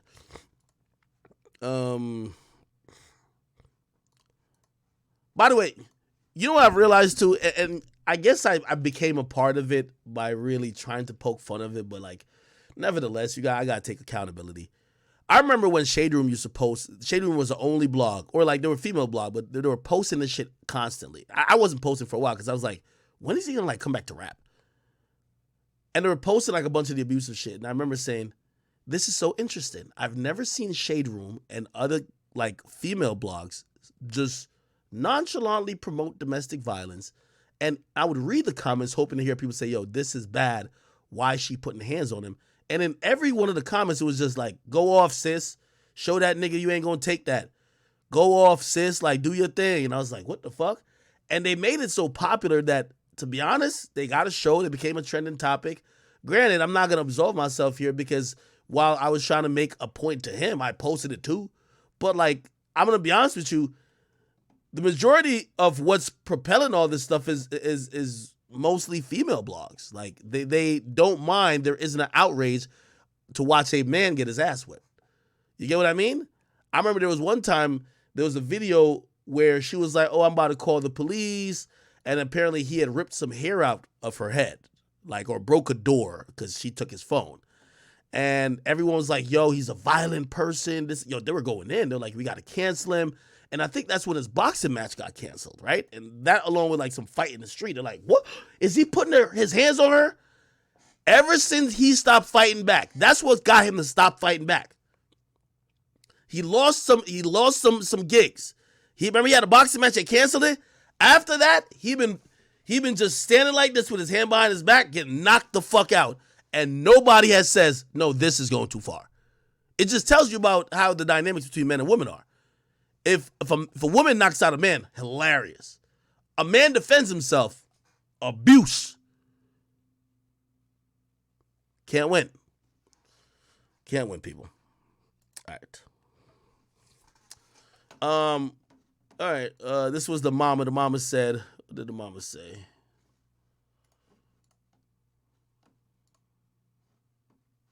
Oh, they took it down, I think. Did they take it out? I think they did. Yeah, they took it down. Let me see if Shade Room got it up.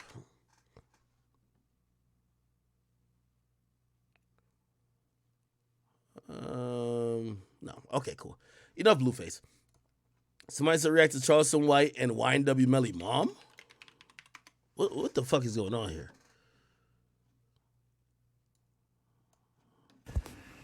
Do anybody know a rapping nigga? He's supposed to be a killer.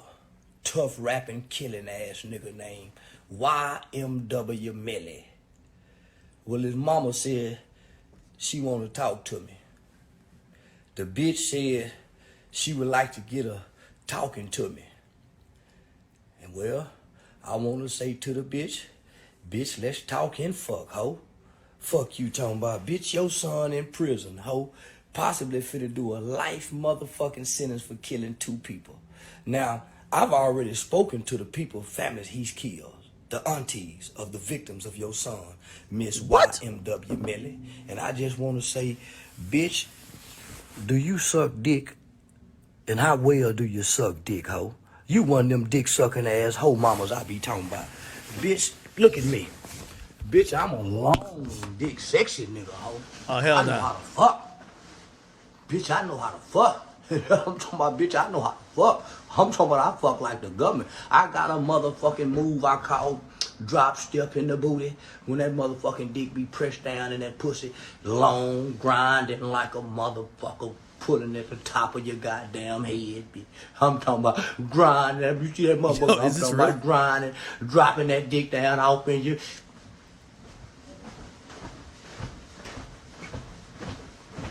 Don't let him out. Gonna be paid to pay attention to a hoe. Bitch, you a hoe. With a son with 2 murders on his goddamn back. Them white folk go hang him. You hear me?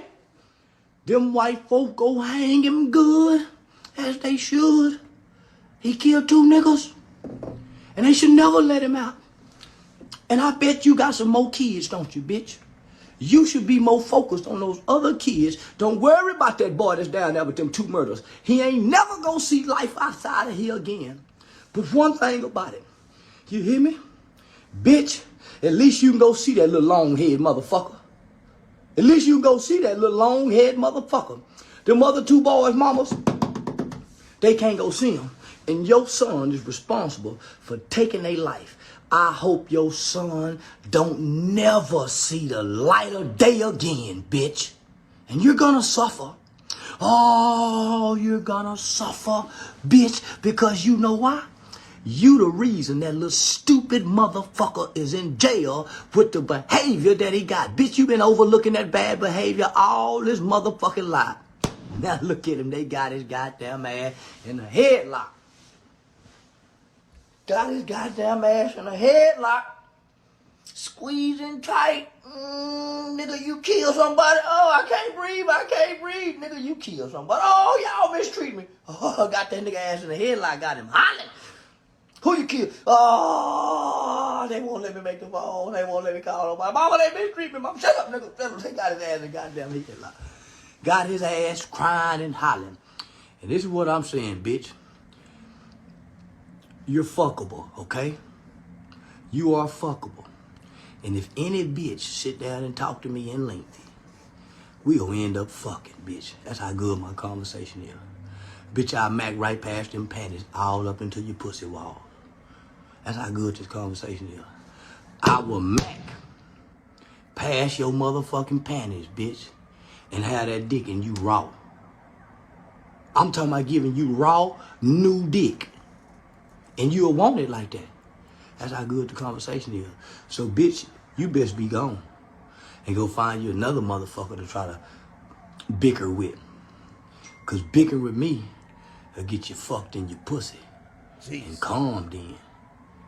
Thumb in your ass. So thumb swiftly and expeditiously in your mouth, bitch. Still struggling to pay your bill. Yeah, your dumb ass son, he ain't gonna ever get out of jail. They don't give him life. I hope they give him the death penalty. And we can watch his ass get executed some motherfucking while and kill 2 good black folk. Dumb motherfucker. Yeah, I hope they give his goddamn ass the lethal injection of the motherfucking terror. I'm talking about it and give it to him quickly and swiftly and expeditiously, as Tip would say. Yeah, expeditiously kill this nigga with the law. Yeah. Your kids should be embarrassed to be yours. You lying to me? Ain't no motherfucking kids embarrassed by no daddy like this here nigga that can fuck like this. Nah, stop it. Nah, I gotta get this on my screen. Nah, this is too much.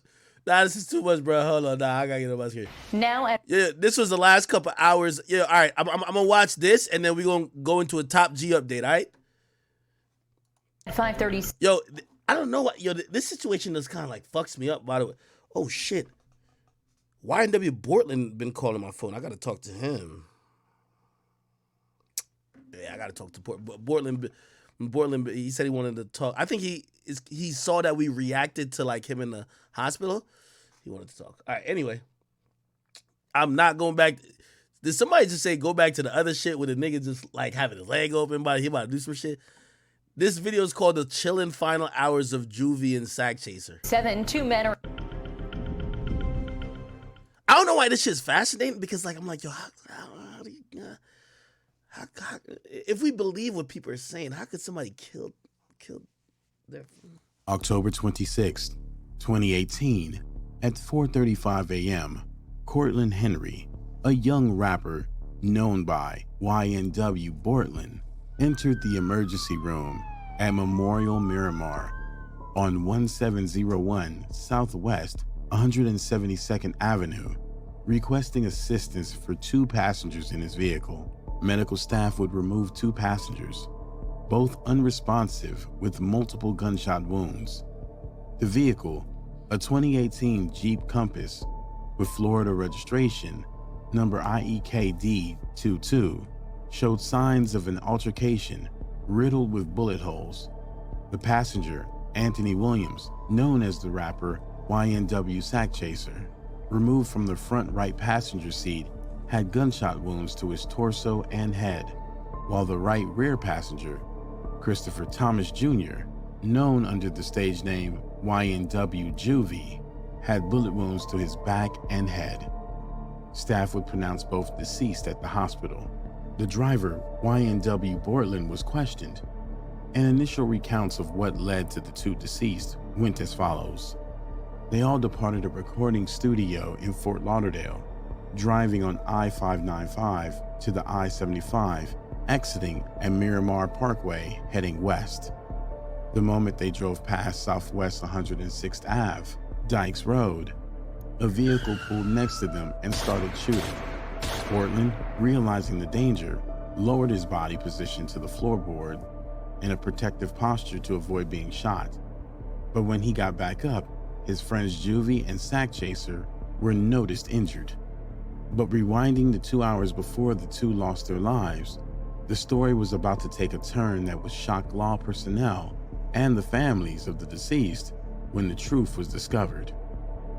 October 25, 2018, YNW Juvie and YNW Sack Chaser woke up not knowing their lives would come to an end. They spent the day as they would any other day, and later on arranged to meet up with who they considered their best friends, YNW Bortland, and the leader of their YNW group, Jamel Maurice Demons, known as the hip-hop star YNW Melly. The name YNW translated to Young N-Word World. Ain't nobody make it out of here. They dream, they stopped them in high school. Me and all my niggas, we had the same dream going up. A group of childhood friends that came together to make it out to a better life. The 4 go way back to childhood days, overcoming the harsh realities of their environment to achieve their dream. Detectives were able to piece together the scene. Scott place, but they say through forensic evidence, they were able to determine that this crime scene was staged. In the early hours before dawn on October 26, 2018, between 3:30 a.m. and 4:30 a.m., YNW Juvie and YNW Sack Chaser lie in a pool of cold blood, allegedly caused by someone they called friend and brother, YNW Melly, with the assistance of YNW Bortland. With so many inconsistencies in Bortland's story and the evidence from investigations and the autopsy, both Melly and Bortland were apprehended. Bortland was arrested on February 12, 2019, and Bortland remained firm on their stance that it was indeed a drive-by and they had nothing to do with the accusations being alleged upon them. Melly even went on to mourn his friends across social media and reaffirm his innocence to his fans. Investigators, however, was set on ensuring justice showed what they believed was the truth. Melly wasn't innocent in the shooting of his friends. More so, he was the one who did the gruesome deed. They enlisted the use of other methods to continue their analysis of what occurred. The trajectory mapping reenacted a clearer image of what actually happened, but there was no glass found from the shattered window in the vehicle. This is where authorities called in the help of the K-9 unit, who they used along with data from the phone locations to locate what they label as the real crime scene. There they found evidence fitting what they suspected. Officers would collect 8 .40 caliber shell casings. The significance of this is that they found the same type of bullet on the floor at Melly's seat in a plastic bag. Along with the findings of the bullet casings, they found the location where they believe Melly and Bortland drove the vehicle to and staged a drive-by by standing outside and shooting into the vehicle. At the location, there were glass that matched the Jeep, both from the shattered front glass and back window. Being on T-Mobile, a network which allows various data to be collected, even as detailed as when someone is mobile or stationary, cops were able to gather all the information to connect the dots, verifying time patterns and movement found in the phone tracking made possible by the network Melly used.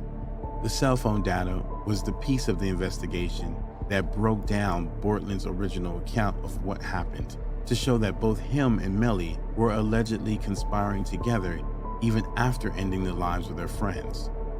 The cell phone data shows both Bortland and Melly around the area west of ICE and backed out bond awaiting trial. Recently, in July 2022. All right, man. All right. I feel like we've heard most of that info already. What I said I was gonna get into? Oh, some Top G shit. There's a channel named like Festify. I've been like watching a little bit. Adam Johnson. Here's some updates on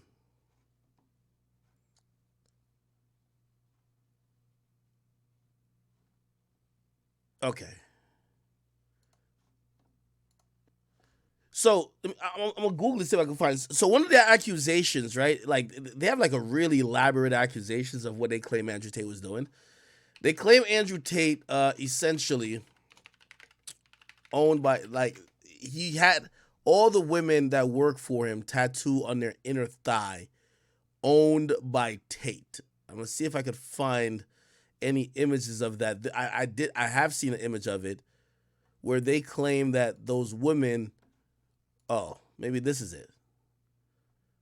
Andrew Tate sex cam girls were reportedly branded with owned by Tate tattoos. And I'm trying to find like a picture of the tattoo, but maybe there ain't no pictures. I don't know. Anyway, I'll give this channel his name Festify.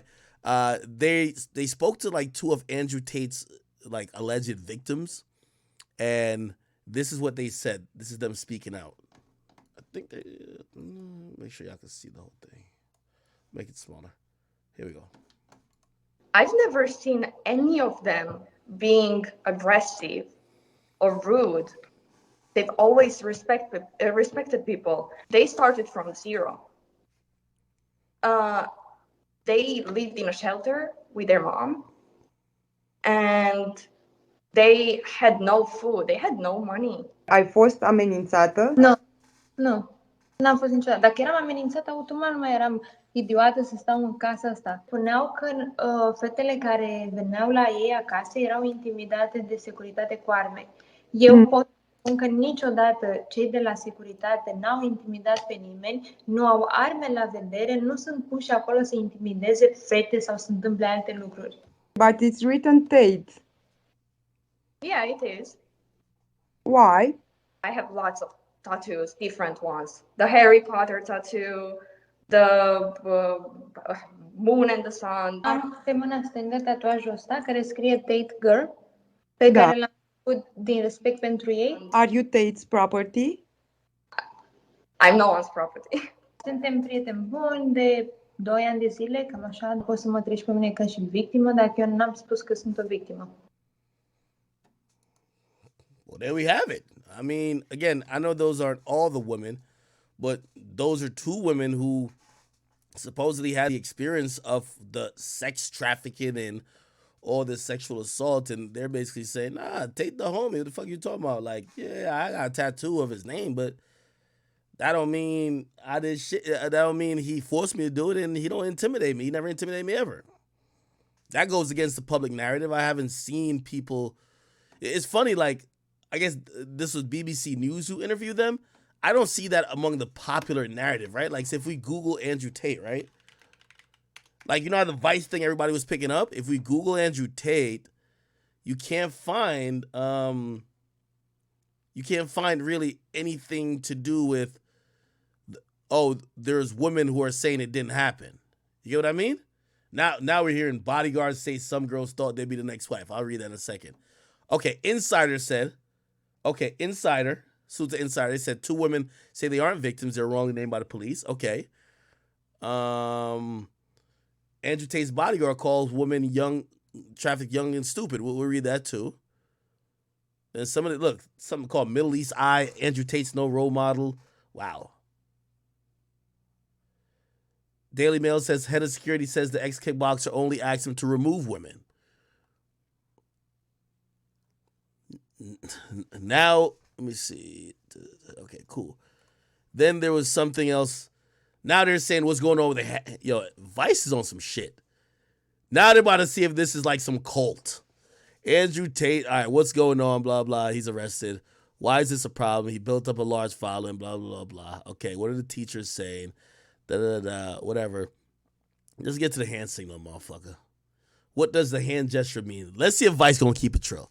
The shape seems to be taken from a yogic practice of mudras. I think I'm saying it right, or mudras, which are hand gestures believed to help direct energy throughout the body. The mudra pointing upward is the Utaraboic mudra, a position representing enlightenment, but its triangular shape lends itself to online rumor that is connected to the baseless Illuminati conspiracy theory, with one Instagram picture of Tristan Tate going viral with comments saying he was requesting assistance from the Illuminati. Okay, so it seems like they're keeping it honest, because I think this is some yogic type shit. Andrew Tate has previously denied the gesture connected to any conspiracy theory. In the same video, why he explained why he does it, he says Tate's not part of the Illuminati because the Illuminati is not a real organization. It's dangerous. Is it dangerous to think that he is? Let's see if we can find the video where he explains it himself, because every time you go to these websites, they kind of lay out their own agenda. Let me see. Andrew Tate hand gesture. Here we go. You can find a picture of my father, and he's sitting there with a hand symbol. He's sitting there like this. He looks his fingers, and he puts his thumb and his hand together. It's like this? I do the same thing because I am my father's son.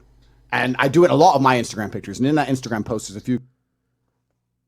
So wait, he's doing it because his father did it, and everybody's just dick riding him and doing it? Examples of me doing it and my father doing it.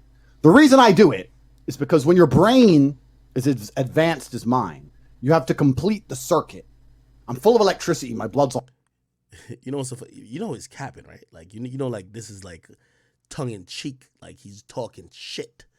Like it's a symbol, and unless you're going to some yogic type of like explanation on me, like this is not completing a fucking circuit. You get what I mean? Like this would be completing a circuit. Then like, why is it only your hands? Why not your feet? Like, you know what I mean? He's talking shit a little bit, but now they're looking into it like, is it like a cult? Is it Illuminati ritual? It's on fire. And by completing the circuit, Tiger blood. Try it at home. Try this right now, children, ladies, if there are any. Ladies, doesn't matter. You know. Oh, we know ladies are watching me. Yeah, of course, but they ain't got any power. But gentlemen, try it. Try the hand symbol. Combine, complete the circuit. Yo, he's joking again when he says ladies ain't got. That's joking. Yo, my boy was low-key, like he had some jokes. Of your body. Make the electrons flow. And I do it because it increases my powers. It's like a power-up. I don't really watch cartoons, but I'm sure like in Dragon Ball Z, before he fights, he does something and powers up. It's like when Super Mario gets that mushroom. Exactly. That's Mario exactly is a G. it. Mario is a G. So it's like a power-up. And my dad used to do it when he played chess, and I used to do it before I fought. So I started doing it, and people start saying, that's an Illuminati hand symbol. He's a Freemason hand symbol. I'm not associated with the Illuminati. Okay, there we got it. Anyway, So guys, oh, let me see what else.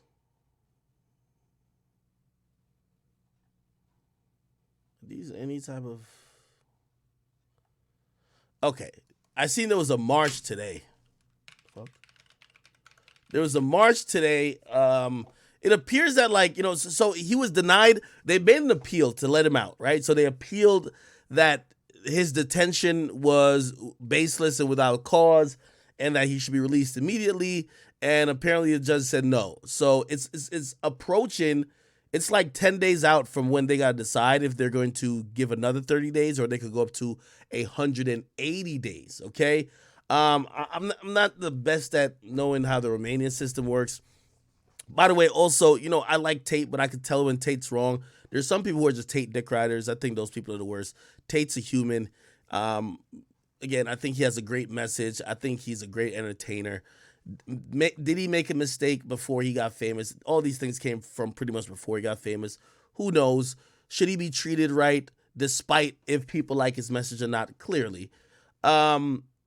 I definitely disagree, and I think he's realizing he said one thing that was super well, I won't say hypocritical, but it's like he was preaching the exact opposite before. Well, not exact opposite, but he was preaching like it was a good thing. Like he's basically now putting out the message that he says. He put out a tweet and said, "What do you think is happening? Tate's a human trafficker or Romania is corrupt?" Well, here's the funny thing. Like, he actually said he went to Romania because it's corrupt, right? So if it's corrupt, you're supposed to. That's why you went there. Like, you know what I mean? I've always said, why don't the niggas just live in the United States, brother? Like, bro, like, again, no disrespect to Romania, but driving a Bugatti on a bunch of pothole-ridden roads is just not the wave to me. You know what I mean? Like, yeah, you driving a McLaren, but it's a bunch of favelas. Like, I'm cool, brother. You feel me? And I know they're not like a super poor country, but I keep telling y'all, listen, man, I grew up and I was born in another country. I ain't seen another country better than the United States yet, okay? It got its problems. It's not the best. To be honest, I be pissed about a lot of shit that goes on here. But to keep it real, sometimes we get in this the fantasy land where we think other countries are better than the United States, and you get to realize everywhere has its faults. And I just think about this. Tate, for what it's worth, he would not be sitting in, I don't think he'd be sitting in any type of jail if it was something that happened in the United States, even if they were having this investigation. I think that maybe if he did get locked up, he would be allowed to be bailed out. Maybe he would have to put up some money for some security because, he's talked a lot about flying out and private jet, Bugatti, all that type of stuff. But he could probably just, the niggas, he got like 200, 300 million, easy. Bro, okay, just get a bunch of guards. Look at NBA YoungBoy. You get what I mean? Like, just get a bunch of guards, have them sit around your big ass mansion, and just be in there, just doing what rich people do. You know what I mean? You could, right? At most, they might be like, you can't use the internet, but at least you're not stuck in a Romanian jail. So that's why I kind of look at it. I'm like, I think he praised Romania as like, you have to escape the West. No, my brother. I think partly why one of the reasons you're there is because you are in a country that probably is not only able to be influenced by other nations, but also their laws are kind of weird. They could lock you up for 180 days, seize your assets, and try to investigate you. And basically, if they come back with nothing, they're going to be like, oh, my bad, go home. What the fuck? In the United States, like that would be just kind of like constitutionally wrong, right? So again, goes back to what he was saying about the U.S. is fucked up. Like, yeah, maybe when it comes to like, so you have a bunch of women who are acting masculine, but let's just think about the bigger picture here, okay? Look what Romania is doing to your brother, all right? That's something to think about, all right? We all kind of recognize that they would either have to file some charges, and even then, look, Gunna got out in 6 months, my nigga, from a RICO, bro. Let's think about it. Like, Gunna got out in 6 months from a RICO. Niggas is like, come on, bro. You know what I mean? Y'all got millions of dollars. This would not be happening. I heard him tweeting about like he's in a cell with roaches, and I'm like, bro, come back to Miami or some shit. Come to New York, my nigga. You feel me? Like, leave Romania, bro. Like, no disrespect to Romania. Leave Romania, all that other shit. They're going to hang you over there, bro. All right, yeah. So for anybody who just thinks everything this guy said is the truth, Romania is, if you go, bro, who the fuck would want to live in Romania, bro? Like, bro, Romania, my nigga. Come on, my nigga. Come the fuck on, bro. Have you seen the videos of Romania, my nigga? Stop it, bro. Anyway. And then don't y'all go dick riding and be like, oh, well, he said the next best place is Dubai. Bro, there's no place better than the United States, my nigga. And what I mean by that is just off the mere fact of having rights, having some protection, like, bruh, they're locking you up, taking all your shit, doing all type of stuff to you. At least in the United States, you get a little bit more of a fighting chance. Not saying it won't happen, because, he said the Matrix attack, but at least get the fuck on out of Romania, my nigga. They do the same shit in Jamaica. If they think you did some shit, just lock you up, throw your ass in a cell, and, like, They're like, okay, let's start the investigation now. What the fuck? You just throw a nigga away and just start your investigation while he's locked up? You don't care what he got going on? Like, what his... Come on, that's bullshit, bro. Like, bruh. Roughs. Okay? Sorry to tell y'all. The U.S. is the best place to be. All right. Oh, my God. Man, look at the chat in a while. This shit going crazy. Anyway, hopefully he's innocent, and I am rooting for him. What did I not get into? I'm at 5 hours right now, man. Somebody said it's because he black. Now it's because he black. Bruh, I'm not saying it's because he's not whatever. Tate was telling us about Romania. I remember asking that black-ass nigga Fresh and Fit. I'm like, why the fuck is y'all niggas running to Romania thinking that that's the wave over there? Nigga, I'm like, the fuck? Nigga, y'all live in Miami. Like, Miami, Romania.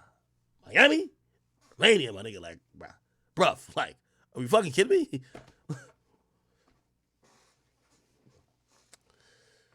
All right. What else? What are we talking about next?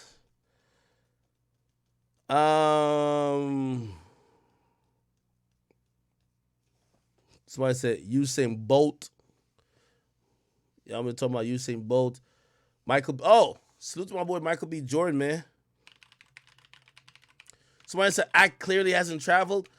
Y'all not understanding what I'm talking about. It's not about the beauty of a location. Because I do believe Dubai is a very beautiful place. Never been. I believe it's a beautiful place. I always tell people that the rights y'all take for granted, there is no place. Y'all tell me where. Y'all tell me where, bro. Even if Trump is president and we think that we live in this tyrannical country and whatever this case is, or even if it's Biden and then we're thinking like we're feeling oppressed because they're telling us to put on a mask, my nigga, I promise you, my nigga, there ain't no other country better, bro. And what I mean by better, not how it looks, by just how we have too much. You know the problem with America? I've always said it, and people said it too. We got too much freedom, my nigga. You feel me? You know why COVID lasted the longest here? Because they can just lock the door and just fucking throw us in jail if we disobey the rules. That's what they do in China, my nigga.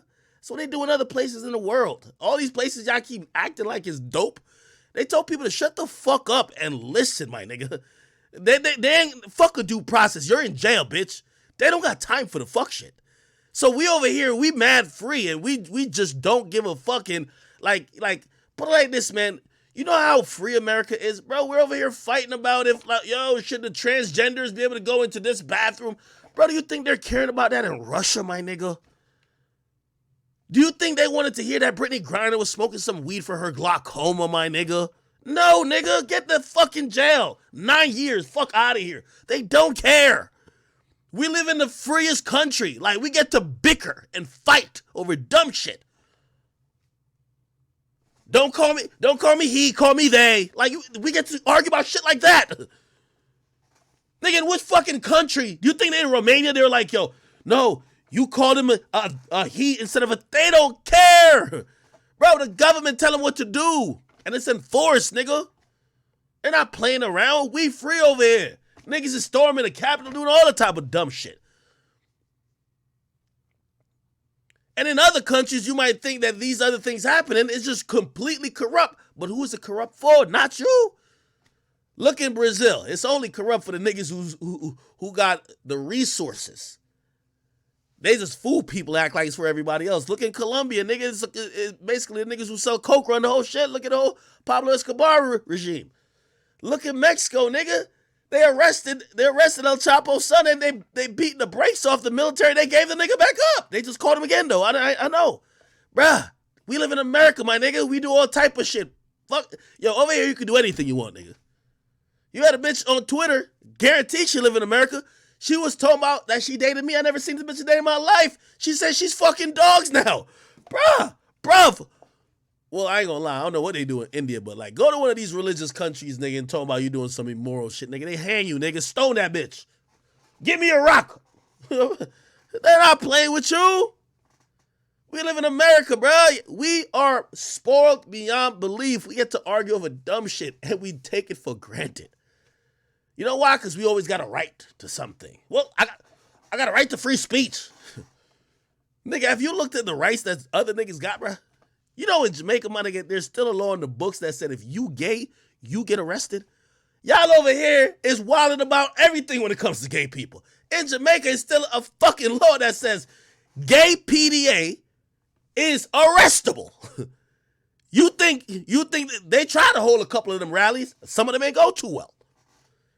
Over here, hey, little baby performing, flags all over the place.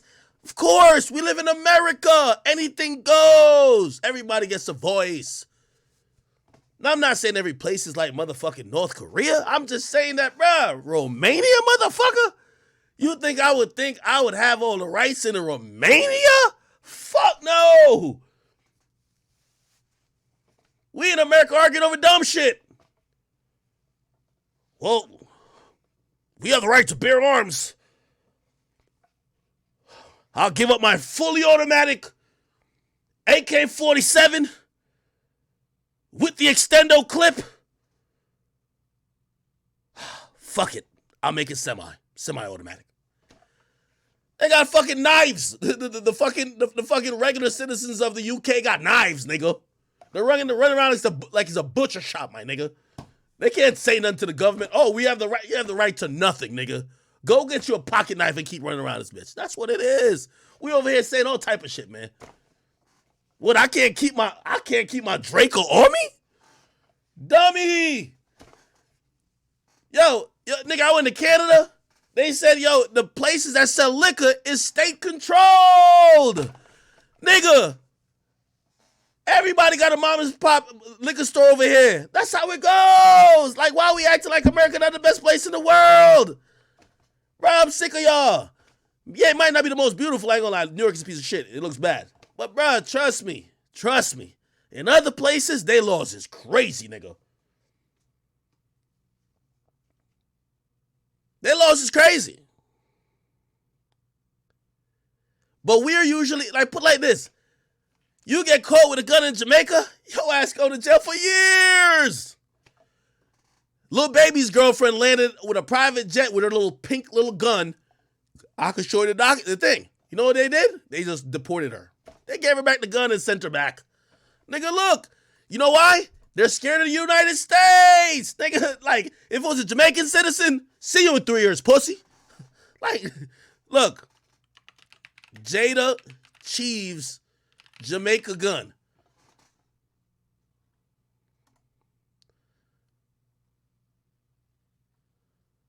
Look. They landed the private jet. They was charged with whatever. They get offered bail. You're not getting offered bail if you're a citizen of Jamaica. You got the passport. It's the American passport. It holds weight. And that's another thing. People be like, oh, well, it's American. It shows you that you're probably living in the wrong place.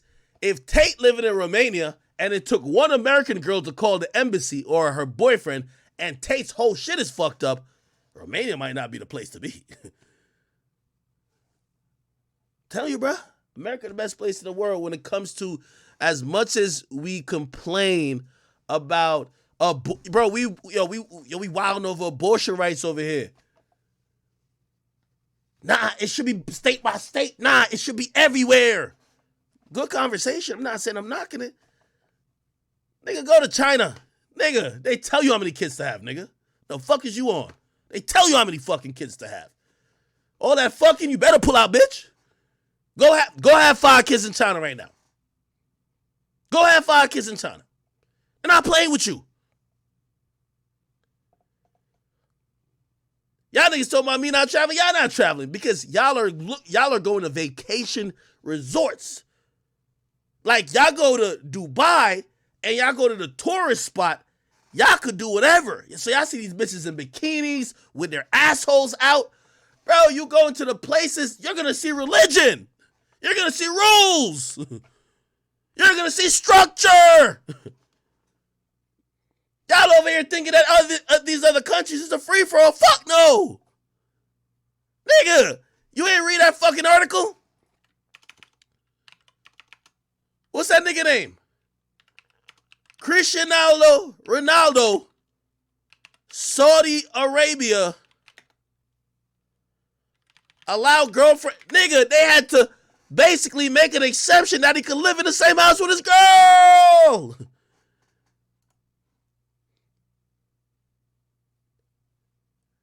Look, come on. They had, yo, this is Sharia law they got over there. They don't give two fucks about y'all. They got to do it one time. Like, I bet we going to let you slide right now, nigga. But if you don't score, like, if you don't score 100 goals, get the rocks. They don't give a fuck. Who want to live in them other countries? Not me. The fuck? Y'all want to go live in them countries? Y'all bitch ass niggas and some of y'all bitch ass hoes over here talking about, nah, my body, my choice. I don't want to get married.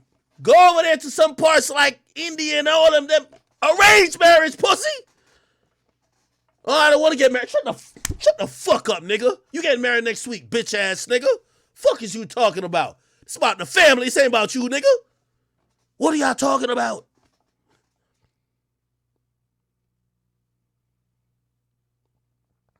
What are y'all talking about, chat?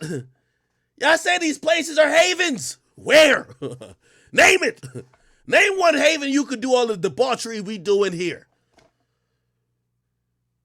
You could get a trans midget who could literally change gender 15 times, got a pair of tits, a vagina, and a dick, and he walking into the girls' bathroom, and if a motherfucker say something to him, he's suing the whole place.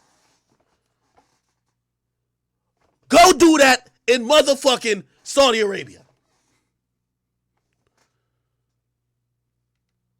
Go do that in Iraq. Nigga, go do that in even motherfucking Russia. They not playing. So that's what I'm trying to tell y'all. When people keep, like, listen, we are the only country that, listen, it's a free for all as much as you can. Now, corruption always going to exist. But corruption ain't really just for those who have money. It's about those who have class. That's where I think Tate fucked up at. Corruption isn't usually only offered to the people that have money. It's usually some type of social structure that comes with that.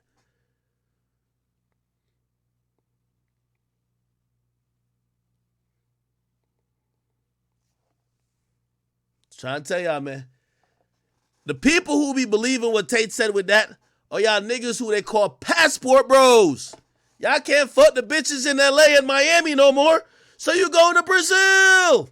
You going to Medellin. Nigga, go to the right part of Medellin and pay for your $60 pussy. But if you think that's heaven, go live there, nigga. Go live there, and when you got to leave that little area where you could go buy some cheap pussy, nigga, you'll realize, oh, shit. I'm about to get my hair blown off. There ain't shit around here to do. It's all about cocaine. Yes, nigga. Fuck is you thinking about? It's Colombia, bitch. You think it's heaven? Y'all niggas think countries is dope because you see a couple whores down to sell you pussy for cheap. The fuck you talking about, man? These places good to visit. Talking to my guy recently, he say, yo, Bali? Piece of shit. But you go to the resorts where Bali's at. Amazing. Y'all niggas go to the tourist spot. Oh, this place is great. This is heaven. Fuck no. You want to live on them countries? America the best. Nigga, America the fucking best, nigga. I'm trying to tell y'all the truth, my nigga.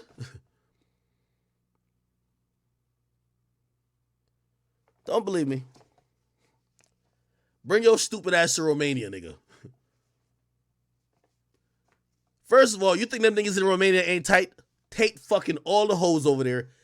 He got the biggest, he's so fucking rich, everybody look extra broke. Nobody could rob him. Because you know that's how those societies work, right? When you, like, I don't know about the economy necessarily of the part where he was living in, but let me tell you this. When extra rich niggas move into places that they're trying to almost take over, that poor people live in, the poor people usually resent that motherfucker and rob that nigga. That happened in Jamaica. All them Chinese niggas keep coming, building up all type of business in Jamaica. Google it. I can show you mad shit. Them Jamaicans like, and plus sometimes it be a little racial practices. They're not hiring black Jamaicans to be in their businesses. You know what Jamaicans do? All right, bet. Everybody mask up. We're robbing them tonight. They'll rob all the Chinese spots on the same block and none of the black spots. You know why? Y'all niggas got too much money. That's just how it works. Bruh, that's how it works. Like, bro, like, yo, listen, I'm telling you, America the best place in the world. I'm going to just keep it like that.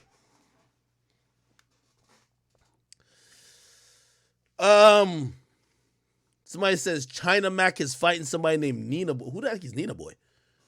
There's a fight?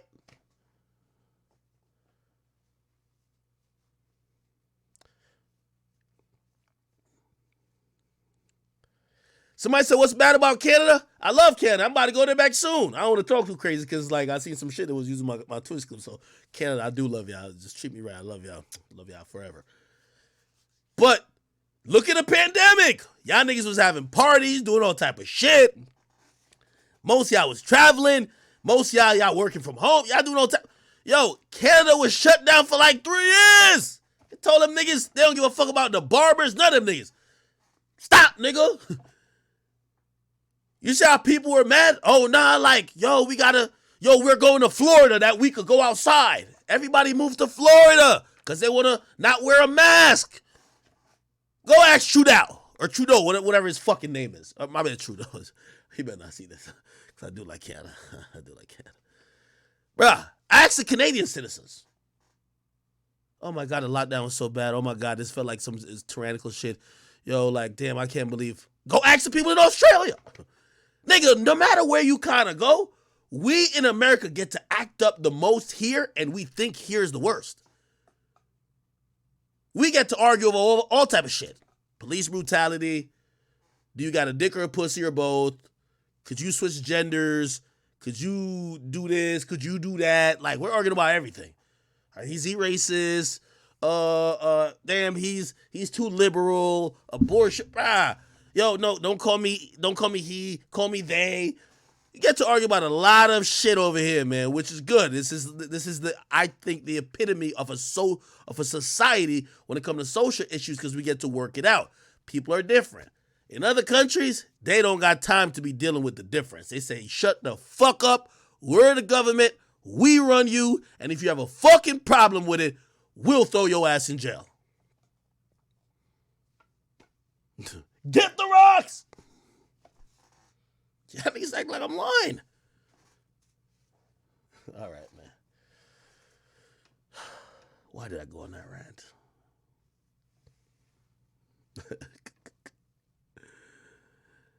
Oh, boy. All right, man. YB update. We ain't got no update for YB right now. He did drop his album, though.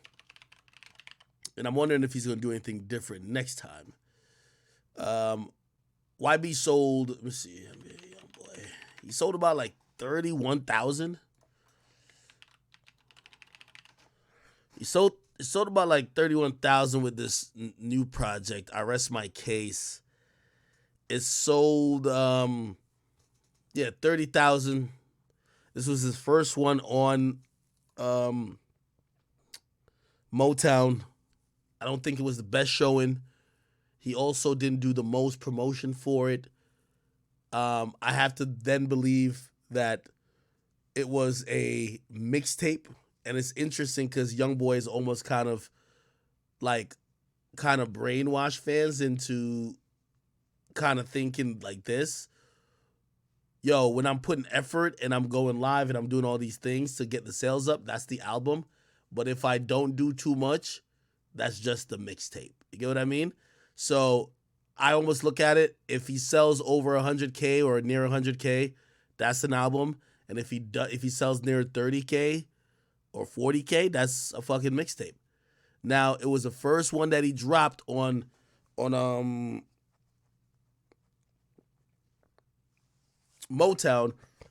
or not Motown, but Capitol. And I'm wondering how that deal is going to go because I think they probably want to do some things differently than Atlantic did. And a lot of y'all fans, y'all accuse Atlantic of not promoting or not doing this or not doing that. Here's the thing. NBA YoungBoy is like an independent machine, really. He's not the guy who deals with a rollout too well, which a label would want to look rollout. And if he doesn't do a rollout, I don't think we're going to see that 100K sales unless he really hypes it up. So I'm pretty sure they must have some plan or they want to do certain things different. I seen some billboards I got put up, but like, what does a billboard do now? You get what I mean? What sells an album these days is not a billboard. It's things to garner conversation. It's seeding his music certain places, which, again, I don't know how much effort they put into this, but I do know they want to make a statement that, yo, they're going to do a better job than Atlantic. 30K, I'm guessing that's a mixtape. I say okay, nothing that jumps off the page. But from what I hear, what they gave him in terms of money, trust me, they need more albums or more music that either is going to repeat that sales or sell more, because they definitely want to return on their investment, right? I hear it's not that long of a deal. There shouldn't be some shit that's like he'll be in. See, right now it's 2023. He might be out of this bitch in a few years. I don't want to say necessarily what year I think or I know, but it should be a shorter deal, okay? Remember, he was with Atlantic from 2016 or 2017 to 2022. That's 5 years at least. Somebody said, man, Ak, if you want to join NBA, go catch a body. Damn, it's like that? Holy. Somebody said Dirk and Future album. I've been hearing rumors about it. Some people said it was Dirk and Metro, but I think it's Dirk and Future. After hearing Dirk rap over that song, Obama, that song is fire. Yo, how is Future, like, Future hasn't aged or fell off music. Like, how, bro? Like, Future literally still always got a bop, bro. Like, Future always got, like, some hot shit, and it's always new. He don't feel like he's just making the same songs over again. How does he do it? How? Like, this nigga's just the fucking greatest. Like, again, I understand why, like, if we're talking about the greatest, especially in the last 15 years, and we're obviously excluding, like, Wayne and them, right? Let's say last 13 years let's just say last 10 years, man. We're gonna say Drake and motherfucking Future, bro. This nigga Future just something fucking else, bro. Something else. Somebody say he been fell off. You're crazy, my nigga. The joint he got on Metro tape, fire. The joint he looked like he's about to have with Dirk, is sounding fire.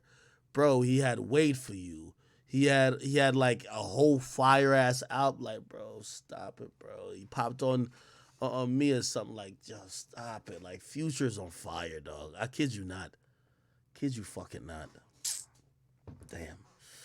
All right, people, I'm about to get the fuck off of here, man. I'm gonna be back on tomorrow, man. I love y'all, man. I thank y'all for watching me.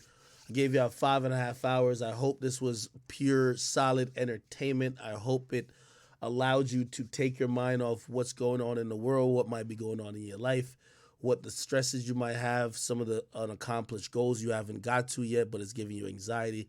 Hope it could make you a little bit happier, make you laugh a little bit. Hope we spent this moment together and it was worth it, okay? Oh, I do want to say one thing. I'm looking for, my designer went ghost on me. That's why I haven't got merch out. My designer just went ghost. I need to drop the I'm a prize merch, because I'm seeing Drewski trying to steal my shit. I'm seeing Lori Harvey and her fucking ass trying to steal my shit. I'm like, yo, hold on. Y'all not the fucking prize. Since when y'all the prize? The prize was Big Act. Like, hold on. Y'all trying to steal the prize? Like, what's going on with this bitch? You feel me? But anyway, man. And I'll see y'all tomorrow, okay? I've been pretty consistent with the streaming shit, and I'm having a lot of fun. Love. Tomorrow also, please go to Spotify tomorrow. There'll be a podcast probably in the morning, okay? Spotify, Off the Record. Just type that into Google. Click this, feel me, make account.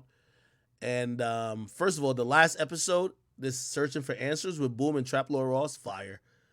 Start from the bottom with Kyle, fire. And the Sneako podcast is pretty actually good as well. Check all those out. There will probably be a new podcast tomorrow and the day after.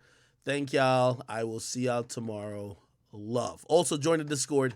We need to get, how many people we got in there? Do we got 15,000 yet? We need to get 15,000 people in Discord, all right? Get up in the Discord. Somebody says YSL update. We'll get that tomorrow, all right? Later, guys. See y'all tomorrow. I'm going to put the stream up, by the way, on Twitch.